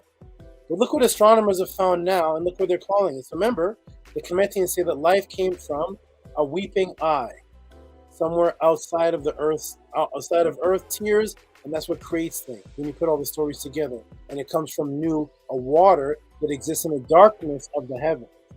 Look what astronomers have found, and look what they're calling it. The famous Eye of God Nebula, actually weeping tears of water. So this is the term the scientists, the astronomers are using, called the famous Eye of God. Why are the astronomers using the term God at all? Why are they using Eye of God or God, weeping tears of water? What is this? This is the nebula. Woo! All right. So what? What? Water, tears of God shooting from God's eye? I guess when they say it, it's not spookism. Right? When we say it over here, look at the childish mythos, the childish mythos, the mythological mythos. But they can say the same term, the famous Eye of God Nebula, in the darkness of outer space, weeping tears of water, actually producing water. When they say it, it's acceptable. When we say it, it's mythos. What is a nebula, though? Nebula is a giant cloud of dust, gas. Let's slow this down. Let's slow this down. Let's see what a nebula is in the first place. A nebula is a giant cloud of dust and gas in space. Some nebula, more than one nebula, come from gas and dust thrown out by explosion of a dying star, such as a supernova. Other nebula are regions where new stars are beginning to form. For this reason, some nebula are called star nurseries. From each star, a solar system may be formed with planets and thus new life. Yes, we knew Noon was the creator, and religions and science just stole it and said it in a different way without giving credit to the original teachers. Boom. There's my answer, everybody. Thank you, young brother, for asking the question. And absolutely, we taught in Kemet that life came from the waters of Noon, whether it's the chaotic primal waters of billions of years ago that started creating the smallest lipids and smallest molecules of life, or whether it is the life that's created from the waters in the Oort belt, the Kepler belt, or the nebulas in outer space, shooting out waters from stars that are actually creating oceans on other planets, which of course they go through the process, and then life starts on those planets, and thus, boom, life is beginning simultaneously or millions of years afterwards with the same process of the sun, which is the star, and the Noon, and the drying out process, creating life on multiple planets, going back to what we call Noon. That is my answer, good brother Terrell. I hope you took down notes. I hope you appreciate it. I hope you now understand what the Cometians are talking about and why they use the symbolisms and understandings of life coming from waters and waters coming from outer space, which scientists are just discovering today, calling these nebulas the Eye of God that are weeping tears. Boom, that is my answer. Welcome to the Tehuti Podclass. Let me go and check the room to see if Terrell even heard any of this, if he got the answer, and if anybody is listening. Osiris, were they listening? I know you can't listen because you don't have any ears, but they are hopefully listening. Let's go, everybody, and see what is going on and see if Terrell is even in the room. Woo! Let's go and see what's going on, everybody. Freddie Kelly puts water is the creator. Yep. Water is the creator. All right. Water is essential. Yep. God walking on water. Yep. Let's see if anybody appreciated the answer and heard. Let me see if Terrell's in here. Okay, let me see. Where is... Woo! There's a staff support also. What's it? Absolutely. We'll get into that in another class. Okay. We are the universe all. Yeah. Okay. Garfield Gary says, exactly. I looked at the stars. Though through my telescope, they appear to be underwater. Boom. Okay, let's see. Freddie Cali and Darius are going crazy in the chat. They love this. This is the most I've seen Freddie Cali comment.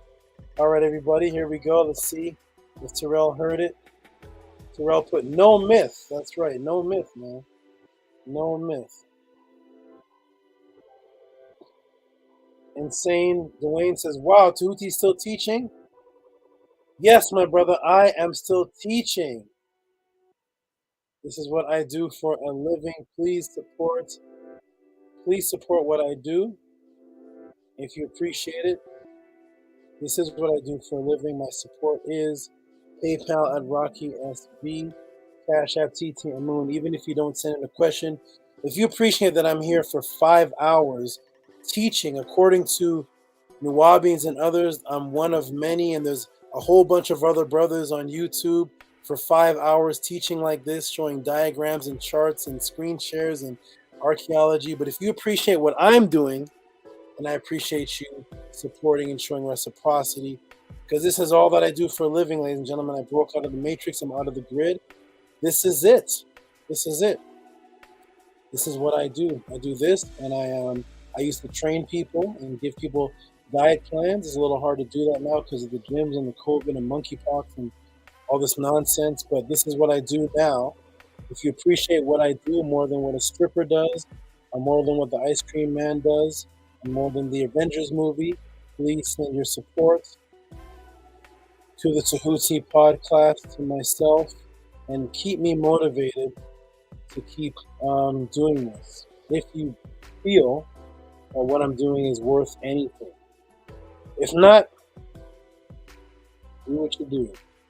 All right, let me go ahead and put my AI moderator. This is support with cash. I have question, TT and Moon. Shout out to the moderators. I got to fix the moderator screen. I got to update it. And shout out to the moderators, Nania Setmer. Shout out to, where is, I don't even see them in the room. But there, I saw Ahati. Shout out to Ahati Ma'at.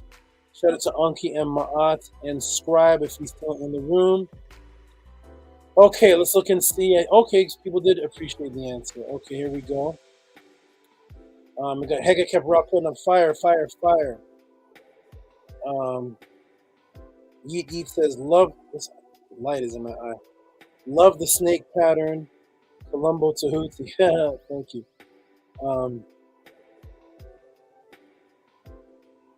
RPM says, I did a lesson on water vapor in space on my page before. Amazing breakdown. Yes, absolutely. Keep working. Robert put fire, noon. Oh, here's the shade. I haven't seen the shade in a while. Shout out to the shade. The shade says, brilliant. Hikakep says, son of noon. Ahati put questions. Uti Cash out. Thank you.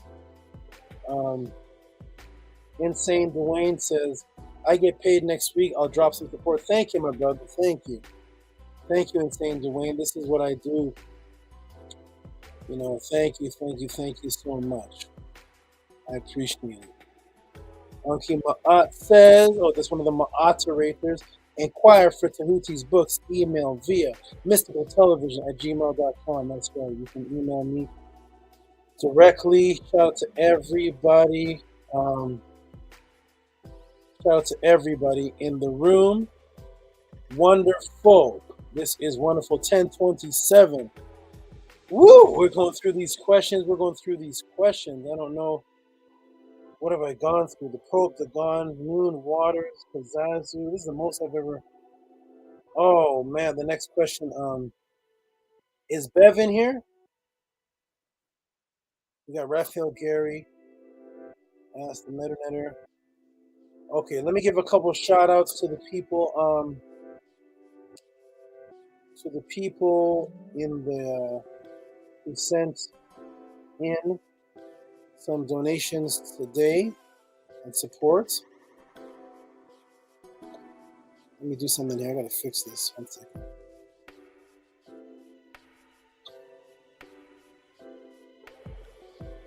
One second.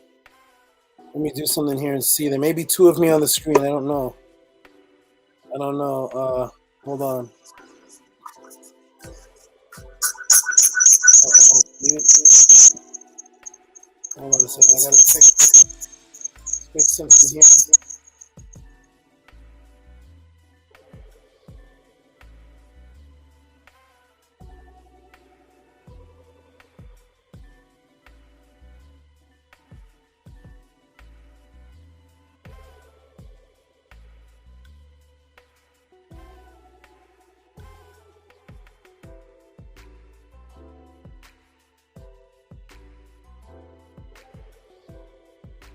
Oh, my screen broke up on the screen. If you can hear me and see me, press 1. I had to fix that little situation. If you can hear me and see me, press 1.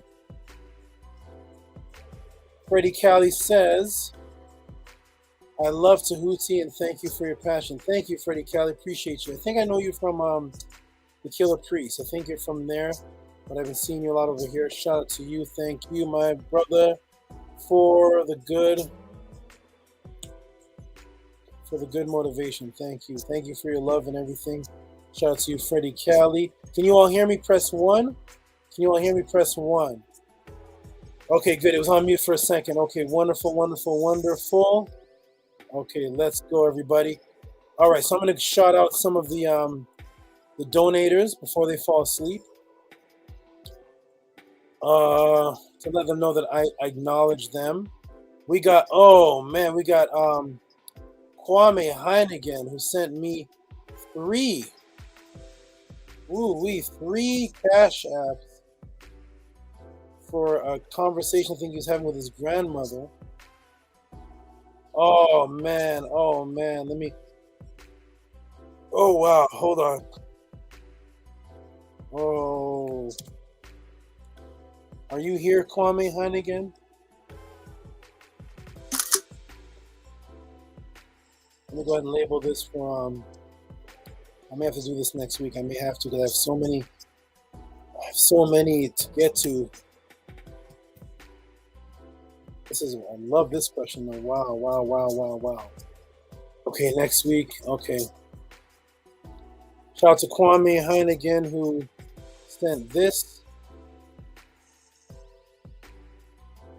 And he sent where is he? Okay. Well, you know what? I can do this. Yes, look at that. Yes, I can do that. Put it on the screen. Here we go. Shout out to Kwame Heinigan. I'm going to go ahead and... You sent 3, so... Shout out to Kwame Heinigan, who says, can I parallel Jesus to Heru? This is, I believe, spawned from conversations he's having with his grandmother. He sent me a message on this. And, I would love to. I got to get to it. I got to do everybody in order, though. Even though you sent me this before the podcast, it still is in order. And, of course, I'm going to break this down. Shout out to Kwame Heinigan. He sent that. I'm going to go ahead and give you a hand class because you sent 3, which equaled over $25. So shout out to Kwame Heinigan. Awesome question. Wonderful. And we have Kwame Heinigan again. Oh my gosh, look at these questions. I love it. Shout out to Kwame Heinigan again. He sent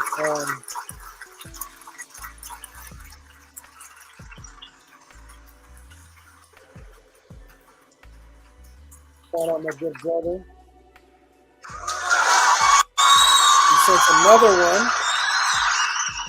He sent another one. And then we're going to put that one up in the room. He sent, so this one was about Jesus. Can you parallel Jesus to Heru? Oh my goodness. Oh, I can't wait to get to that question.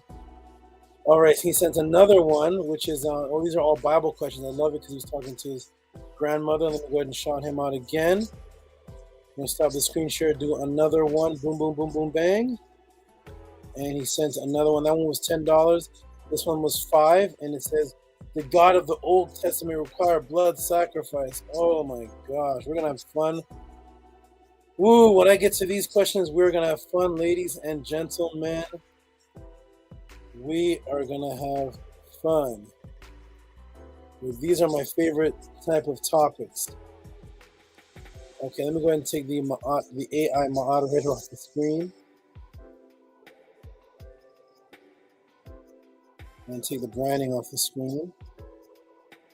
You all know the Cash App by now. Shout out to Kwame Heinigan, who sent $5. That's 10-5. And Kwame Heinigan sends another one, another 10. Oh, what is this now? Oh, interesting. Interesting one. Okay, Asar, what are you doing, man? Osiris, what are you doing? You're flying. Flying. Hold on, young man. Don't worry, this week you're going to get a nice rabbit.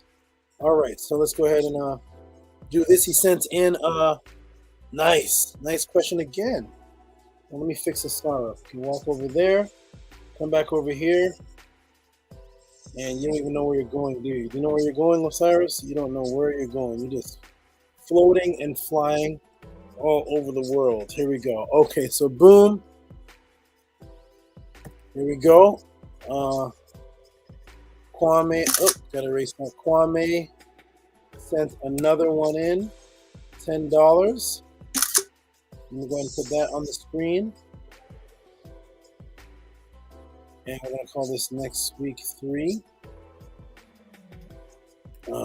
Next week 3.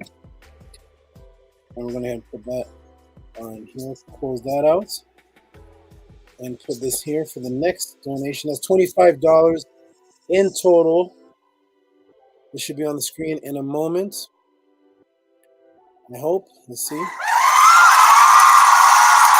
That's 10, 5, and 10 again. And this question is, was there ritual blood sacrifice in Kemet? Was a ritual blood sacrifice in Kemet? Okay, good question. Great question, my brother Kwame. Awesome. Appreciate the support. You are awesome, my good brother. He has supported a few times before, and he's slowly becoming a consistent supporter of the Tehuti Podclass. Let's get it in. Okay. Let's get it in. And let's go to that's 3 from him. And the next one, Bev. Bev sent this one in. And I'm waiting for Bev to come here because this is a kind of a personal one. I know she comes in late because she's actually in the UK. So her time by I think about 11:30 is her morning time, something to that effect. And this is a question about a personal thing that happened in her life that she wants to know about Kemetic knowledge too. So I was actually waiting for her to come in the room so I can break it down. So shout out to Bev. Bev, let me do this. Nice. Shout out to Bev, who sent in this one, which is, please see email, set and a star lovers. Let me go and put it on the screen here. Where is it? She asked a question that is this it? October 14th? Okay, where is Bev? Okay. And shout out to Bev too. She sent me a lot of pictures back from the British Museum. What's happening? The British Museum. And let me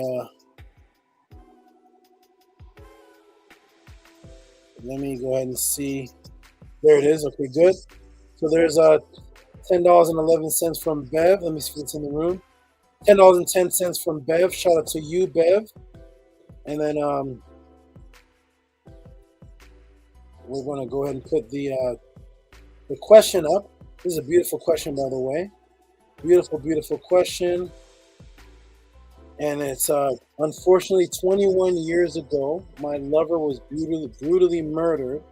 I've never fully recovered from the shock and loss of his presence in my day-to-day life. I sometimes feel we are still, quote unquote, in contact. Did Aset continue to have a relationship with the Tsar after he became Lord of the Underworld? I don't know how the greatest love story ends. Please enlighten me. What a great question, right, everybody? What a great question that is. Okay, everybody, what a great question. So that is a beautiful question by Bev. Thank you, Bev. I'm waiting for Bev to come into the room since it's a personal question.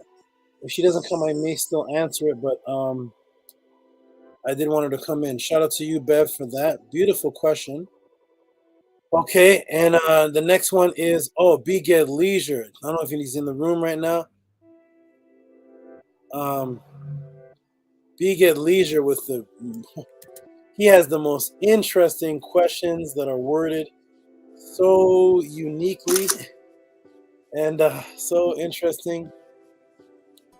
Let me go ahead and see if he's on the screen. Okay, we're gonna put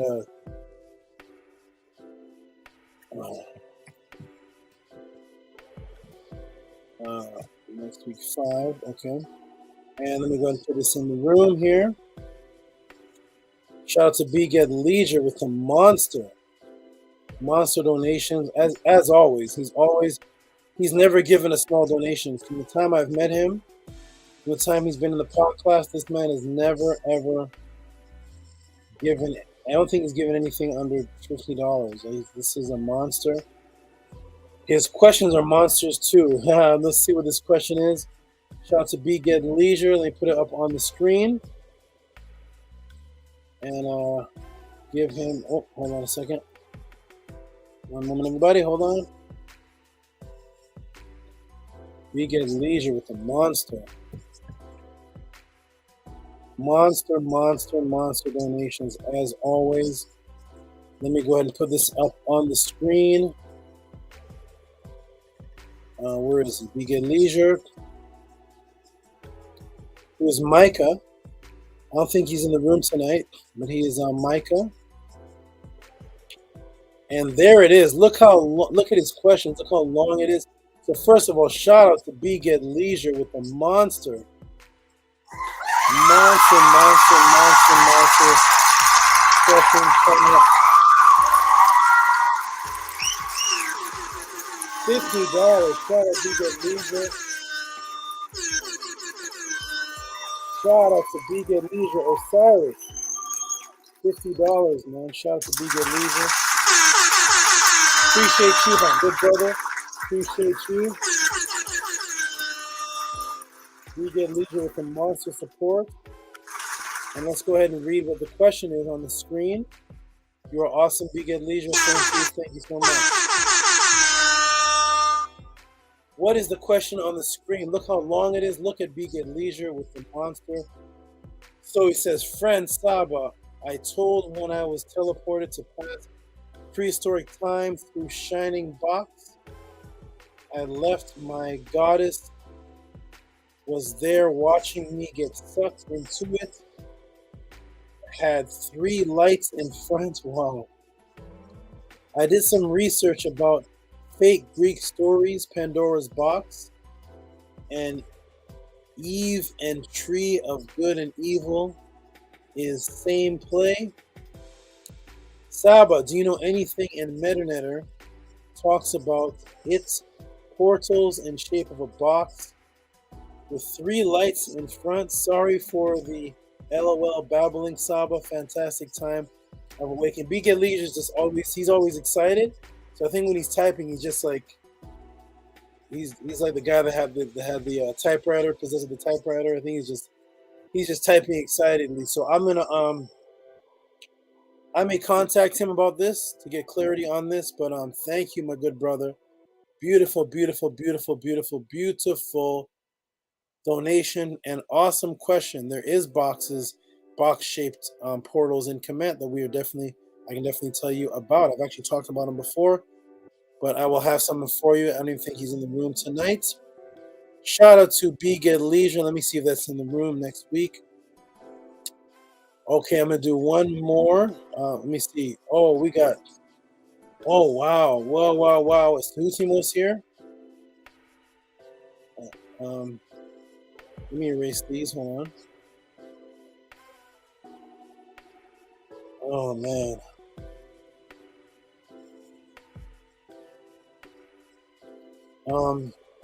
Oh, all the monsters are here.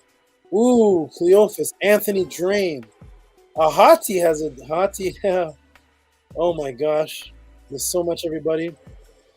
You all are really supporting me. Thank you so much. This is Matthew McDowell sent this question. I think I asked him for clarity on this. I don't know, but he said he's not in a rush for it. I don't really understand the question. I'm going to talk to him one more time. I talked to so many people, I can't even remember if I asked for clarity on this question. Okay, come here, Osiris. Let me put you back around. And shout out to Matthew McDowell, who sent 1772. Let me go ahead and put his question in the room for everybody to see. I don't quite understand it, but he said no rush, so maybe in the week I'll ask him to elaborate. But I will put in the room. So much going on. And there he is. Boom, boom, boom. Boom, boom, boom. And we're going to put him in here. There he is right there. Shout out to Matthew McDowell.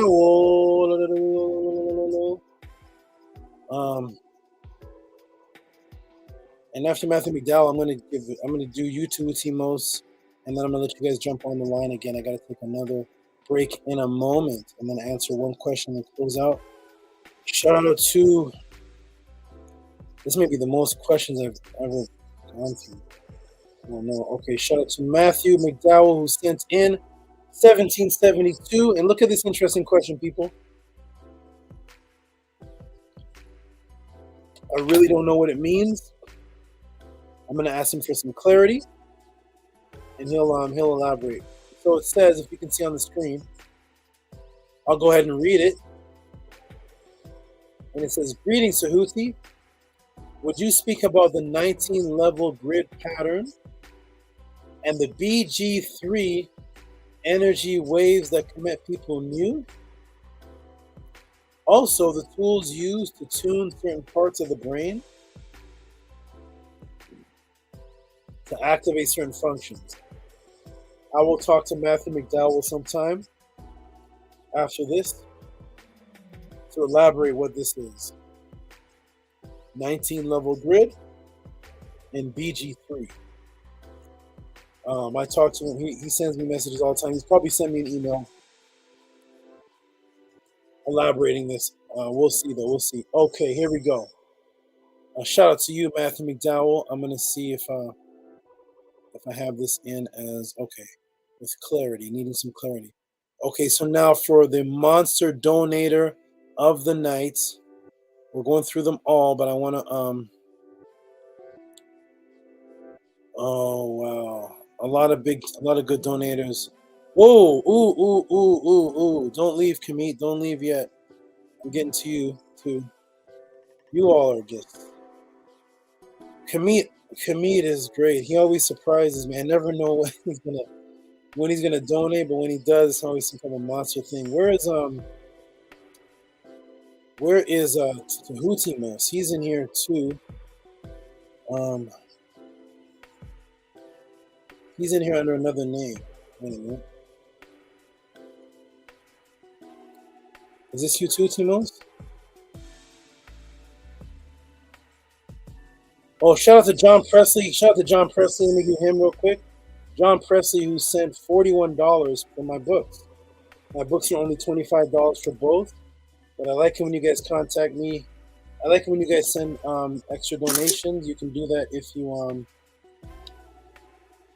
you contact me directly. I appreciate that because on the website you can only send the exact amount. Do it either way that you wish. If you want to send me extra donation for the books on top of what they cost, contact me directly. If you want to just get the books for what they cost, do the website. A shout out to John Presley, wow, who sends, let me go ahead and put this in the room.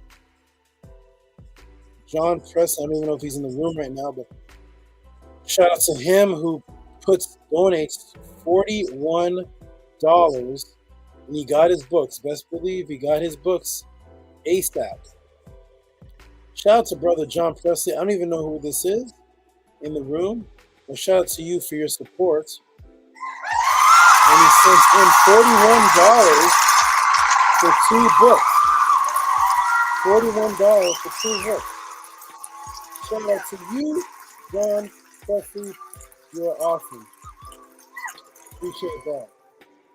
You are fabulous. FABOLOUS. Harvard spelled.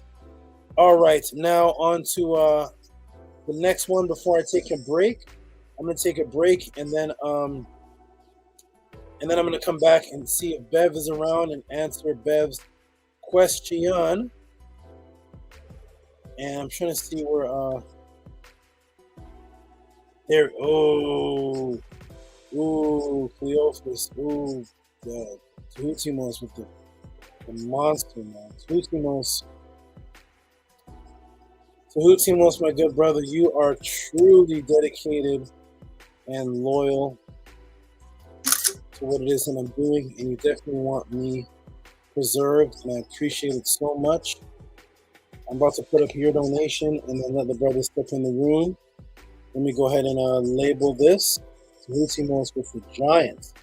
The giant. Woo. Next week. Tehuti is awesome. We're going to put that in the room. We'll put that up there.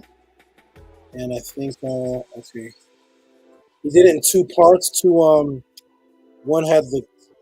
did 2 parts. One had the Cash App, which I'm putting on the screen in a minute. And one had an email with a message in it, a beautiful message. Let me see if I can find that. Here it is right here. Beautiful, man. Beautiful. So here it is, everybody. I'm going to go ahead and put this on the screen. Tehuti the Giant. Tehuti the Giant. Hey, Bev is here. Look at that. Bev popped up right on time. I just told everybody that I was waiting to, because I put up your question and the donation, but you weren't here, so I know that it was a personal question, so I definitely wanted you to be here for it. I said, you know what? Around 11 or so, Bev pops up in the room because it's morning over there. So there is Bev. Awesome. Nice seeing you, Bev. Let me go ahead and put this in the room for the monster. The monster Cleophas. Monster Tehuti. So I got to put his... there we go. Okay, here we go. Here we go, everybody. Let me go ahead and do a screen share. Screen sharing it up. Boom, boom, boom.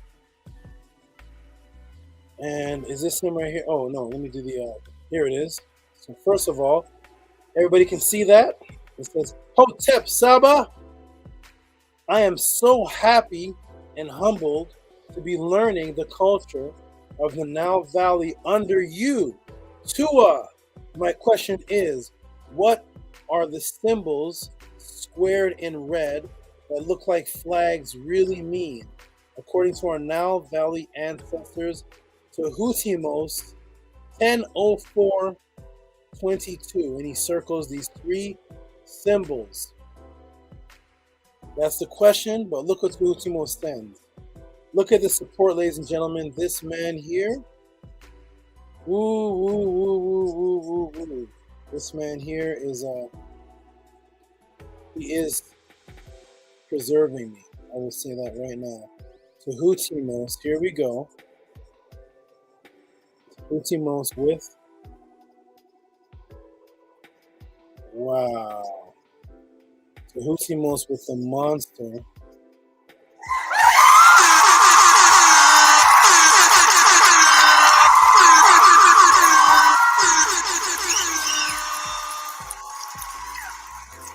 $126, and he says, my motivation is your preservation. My question is an email sent to you. Cash App is down at the moment. Hotep Saba, my motivation is your preservation. Thank you, my My great brother, you are a monster supporter, man. I appreciate you, my good brother. Tehuti everybody. Tehuti. The giant of giant supporters. Woo! Thank you, my good brother. Wow. Wow. $126. Am I reading it right? $126 to preserve me and appreciation of me. I don't know if you're in the room too, Timos, but thank you, my good brother. I see Kamid is in here with a giant. There's so many in here. I'm going to go ahead and put the link in the room for the brothers to jump in. I have to step away for a moment. One moment. Hold on a second.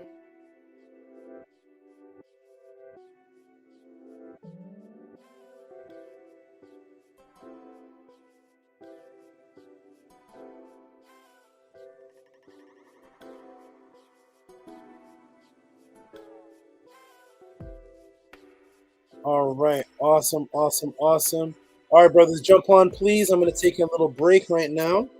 Jump on, and then I'm going to come back and answer Bev's question. Jump in the room. My good brothers, the team. Tehuti Mos, there he is. Right there. Tehuti Mos, the giant, the monster, the serious man who is preserving me. I appreciate you, my good brother. Everybody jump in the room. Where's everybody? You all need to be ready on deck. And I'll put that link in the room. Be ready on deck. Okay, we got Tehuti Mos. Okay, Ahati just jumped in on deck. There he is. And by the way, ladies and gentlemen, Ahati himself sent me a cash app. I got to put that on the screen. Ahati sent me a cash app. All right. I want to keep our friendship. What's that? Ahati sent me. You say you want to keep our friendship. Yeah, I'm gonna tell you something. Don't tell the people I'm buying our friendship. I want to tell you all right now something. Ahati doesn't give cash apps. Ahati doesn't give PayPals as donation. Ahati has destroyed everything that anyone here. Ahati, his donations to me and what he's donated to me has superseded everything. He donates to me in actual cash. He donates to me in equipment, cash, services. He is the top donator before there was a Tutti Podclass. And he sent me a little one today for something that's going to be very interesting that I'm going to talk about. But anyways, Ahati is the biggest donator of all donators, of all supporters. Thank you, Ahati.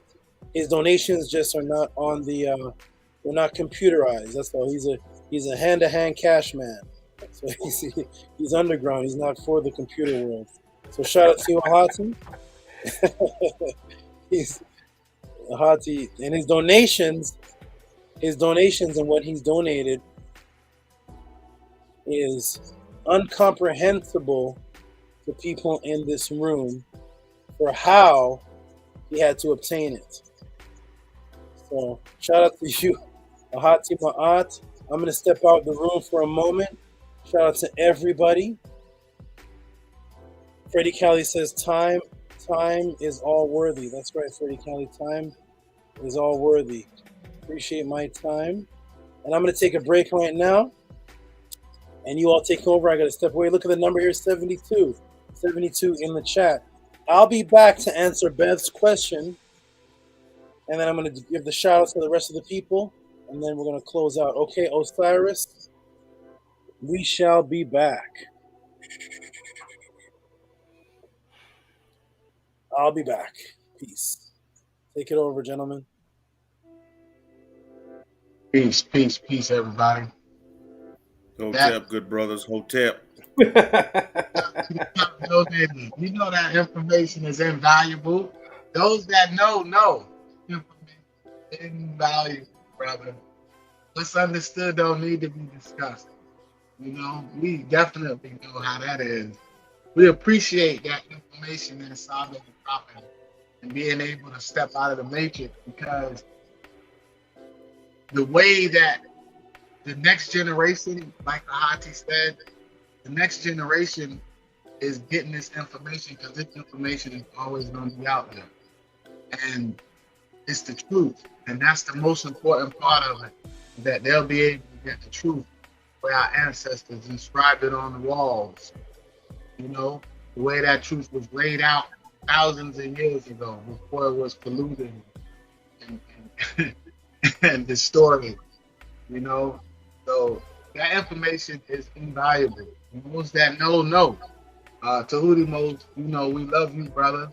And keep on motivating us and inspiring us with your support and strive with that beautiful, beautiful, beautiful website. That support, that website is excellent. Those who haven't visited it yet, go check it out, because it's a beautiful website that brother designed. And we keep inspiring us. And we're all learning up under this brother Tehuti. And we're all growing and evolving. And that's a beautiful thing, to sit here and witness this right before my eyes and to gain this knowledge itself. You know, those of us that know, it's not a debate, are the material real or not. for those of us that know, you know, it's almost comical to me now, the way I hear all the ISFAT going on now, because it's written on the walls. The information is there. The brother is breaking it down. And you know, it's I think the word is cognitive dissonance. You know, when we insert our own opinions and stuff and not able to look at the truth the way the truth is actually laid out, you know, because it's there, and we just have to just be able to accept it. And once we're able to really see what it is and come together and break out of this spell and step out of the matrix, man, I'm just looking forward to this nation, because I'm watching it unfold right before my eyes with you beautiful brothers up here, and the way this information is being displayed. I am tired. I work. I'm still stuck in this matrix, working this 9 to 5, and I'm tired. But this information is invaluable. And if you know, then you know. If you're not there yet, then you know, hopefully you'll get there, because now that this information is on the internet, you know, it's there for you to access later, you know. But I'm not gonna hog the mic. I'm gonna pass the mic to my good brothers, you know, whoever want to get on and talk. But those of us that know how invaluable this information is, you know, then you'll support. Peace and love to everybody.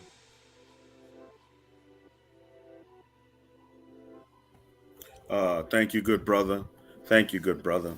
Arcad, you always bringing it. This is actually my first time staying up the whole night. I mean, this is you know, and this is because I desire to be up and be with my brothers and my family. But more importantly, I like to welcome all the maybe first timers or people who just coming in for the first time, and maybe second time, and you're just tuning in for whatever your reason is.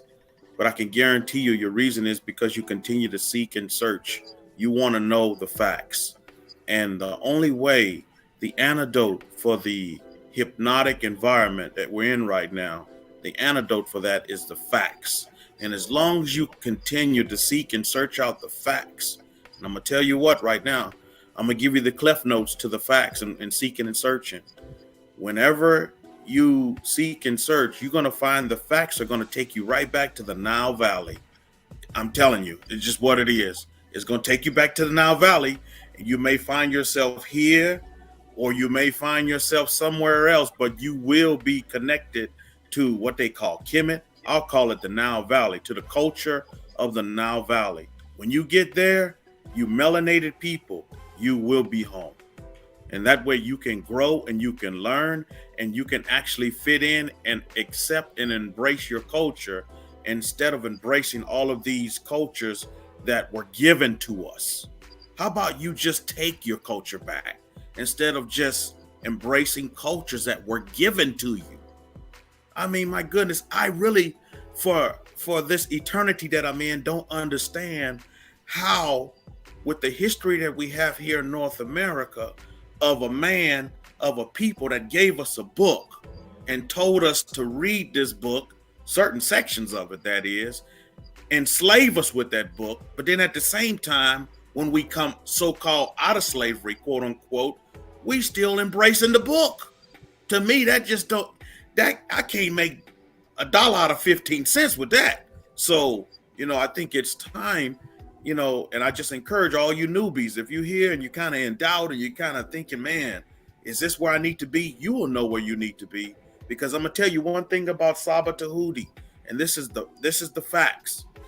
The greatest thing that he's doing for us is he's making me my better self.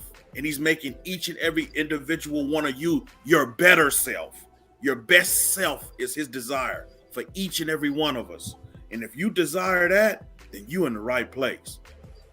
And I'm gonna leave it at, I'm gonna get off the mic right there, because I'm a talker too. I'm just like Arcad. I get up here and talk to y'all all night. But that's important to understand, is he's making us, and that's the key to it all. It's not about attaching yourself to a religion. It's to making you your best self. Now, where you going to go to find that? That's the question. But I'm going to tell you what, it's going to take you right back to the Nile Valley. It is. Wherever you are on the four corners of this earth, you'll find yourself back at to the culture of the Nile Valley people. So, Hotep Ma'at.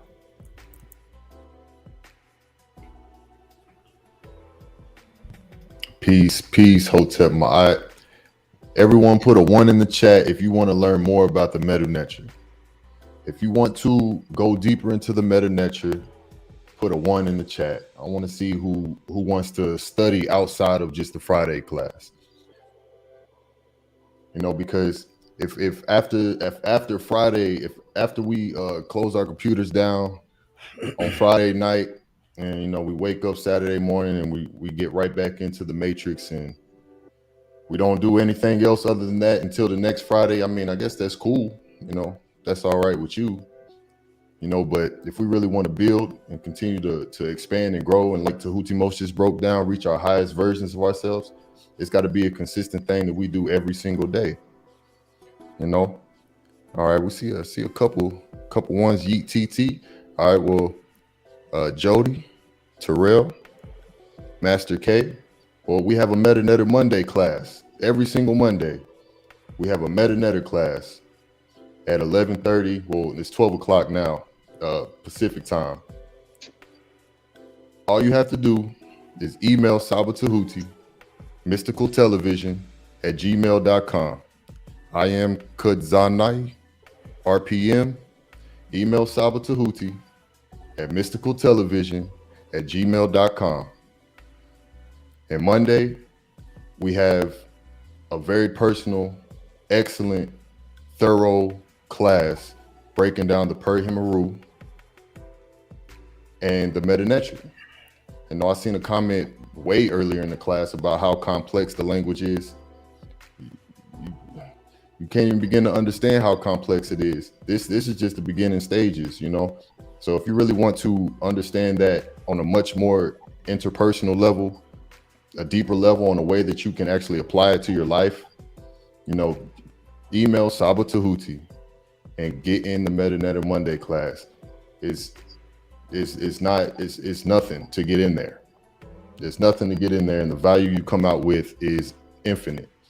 So it just takes a little step. Sometimes you got to sacrifice certain things, but it's necessary. It's very necessary for us to be able to break out of these things and reach levels that you may not even believe is possible for yourself. We're doing this all together as a group, as brothers and sisters. We're family up here. This isn't just something you just gonna see. It ain't fade. It's gonna continue to grow and get stronger. So just join us. Don't just leave class tonight and then forget about Kemet and the Medu Neter and Ma'at until next Friday. This isn't just a class where you just come in and listen to the knowledge and learn it because it's fun. No, that ain't what we're about. That's not what this is about at all. We take it very serious, and each and every one of us up here and a few people in the background are making the sacrifices and putting in the work and growing and expanding each and every week. So one thing that we do within the group is we hold each other accountable. And I'm gonna bring that forth to this podcast here, to everyone here listening who has an open ear and open heart. We're gonna hold each other accountable, and we're not just gonna take this information in tonight and then just forget about it till next week. We're building something, we're growing something, we're putting in the time, the effort, the finances, the energy, and it's not something that should be taken lightly. And if you're here, this is just the beginning stages of it. So email Saba. The email will be posted. If one of you brothers can post it in the chat, Ahati, post Saba's email in the chat so these brothers and sisters can reach out to him and get in that class. It's on Monday. It's beautiful. You won't regret it, and you'll come back each and every week. Trust it.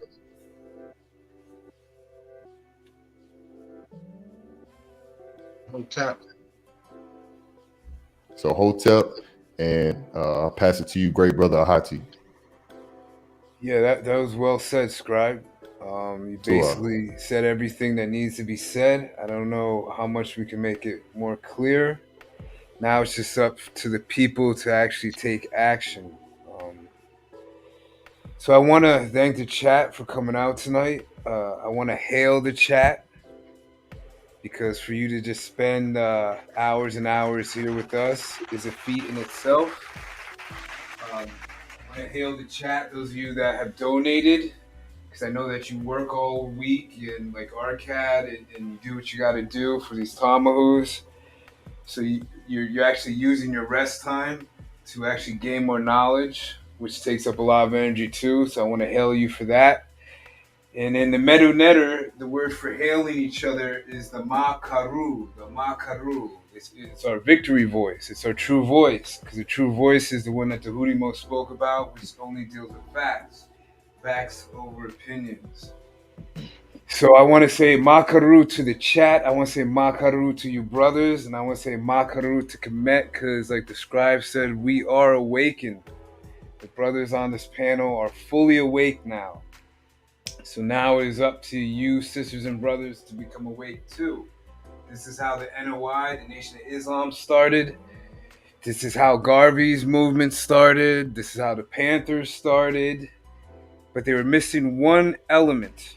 And not to take away from those great ancestors, because a lot of those people have passed away. But none of them were doing what we're doing today, which is teaching exclusively from the origins, which is Ma'at. There's no other black movement in the history of man, I can say, since the actual comedians, that were teaching straight from Tehuti's mouth. None. And if anybody wants to prove me wrong, please do. I will pay for your Cash App. If you find that what I'm saying is wrong, I will pay for that Cash App so that you can get on screen with me. But there's nobody like Tehuti that you've seen. There's nobody that is teaching from Ma'at, from our ancestors' mouth. Nobody else. So this is a very powerful movement that has started. And it's not something to take lightly, to, spend time in the balance, not sure. Our hesitation is what causes our fatality. Hesitation is death in nature. If my snakes hesitate for a second in nature, they are dead. If the squirrels tonight hesitate while they're running across the road, they are dead. So we cannot hesitate any longer, waiting to see if this is the right choice or not. So the time for action is now. You have our website. You have Tehuti's email. He takes time out of his day to teach us for an hour or hour and a half in the Medu Mondays. And it's a lot of work. I know it is, because I've spent years with him. So I know how much it takes out of him. and for him to offer his time to us to enhance us, like Tehuti said, the least we can do is to show up. So I'm just gonna leave it there, brother. If you want to take over. Yes, sir. 1 second. Asar Bev. Okay, awesome. Thank you, brothers. You all. I was listening to a little bit from the back, moving around. Appreciate your loyalty and seriousness of what it is that I am and what it is that you are. Like Tehuti says, no matter where you go, this is where it starts from. This is where you are, Nile Valley culture. And like Ahati said, there should be no hesitation, no procrastination. Unfortunately, I didn't hear if Scribe. I heard Scribe talking about Metanet Mondays. Thank you. I didn't hear. I don't know if Arcad spoke, but I know if he did, or maybe he didn't. It's all beautiful. But thank you, my brothers. We're gonna get into the next. Oh, and let me. Stay there. Hold on 1 second before you go. Let me do this. Let me do this on the screen here. Boom. It goes there. And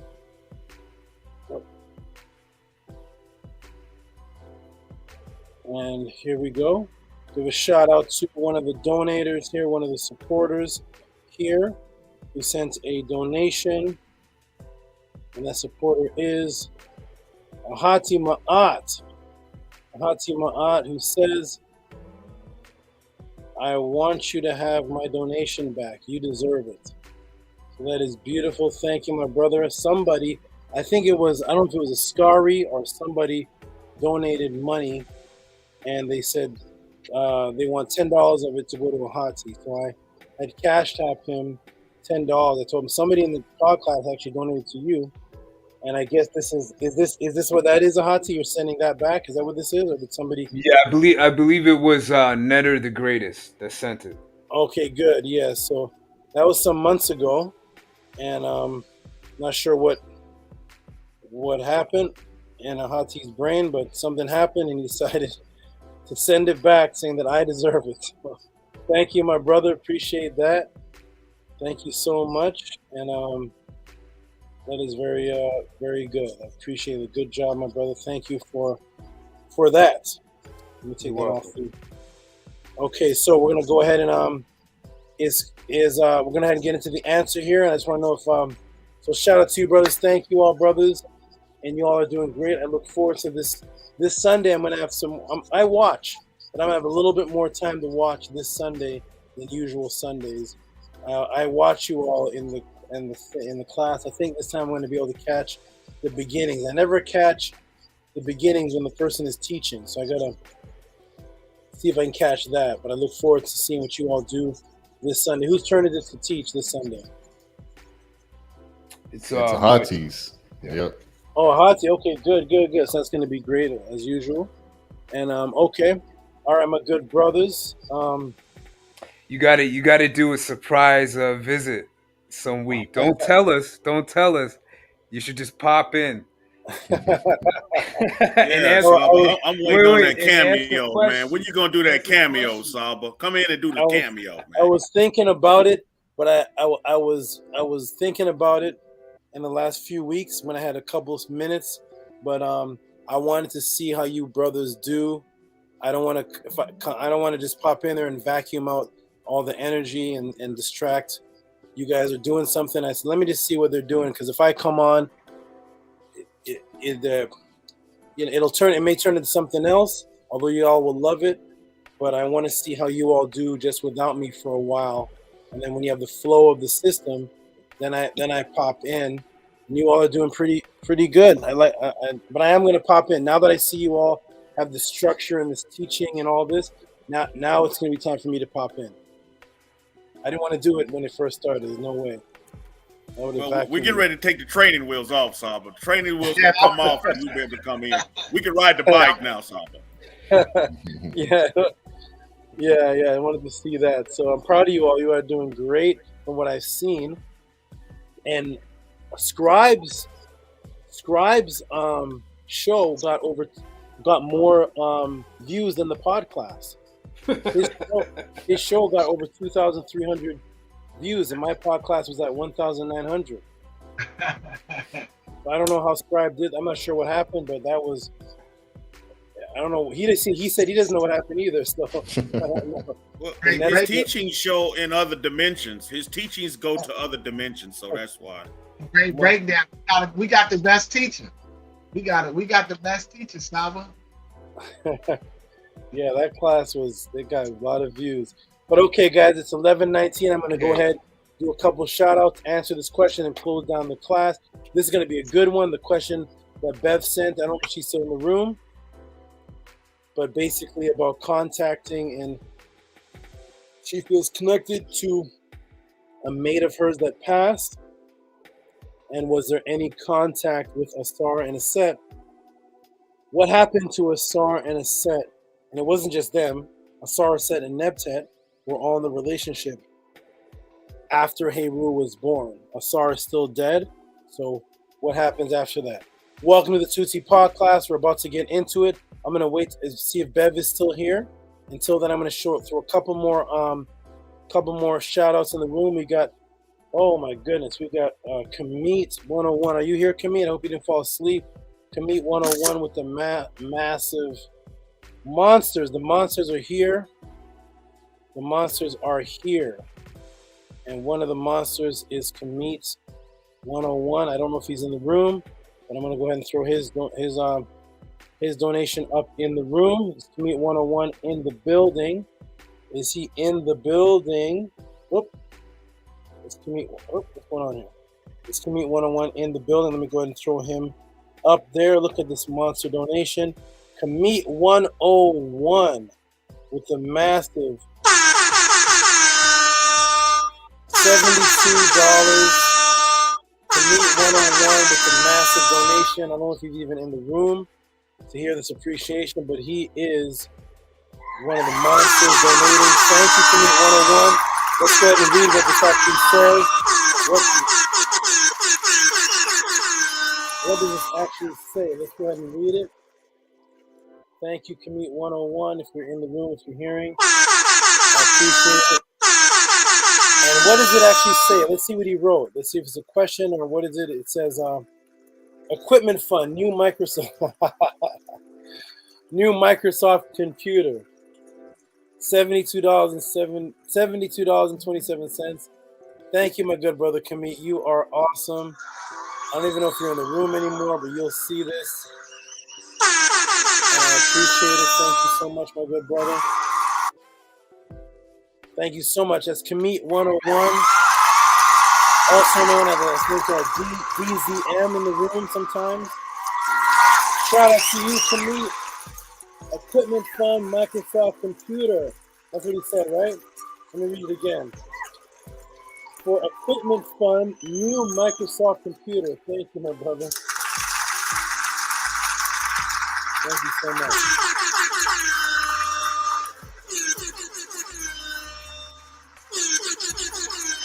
Appreciate that, my good brother. Thank you. You're a great supporter and you're very, very consistent. Thank you so much. Okay, let's get into let's Kamit. Let me see if it went on the board. Did it go on the board? Oh, come on with this. Did it go on the board? Let me see. Kamit 101. There it is. It's on the board. Okay, and shout out to all the donators. There's still a couple more. There's Nito Campbell, Ohika Kekara, Bella. Hey, Bella, are you in the room, Bella? Raphael Gary. There's a couple people that still donated. Wonderful. I'm gonna get to them. Do I see Raphael Gary name? Raphael Gary again? Raphael Gary. Oh. Raphael Gary donated again. Oh, wow. Okay. Wonderful. You all are awesome. I'm going to get into the answer to this question. Shout out to... Wait, what is this? Hold on a second. 1 second. My eyes may be... Oh, okay. I was confusing an address that Raphael Gary gave me with the donation. Okay, that's the address. Okay. Okay, let me get into the next question in from Bev. I'm gonna show it again. Shout out to everybody who donated. I'm gonna show everybody's donation, but Bev again, since she's here, I'm gonna go ahead and put a Cash App and the question on the board in the room. And I believe it's already on the board. Let me see, 1010. I'm blurry. Hold on a second. Let me see. Let me take it off blurry mode. Off blurry mode. Okay, let me stop the screen. Yep, I am blurry. I'm going to take it off blurry mode. Here we go. Boom. So glad I figured this out. There, and then boom. And then light. Isn't that much better? Wonderful, wonderful. Okay, everybody, let's go. Welcome to the Tehuti Podclass. Let me go ahead and get into this question. There's Desmond P. FPV. Shout out to Desmond. I don't think I saw you last class. Shout out to you. Shout out to Desmond. Peace, fam. Okay. All right. Cannabis Spa, which is Bev, says she's all ears. Let me go ahead and put this on the screen. And put this in the room. 1010. $10.10 from Bev. I'm trying to get it in the screen. Okay, I'll do a big screen share. Here we go, everybody. It is 11:25. We're going to end this class at 12:15 my time. Here it is, everybody. Welcome to the Tehuti Podclass. I showed this before, but I'm going to show it again, which is Bev's question. So first, I'm going to go ahead and show her a donation, which is $10.10 for please see email Aset and Asar lovers. Okay. Please see email Aset and Asar lovers. And also, here's the question here. It says, my Cash App question. Unfortunately, 21 years ago, my lover was brutally murdered. I've never recovered from the shock and loss of his presence in my day-to-day life. I sometimes feel we are still in contact, quote unquote, in contact. I sometimes feel we're still, quote unquote, in contact. Did Aset continue to have a relationship with Asar after he became Lord of the Underworld? I don't know how the greatest love story ends. Please enlighten me, Bev. What a great, unique question that I've never gotten before. Most of us actually all know the answer to it, but I'm going to break it down because what my job is to, of course, reveal what's always been in front of us, but to break it down in a systematic way that opens up your DNA so that it all makes sense. Bev is in the room, I believe. And Shannon says, it's a great class. Yes. Oh, there's Misha. There's a Big Leisure. New breakdown woke me out of slumber. The new breakdown woke me out of slumber. Glad to have you awake, man. Here we go, everybody. Welcome to the Tehuti Podclass. We are about to get into Bev's question. We're going to break it down. Let us break it down. Okay, here we go. And this breakdown is really to confirm some things within you so that you understand that these things are possible. And also, I'll leave it like that. You'll see the answer at the end. Here it is. Okay. Welcome to the Tehuti Podclass. Here we go. We're going to answer the question for Bev. And here it is right here. Okay. And boom, here we go. So, again, Cash App from Bev and asking about a situation with her deceased lover. And she still feels in contact. And what happened to Asar and Aset after he went into the netherworld. Here we go. This question is beautiful. It is about mate loyalty.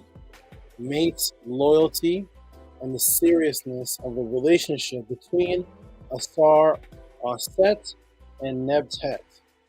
So, did Asar, here it is right here. Here we go. Did Asar, Aset, and Nebtet continue their relationship even though Asar died? Welcome to the Tehuti Podclass. Here we go. We're about to get into this answer.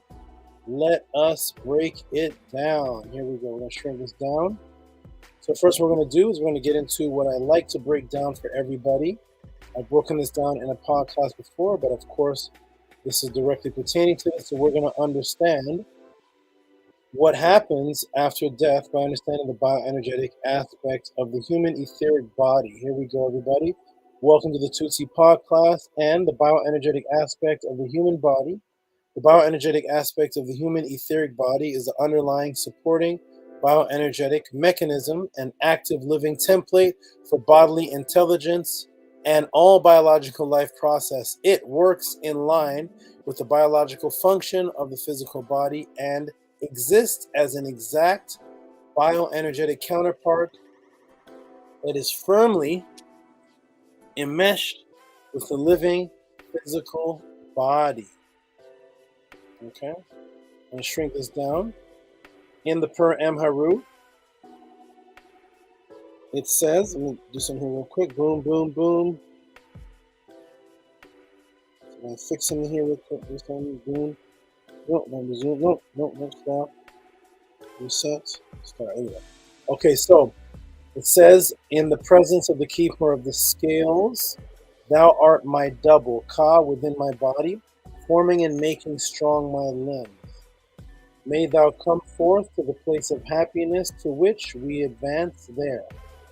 Not may make me to stink my name in the Shenet, who make men be in stability. So this is the Ka. The Ka is the bioenergetic double that is forming and strengthening the limbs. And as we see in the Kemetic teachings, it lives after the physical body has died. This is a representation of it shown through Kirlian photography and bion energy field as taught by, me, but way before me, William Heinrich. Okay, let's continue, everybody. Let's go into it and let's break it down.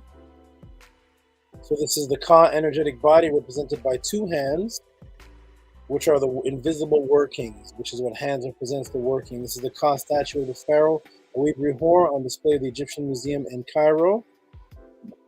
In here is Annie and Tutu with the hands in the Ka symbol, and we see the Ankh with the hands in the Ka symbol with Aset and Nebtet to the side. So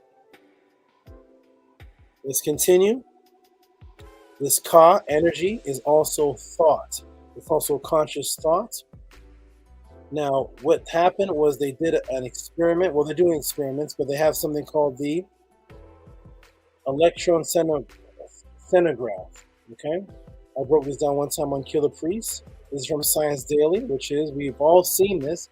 The electroscintigraphy is the neuropsychological measurement of the electrical activity in the brain, recording from electrodes placed on the scalp in the special case of the cortex. So something is placed connected to the head, such as this, and you can see it connected to her head, and from there it can send out signals to show how the brain waves are functioning, how the thoughts are affecting by sending it into these pods attached to the head. That's very understandable, but that shows that thoughts can move past the brain and be picked up by this technology. Now, the Kemetians, the brain can send out thoughts. So we move from the electroscintigraph into scintigraph, I can never say that, to the magnetoscintigraph, and this is a little different. So this one is functional neuroimaging technique and mapping the brain waves activity, the brain activities, recording magnetic fields that are produced by electrical currents, and it's basically mapping it through arrays of squids, which is a superconducting quantum unit interference devices. So this is a superconducting quantum unit interference devices, and these are now detecting it on a quantum level, which means the difference from the magnetoencephalograph and the electroencephalograph over here is that this one actually is not touching the head. This one is not touching the head. This one is. This one is. This one is not. Meaning that it is picking up brainwave activities without physically touching the head. Okay? What does this mean is that the brain has the ability to send out frequencies that can be picked up by now quantum technology, where they don't have to attach these pods to the head anymore. It's picking it up without the touching, showing that brain waves, our brain energy, can come out of the head and be read out of the physical world. Okay, now, do the people of Kemet know of this? We're going to go back into the pyramid text, like I went into earlier. In the pyramid text, 224 to 219, 219 to 213, we're going to go into utterance 50, where it says, Ra likened to all, the Ka is likened to all, which is, you are Ra, adorned, let me blow this up so we can see it. You are Ra, adorned in the heavens. You are adorned for Unas, Lord of all things. For your body are all things. For the Ka of Unas are all things. For his body are all things, glorious altar.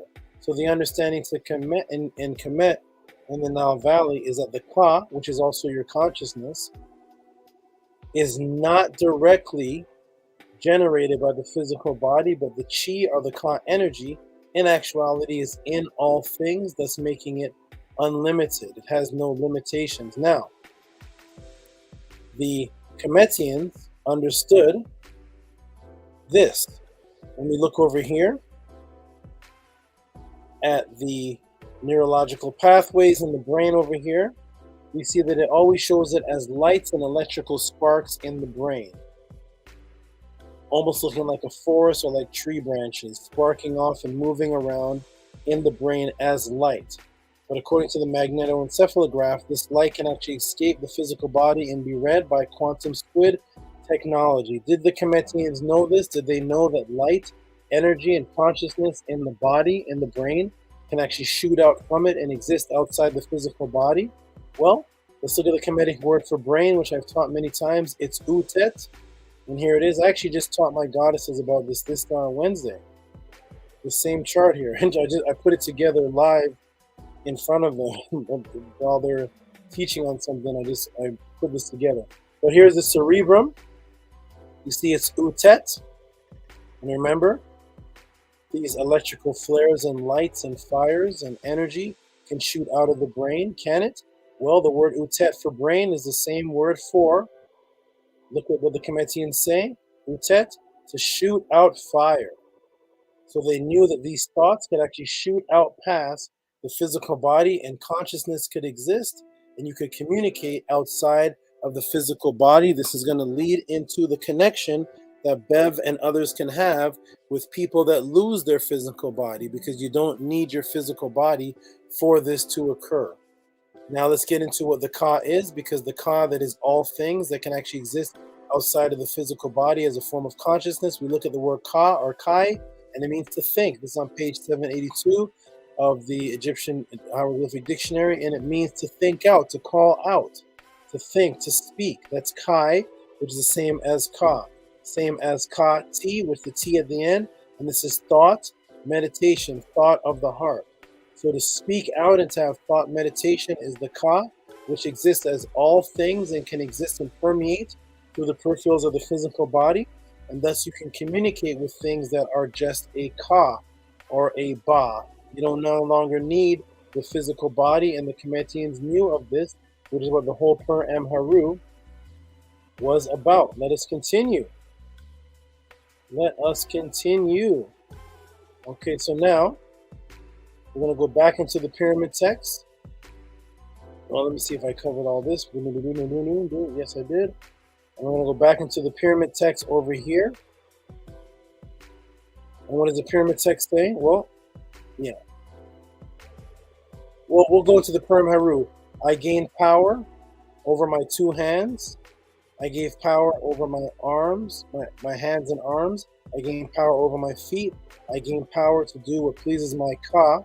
Now shall be imprisoned my Ka, my Ba, my soul, my Ba, in my body at the gates of Amenta. So once you leave the physical body, then you have Seka'u power over the etheric or the energy body, so that your ka is not imprisoned in your kat, and your ka and your ba can travel and continue as consciousness, where you can continue to speak, continue to think outside of the physical body, because the ka is the meditation or to think or to speak or to call out, and that's outside of the physical body. Thought, meditation, and consciousness exists outside of the physical body when you are a ka ba body. Now, we go in the pyramid text and we see Aset has the ability to cross over communication from the physical communication realm to the realm of Asar, because the conscious realm of communication is not limited to physical senses. So here is Aset talking to Asar after he's been physically killed.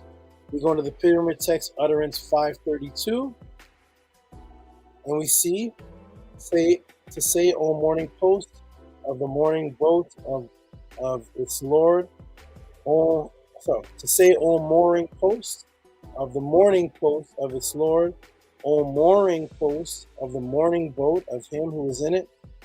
Aset comes, Nebtet comes, one of them on the right, one of them on the left, one of them as the hot bird, one of them Nebtet as the kite. They found Osar after his brother Set had killed him and felled him. So this is after Asar is dead. Asar has already been felled, he's been killed. They find him, and what happens after they find him? When Osiris said, "Come to me," hence his name Saker. So the reason why Osar took on the name Saker is because Asar continued communication after he was already dead. He was already felled and killed by his brother Set, but yet Aset and Nebtet could cross over their Ka energy into this conscious realm where you don't need a physical body and continue communication with Asar. This is the part that a lot of conscious people hate, but they don't even read this.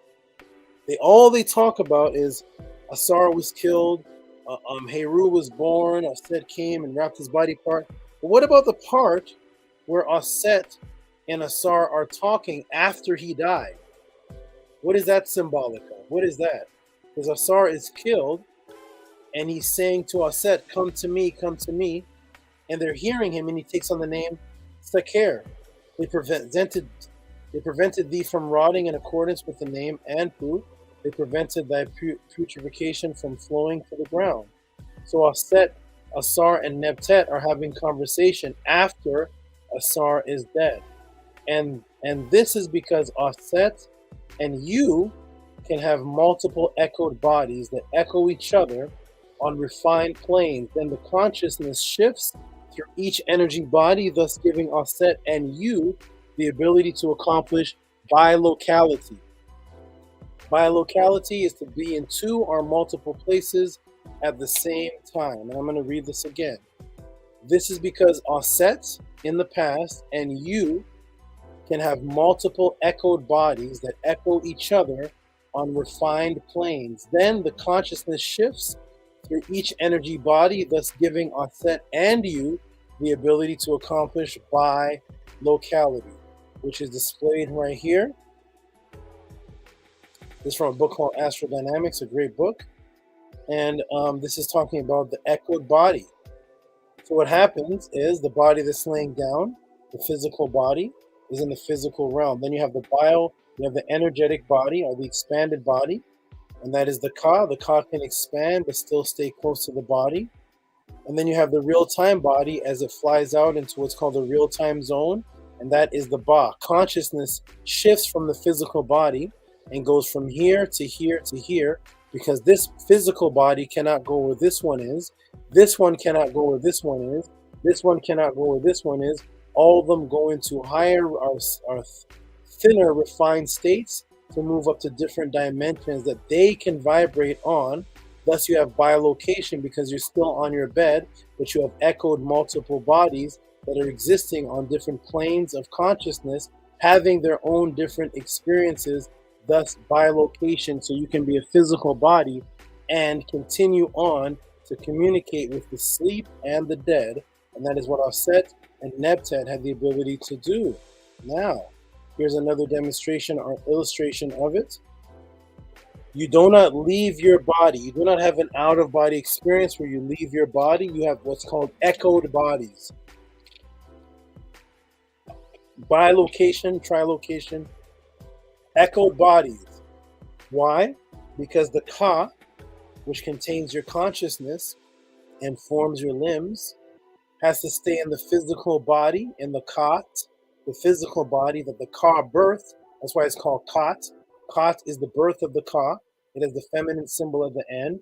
That is the Ka birthed, because it's the Ka that births the physical body, not the other way around. So because it birthed the physical body is always dependent on the energetic force that the Ka is providing. Because if the Ka completely separates, the physical body dies. So the Ka stays with the body or around it, while it has bioenergetic copies that move on into different dimensions, because they're all vibrating on different frequencies, having their own experience. That is why the word satut, which is to walk out of the body in Medu-Neter, is the same word for making a copy. So the same word for walking out of the body is a word for making a copy or an image. It's on page 628 of the Egyptian Hieroglyphic Dictionary. It is satut. That word tut is where you get the word King Tut from, which means to copy. So to walk out of the body in the Book of the Dead is the same word for making a copy, because we knew in Kemet, we didn't walk out of the body and leave it barren. We made echoed bodies. And only when the body physically died fully, you were able to leave it. But even then, the Ka could still stay close to the tomb and the physical body, so it can receive the offerings that you give the deceased. So it just echoes, and other parts of it are in different places echoing, while other parts stay close. So that's the word for having an out-of-body experience or walking out of your body is satut, which means to make a copy. These are making copies. See how they all look alike? We knew this in ancient times. People are just writing about astral dynamics and astral books now. We always knew this. Okay, so this is called the expanded energetic body. The expanded energetic aspect occurs when the physical body falls asleep or enters the trance state. The substance of the pure energetic aspect of the etheric body becomes energetically excited and begins to expand outwards. This allows the pure energetic aspects of the etheric body to function independently from the physical body without disturbing it while it sleeps. Holding the mind awake during the trance state creates a wide range of energetic conflicts. These conflicts can cause some very peculiar sensations, such as the feeling of expansion, often perceived as a sensation of shrinking or falling downwards. The degree of the etheric body expansion possibly depends greatly on the level of sleep or trance attained. So sometimes when you're about to have an out-of-body experience, you have what's called energetic conflicts, and that is when the mind is staying awake during the trance state. It has the ability to now hear the transition that you're making into these different realms as you're echoing out energetic conflicts. And because you're expanding and your consciousness shifts from one physical body into the etheric body, you no longer have your physical touch on the bed and you're expanding, but to you it feels like you're falling. So it feels like if you're like, you're falling. You're not falling, you've just lost contact with your consciousness that is using the nerves to touch the physical bed, so that you don't feel like you're touching anything, and the only thing your mind can relate to not touching anything is that you're falling. When in actuality you're expanding, and your consciousness is just not based on the electrons of touching the physical bed. Boom, so you're expanding. No? But because the star was deceased and does not have a physical body, so this leads into Bev's question understanding, but Asar is deceased and he does not have a physical body, they can only continue their relationship on the refined plane that his consciousness exists on. Because Asar is now the pillar of hope to man of an afterlife, as a loyal mate, she continues with him in his role in the realm of the Tuat, and they continue their relationship there, ushering the new Baz in and announcing the Neter to the incoming of other Akus that are coming in, conscious light beings that are coming in, as seen in the pyramid text. So, let me say this again, and maybe in layman's terms. Because Asar and because Aset is so loyal as a mate to Asar, she knows that he can't come back from the physical world, from the world that he's in, the Netukurt. But she wants to continue the relationship with him, so she can bilocate while she's still alive, talk to Asar, and also join him in the Netukurt to assist in the announcing to the Netters of incoming Akus, as it says in the pyramid text. So as a loyal mate, just like on the physical plane, you want to continue to help your husband or help your man with his goals, his business, his job, and vice versa. You're not going to let death stop you. So as a dedicated loyal mate and loyal mates of the star, they know that he couldn't come back to her world where she was still ruling in the physical plane in the Zeptepi, in the area of what's called Zeptepi. She had to continue to go back and forth into his world and continue outward while still in the physical body, because you can be in the physical body and still have refined bodies that echo out and still communicate with the deceased and the sleep, while you can still wake up and live your physical life. So she is completely loyal to him. So now she goes into the Netzerkurt every so often and continues to assist Asar in what he is doing, because he is the hope for mankind, that man has the ability to die and resurrect again. And so she helps ushers in new Baz, announcing to the Netzer of the incoming of Akus. And this is stated in the oldest spiritual writing on the planet, called the pyramid text, which we've gone over almost all night. And we're going to go ahead and read the pyramid text of what it says. Unas burial chamber passage, south side. And this is Unas has become encircled in the Duat as living one, becoming clean. In the Aktet, he has become an Ak for them. He has grown cool for them inside the arms of his father, inside the arms of Atum. And it goes on to say, recitation, son Atum, this Unas has come to you, imperishable Ak, Lord of the property of the place of the 4 papyri columns. Your son has come to you. This Unas has come to you. You shall both traverse the above after gathering in the Netzerkurt, or the underworld, and rise from the Aket, from the place in which you have both become Ak. Set and Nebtet go announce to the gods of the Nile Valley, as well as their Aks. This Unas has come, an imperishable Ak. Should he want you to die, and you will die. Should he want you to live, you will live.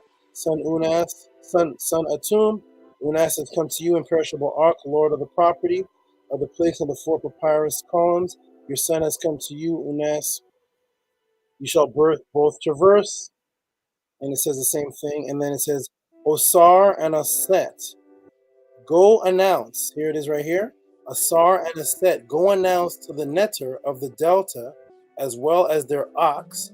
This Unas has come, imperishable Ak, as the one who will be worshipped, who is over the inundation. Let the ox in the water worship him. The one he wants to live, he will live. The one he wants to die, he will die. So here's Aset and Asar in the time of Unas, announcing to the Netter that Unas is coming. But wait a minute. Aset and Asar are from long time ago, from the time of the Zeptepi. But here they are in the time of Unas in the pyramid text, 2300 BC. And here they are ushering in and announcing to the Netter about the deceased Unas in 2300 BC. But Asar and Aset was some 36,420 years before the 5th dynasty. This has been going on since the death of Asar. It has been man's hope to become an Asar, and Aset can go back and forth and still communicate with Asar and still live with Asar in that realm while coming back to the physical realm. This is what Aset did. This is what Nebtet did. This is their loyalty, as depicted on the Amduat tombs. And here's the Amduat tomb where Aset guides the boat of night that passes through the Duat. So here is Aset guiding people in the afterlife. but yet Aset never died. But here she is in the afterlife stories. Here she is in the afterlife images, and they continue on in that realm, even though Aset didn't die. Through the conscious bilocation similar to the type of photonic entanglement on a quote-unquote human scale, researched by Michael Persinger. Michael Persinger, which I broke down in several classes, research and actually practice the same thing through Ingo Swann. I did a class on that. If you want to ask about that, you can. But that was by Michael Persinger and Ingo Swann. They were able to go into different realms of existence. And here it is, Aset in here bilocating, because she didn't get killed. Nowhere in the story does Aset get killed. But here she is always in the Amduat, in the afterlife, with Asar, helping Asar announce the new Baz and the new Kaz coming into the afterlife. Here's the image, the most popular image in the Per Em Haru, the judgment scene, and what's happening here. This is page from the Book of the Dead, the judgment scene, 1275 BCE, 19th dynasty. This is about 78 feet long, this papyrus scroll. And here is Ani, the most popular of the deceased. His Book of the Dead is the most popular. Here is Ani, and Ani is dead, but who is Ani walking towards? Now, Unas was 2300 BC. Ani is 1275 BC, some 1,000 years afterwards, and here he is being taken. And who's he being taken to? Here is Asar, but look behind him, in total unification and unity as mates to Asar, dedicated in the afterlife. This isn't in the physical world. We have Aset and Nebtet so in tune, they're mirroring each other. They look like echoes of each other, behind and supporting the back of the deceased Asar, but he's the only one that died. But yet in all the spiritual papyri and all the spiritual records, after Asar dies, Aset and Nebtet are somehow down there with him in the afterlife, helping the deceased come in, because they knew how to bilocate and still communicate with their man and help him.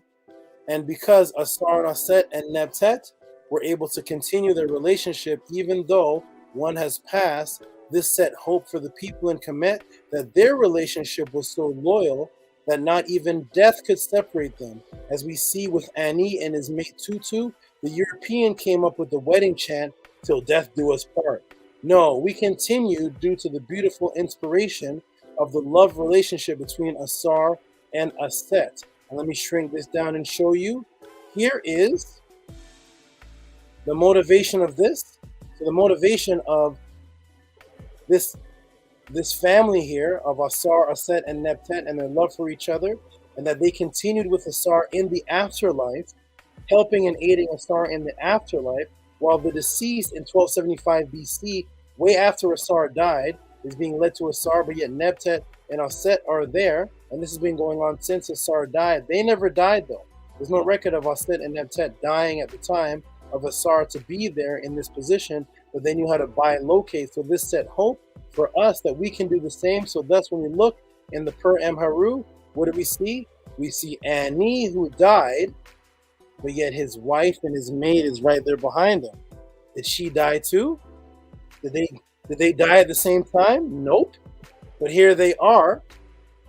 Ani died. There's Ani. He died. His wife didn't die at the same time. But yet in the afterlife, she's there with him. How is that? How is she there with him and she didn't die? And this is the Book of the Dead written about Ani and Ani's death. And there she is right there with him, because the Kemetic people and the Nile Valley people knew that death did not do us part. And yes, Bev and others still have a connection with the deceased and with their relationships, partners of those that died. And you can still communicate and still contact them as Aset, Asar, and Nebtet did. Boom, that is my answer. Thank you for the great question, Bev. I'm going to move on to the chat to see if Bev and others heard. Hopefully the story was inspirational. So to summarize it, the love story never ended. It is the love story that never ended. There is no end to that love story, because up until this day, and up until the day of the Kemetians, Asar, Aset, and Nebtet are constantly still in the Netzerkert.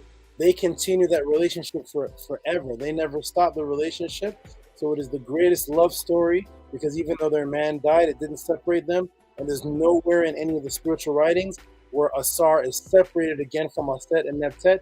They stay with each other through the whole afterlife, even though Aset, and Neptet didn't die at the same time. Boom, we are connected, and yes, you can continue your relationship with your spouses beyond physical death, because physical death is just a rebirth of which Kemetians and us still have contact to. Boom. Let me go ahead and check the chat and see if anybody heard anything I said. Any words or anything was impacted. Greatest love story ever. So Bev, yes. And then of course, the steps to take to do this bilocation. If you contact me and set up things, we can discuss how to actually move forward and do that. And yes, you can contact him. He never died. All right.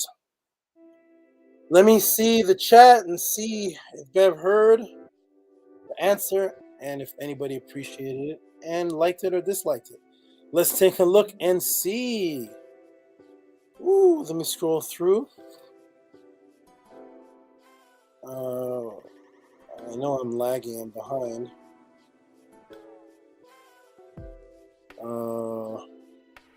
Okay. What do we got here? Here we go. Here we go.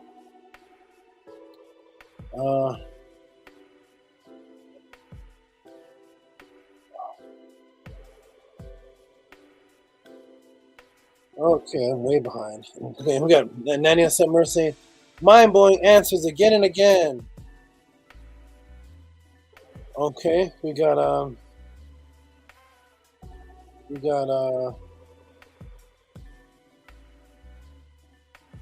way behind in the.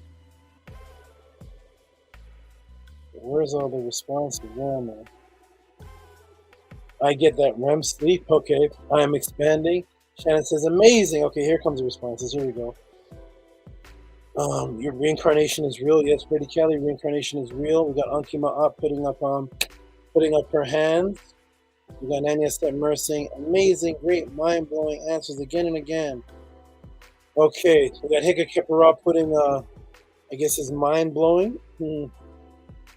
Oh, here is Bev. Okay, there's Bev right there. Bev says, thank you, amazing. I am eternally connected to my lover, Errol. Yes, you are. Yes, you are. Yes, you are. Absolutely. Death is not the separation. Beautiful. I'm glad I can encourage. That's what this section of the class was about. Just letting you know that the Kemetians did not think that death separated relationships. Okay, Darius McNair says the original never-ending story. Yeah. Cannabis Spot said beautiful. Cannabis Spot said thank you, Saba. Cannabis Spot said let me blow this up. Hold on. Oh, then I can't see the chat. Okay, Cannabis Spot said at Queen Elizabeth's funeral, they kept saying she started her journey to meet Prince Philip. And we got fire.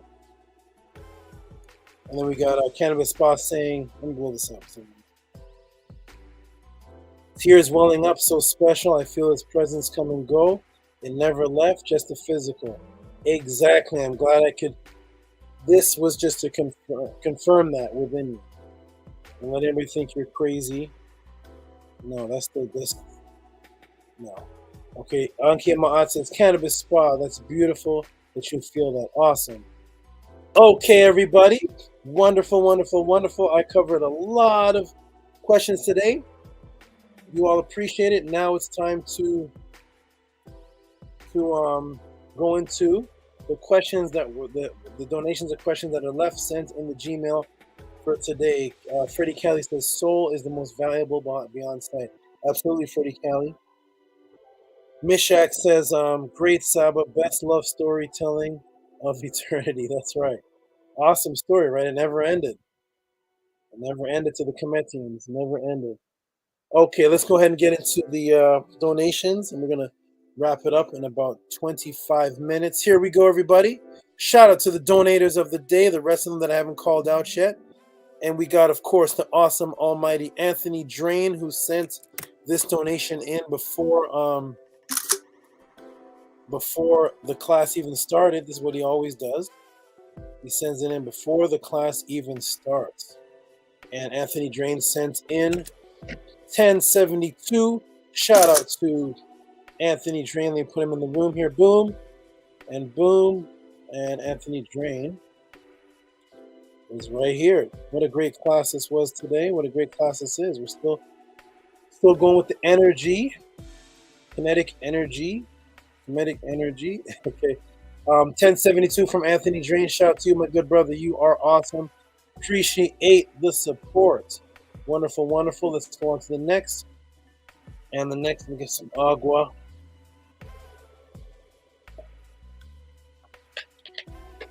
That's Anthony Drain. Who's this? Oh, that's Tehuti, did him. And the other monster has arrived, which is Heka Kepra. Are you still here? You may fall asleep. Heka Kepra.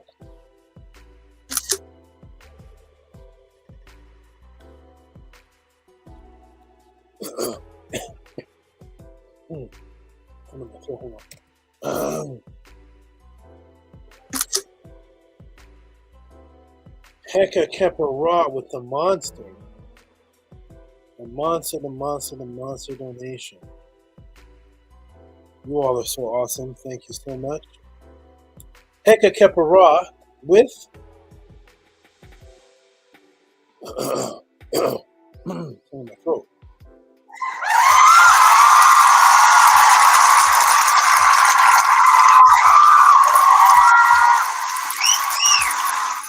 $37.72. Wow.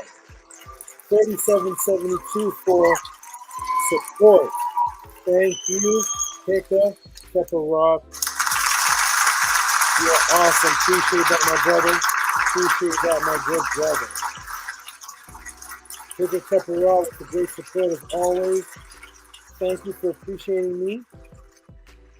Thank you for appreciating my time. And the quality of answers that I give you are fabulous. And I appreciate you, my good brother, Heka Kepra. If you're even in the room, if not, the world will see. Yeah, there you are. Heka Kepra still up. Still up. Thank you, my good brother. You are awesome. What does Heka Kepra say? He says, here, Saba. Good. Oh, Cannabis Spa said, I can't wait to rewind and listen to the class. And also, Cannabis Spa, the section that I broke down for you, play that before you go to bed tomorrow, before you go to sleep tomorrow. Play that before you go to sleep. Oh, we got Aku says, brah. Shout out to Aku. Akua, shout out to you. Okay, let's see the rest of the donations here. We have Nito Campbell, of course. Nito Campbell, the man. This is a mystery man. Who is Nito Campbell? Who is Nito Campbell? Who is he? I don't know who he is, but he is watching. He's always donating. And I don't know who he is in the chat. I don't know who he is, but he is definitely one of the most loyal, dedicated ever. Let me go ahead and put him in the screen. Nito Campbell with his multiplication of 9. He always gives a multiplication of 9 donation. He is awesome. Here he is, Nito Campbell. Oh, my eyes. Okay, Nito Campbell, who has given. Where is he?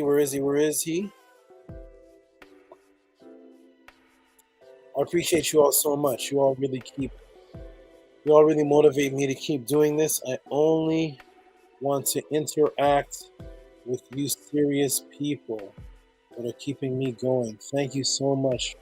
Thank you so much for appreciating me, Nito Campbell. Wherever you are out there, I know you're somebody out there. I don't know who you are, but you are watching. I never see you in the chat, but you are watching. Thank you, Nito Campbell. And what does he say? Nito Campbell says, unity comes when thought process is the same. Bingo, bingo, bingo, bingo, bingo. Absolutely. Unity comes when thought process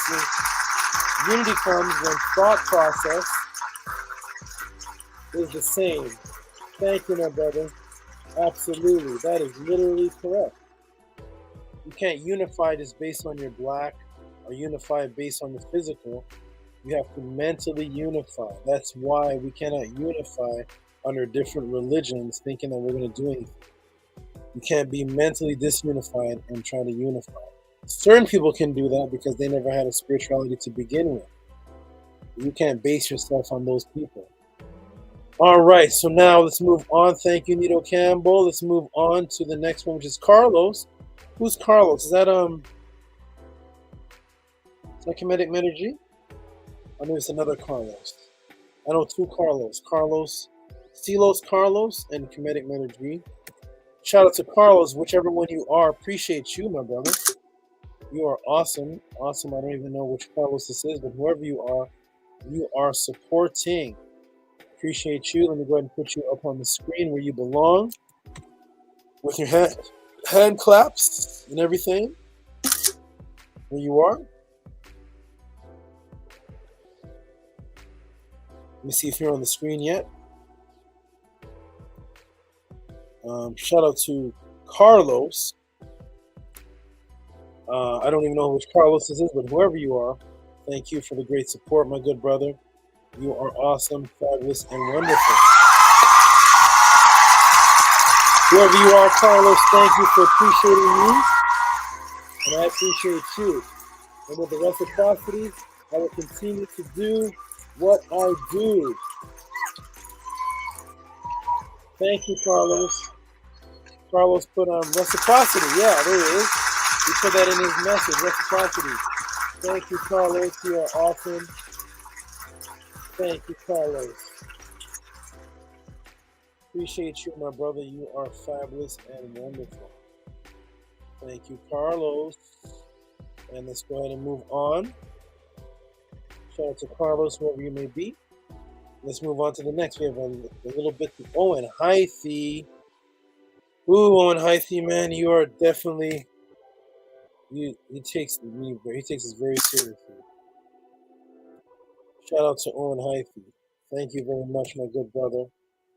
Thank you all for the support. I'm backed up with questions. I appreciate that a lot of you are just sending support because I literally have 23. I think I have 17 questions left or something. So I am super backed. So if you all are just sending support for now, that helps me. Thank you so much. Owen Hythe says, what does he say? What is the man Owen Hythe, which is Ascari in the room? What does he say? He says, support the high priest Anahati. Thank you, my brother. Support the high priest Anahati. Thank you, my good brother. Ascari 21, also known as Owen Hythe. I'd say top consistent donator. He's one of them. He's the top. One of the top. He's never failed. It's always this number 2 or something of this 2772, something of this division. Thank you all. Thank you all. If you all can hear me, press a 1. I don't see my screen moving. Press a 1 if you can hear me. We're at 6 hours. I've been teaching for 5.5 hours. 5 hours straight. Woo-wee. I need to take a break and let some of those other guys, since that Weather Brothers say there's many, I'm one of many, I need to let them take over the podcast. 5 hours of teaching is no joke. Here is Bella. Hey, Bella, you in the room? I think it's past Bella's bedtime. Let's see if Bella is here. Shout out to Bella. Bella is very, very serious. Bella is very, very, very, very serious. Shout out to you, Bella. We had a good session a little while ago. Shout out to you, Bella. And Bella, what does Bella say? Oh, that's not it. Bella says, support Antua for showing Osiris, beautiful serpent. Bella likes Osiris. Thank you, Bella. Thank you, Bella. Contact me, remember? Let me know how you did after the practices. Let me know what happened. Okay, I hope everything is okay. Shout out to Bella. Thank you for the support. $13. And again, I read it again. It says, support Antua for showing Osiris. Beautiful serpent. From wherever Bella is watching. Okay, oh, Ascari is here. Shout out to Ascari. 21, you're awesome. Okay, next up for the donations are, that was about Raphael Gary, who gave $21 for thorough breakdown. Raphael Gary, $21 for thorough breakdown. Let me go ahead and put him in the screen here. Shout out to Raphael Gary.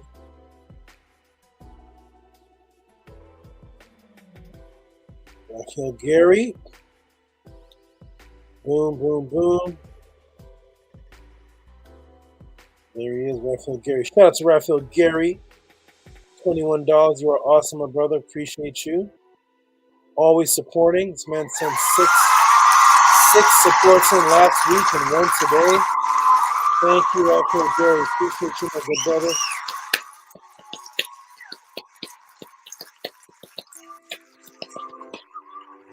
Thank you, my good brother. You are awesome. Thank you again, Raphael Gary. Okay. And who is next? Who is next? Raphael Gary. Next on the roll is Arcad Infinite, who always sends in every week. 777.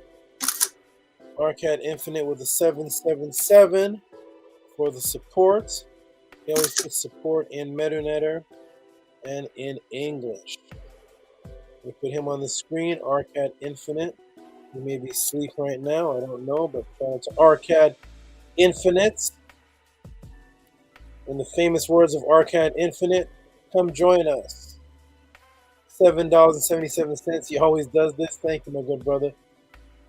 You are awesome, fabulous, wonderful, and we appreciate you. Probably asleep right now. I know it's late. Go on to the next. Okay, good. This is, who's this? Ruffin Era Records. I remember Ruffin Era Records from months and months ago. He donated a long time ago. Shout out to Ruffin Era Records. Shout out to you. He said this one, I like that most people are sending in just for support today. They must know subconsciously that I am biggity backed up. With questions and questions, I'm backed up. Okay, shout out to Ruffian, who says, what did he say? Ruffian says, hey, back to back with Arcad did $7.77, and then Ruffian Era Records did $7.77. He says, Hotep, namaste. Thank you for the service you provide. Peace. Oh, that's Master K. Well, shout out, Master K.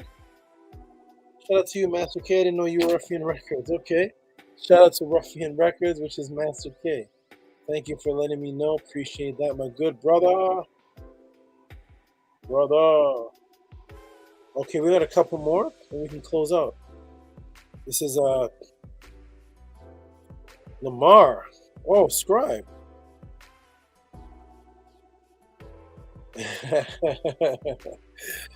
He calls his questions masterclass. Masterclass. I gotta go ahead and put him over here.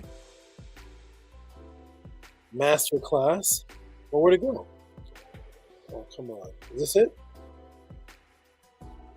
Yeah, this is it. Masterclass.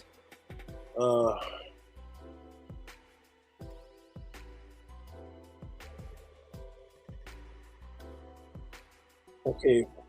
Shout out to the Scribe. Ooh, he sends. Oh, nice, big donation. Shout out to the Scribe. Oh, you have Raphael Gary, brother. Oh my goodness, what a waste. Okay, so shout out to the Scribe, who sends in the masterful donation. Master donation of $33.72. Masterclass on the dangers of processed sugar. Ooh, thank you, my brother. Here at the masterclass on the dangers of processed sugar. Ooh-wee, here we go. Thank you, my good brother. Thank you. You are awesome. Appreciate the support, as always. Beautiful. Masterclass on processed sugar. Thank you, my good brother, for the support. Let's see who else is here. There's a couple more. Solid Rock, hey, with the 777 again.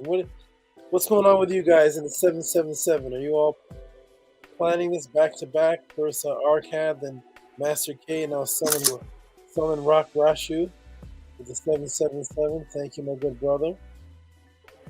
Let me go ahead and put you in the screen.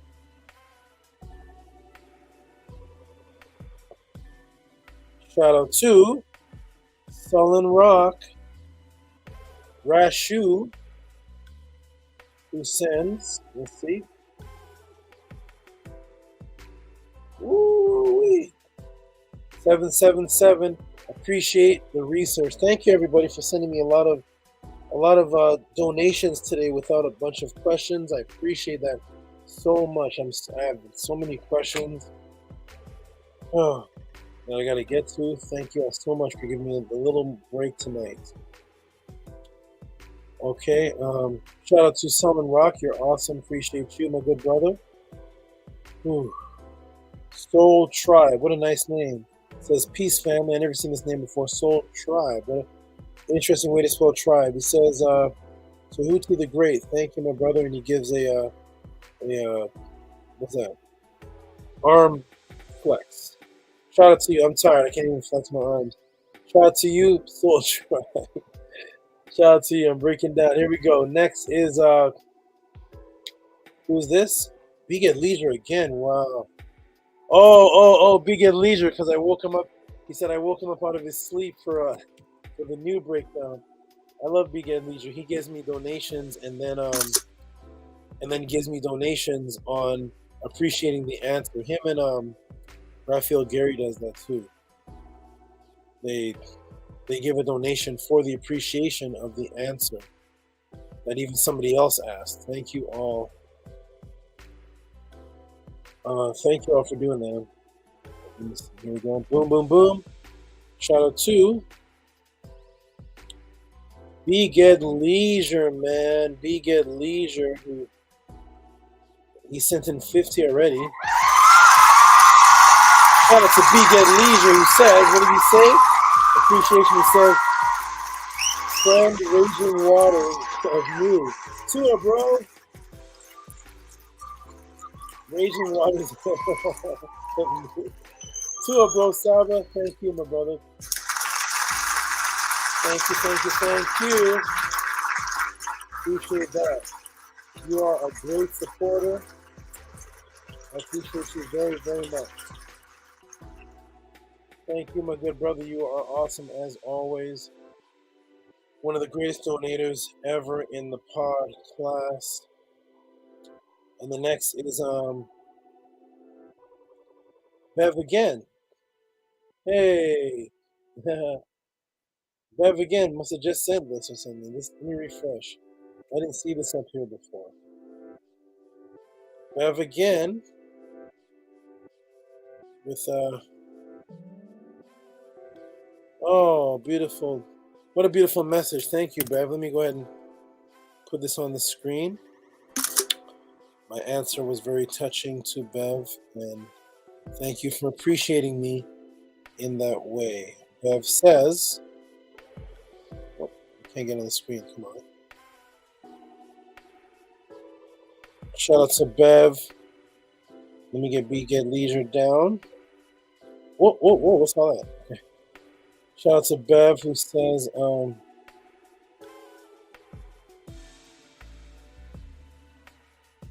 $10.10.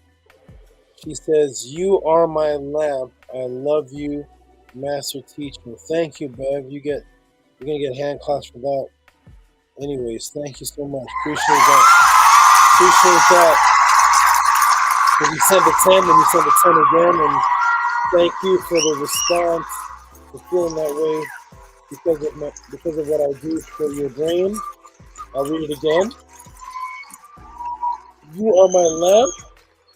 I love you, Master Teacher. Thank you, Bev. Very touching.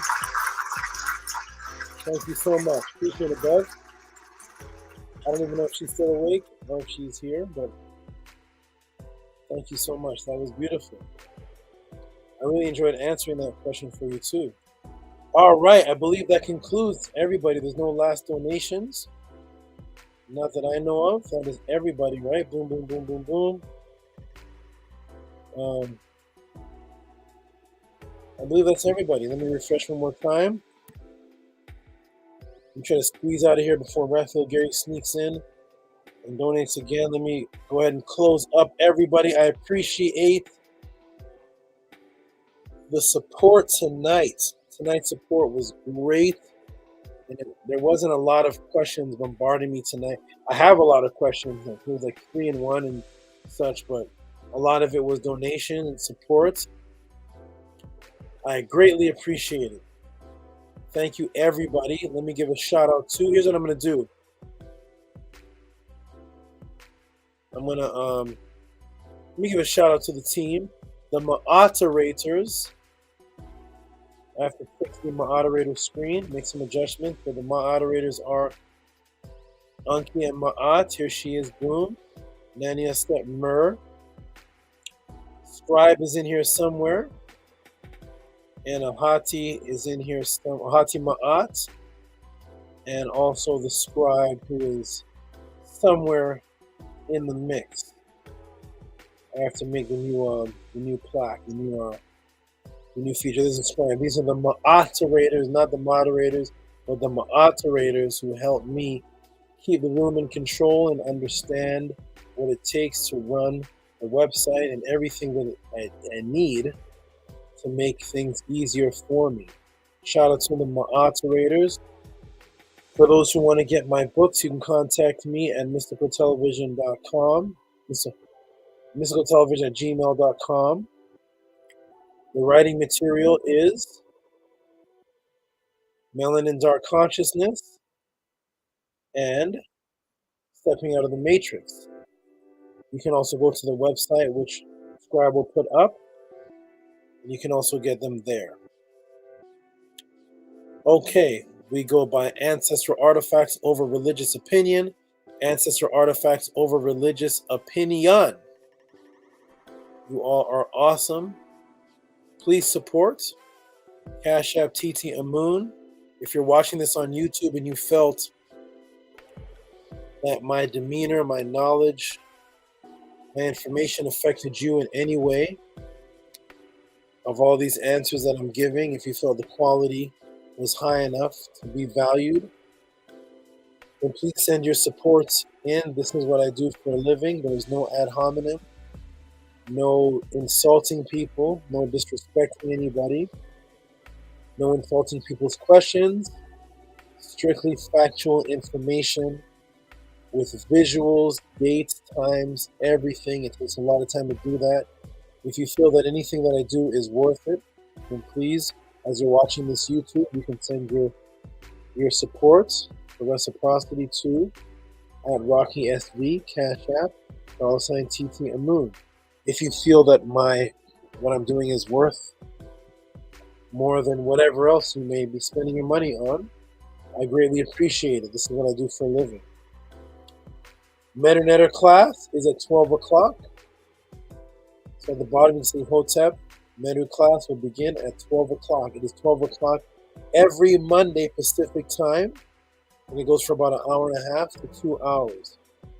As our cat says, come join us. You can contact me directly to find out how to get involved in that class. I already see Terrell send me an email. He says he's going to give us forward to the class. So thank you for that. And come join us and find out what it is to learn. It's not just Metanetter I'm teaching. It's like another Podclass, but it's more personal. And you actually get to come and ask questions without constantly sending in cash apps. You just pay to come in the class, and then you just have me. And you get a lot of jewels. I'm sure the brothers have vouched for it. Thank you, everybody, for participating in the Tehuti Podclass. You all are wonderful. You all are awesome. Bev says thanks to the team. That's right, Bev. Thanks to the team. Shout out to everybody. Let me see if the team is here. Before I go, is the scribe here? Is Ahati Ma'at here? Is AJ Magul here? And is Tehuti is here? I know it got kind of late. Some brothers may be sleeping right now. But are any of you here? Oh, Shannon Southern. Thank you, Saba. See you Monday. Thank you. And I don't know if you got it, Shannon, but I did send a response email to you several days ago from what you sent me. I'm not sure if it got to you or not, but check your emails. Shout out to you, Shannon. Says, thank you, Saba. See you Monday. Yep. And Freddie Cali says, thank you, and everyone involved for your stream. Thank you, Freddie Cali. You're always around and constantly adding things to the chat and keeping things moving. And you send your support every once in a while. I appreciate that most valuably. Thank you very much, everyone. One moment, I'm going to put something on the screen. And then I'm going to be right back. One moment, everybody. Ancestral artifacts over religious opinion. Ancestral artifacts over religious opinion. I'm going to be right back to close out. I'll be right back to close out. Let me check and see if any of the team is here. They must be all sleeping. But I'll be right back in a moment to close the class out. One moment, please.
I'm back. Come here, Star. Let's close it up and bid these people a beautiful night with the affirmation. Let me take this brand off the screen. And here we go. Star, you're going to go up here for just a moment. And we're going to go ahead and close up the class. Okay, Star. Okay, there we go. Wonderful. Let's close it up, everybody. Welcome for enjoying another beautiful Tehuti Pod class.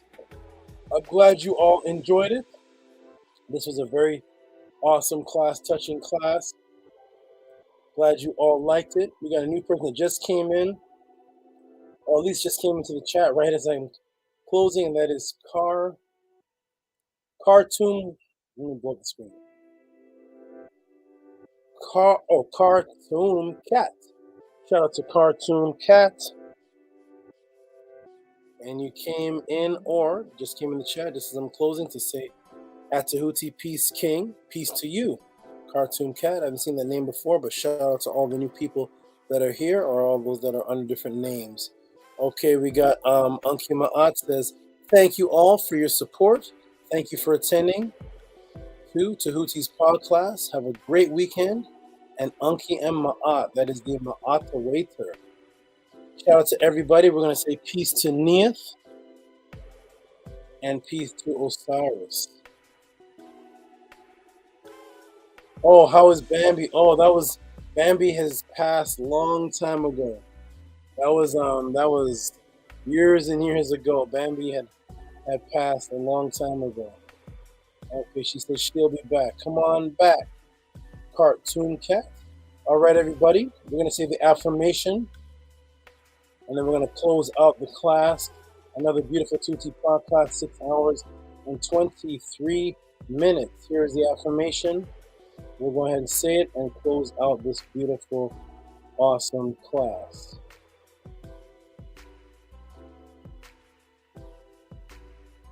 We'll start on the count of 3. 1, 2, 3. Anki Ma'at un MS. Nintet Afset and Mayat. Min Hapapet and Mayat. Her and Hu Kiui per Ikut. I live for Ma'at. I exist within her. I do not speak in the place of Ma'at. Every day I advance towards Ma'at. My being is surrounded in darkness. I come forth as conscious light.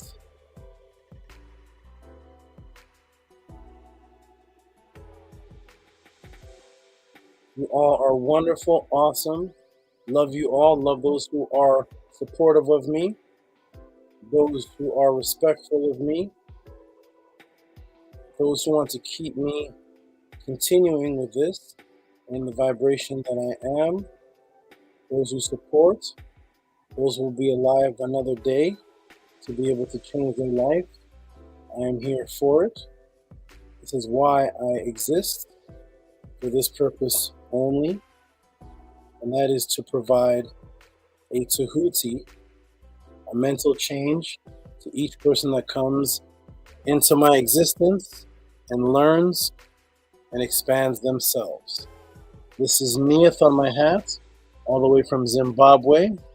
She is a unicorn. She represents quantum entanglement and is named after the goddess energy of quantum entanglement, who is also Neith, all the way from Zimbabwe, a unicorn. This is Osiris. Osiris is my gift anaconda, who is extremely beautiful.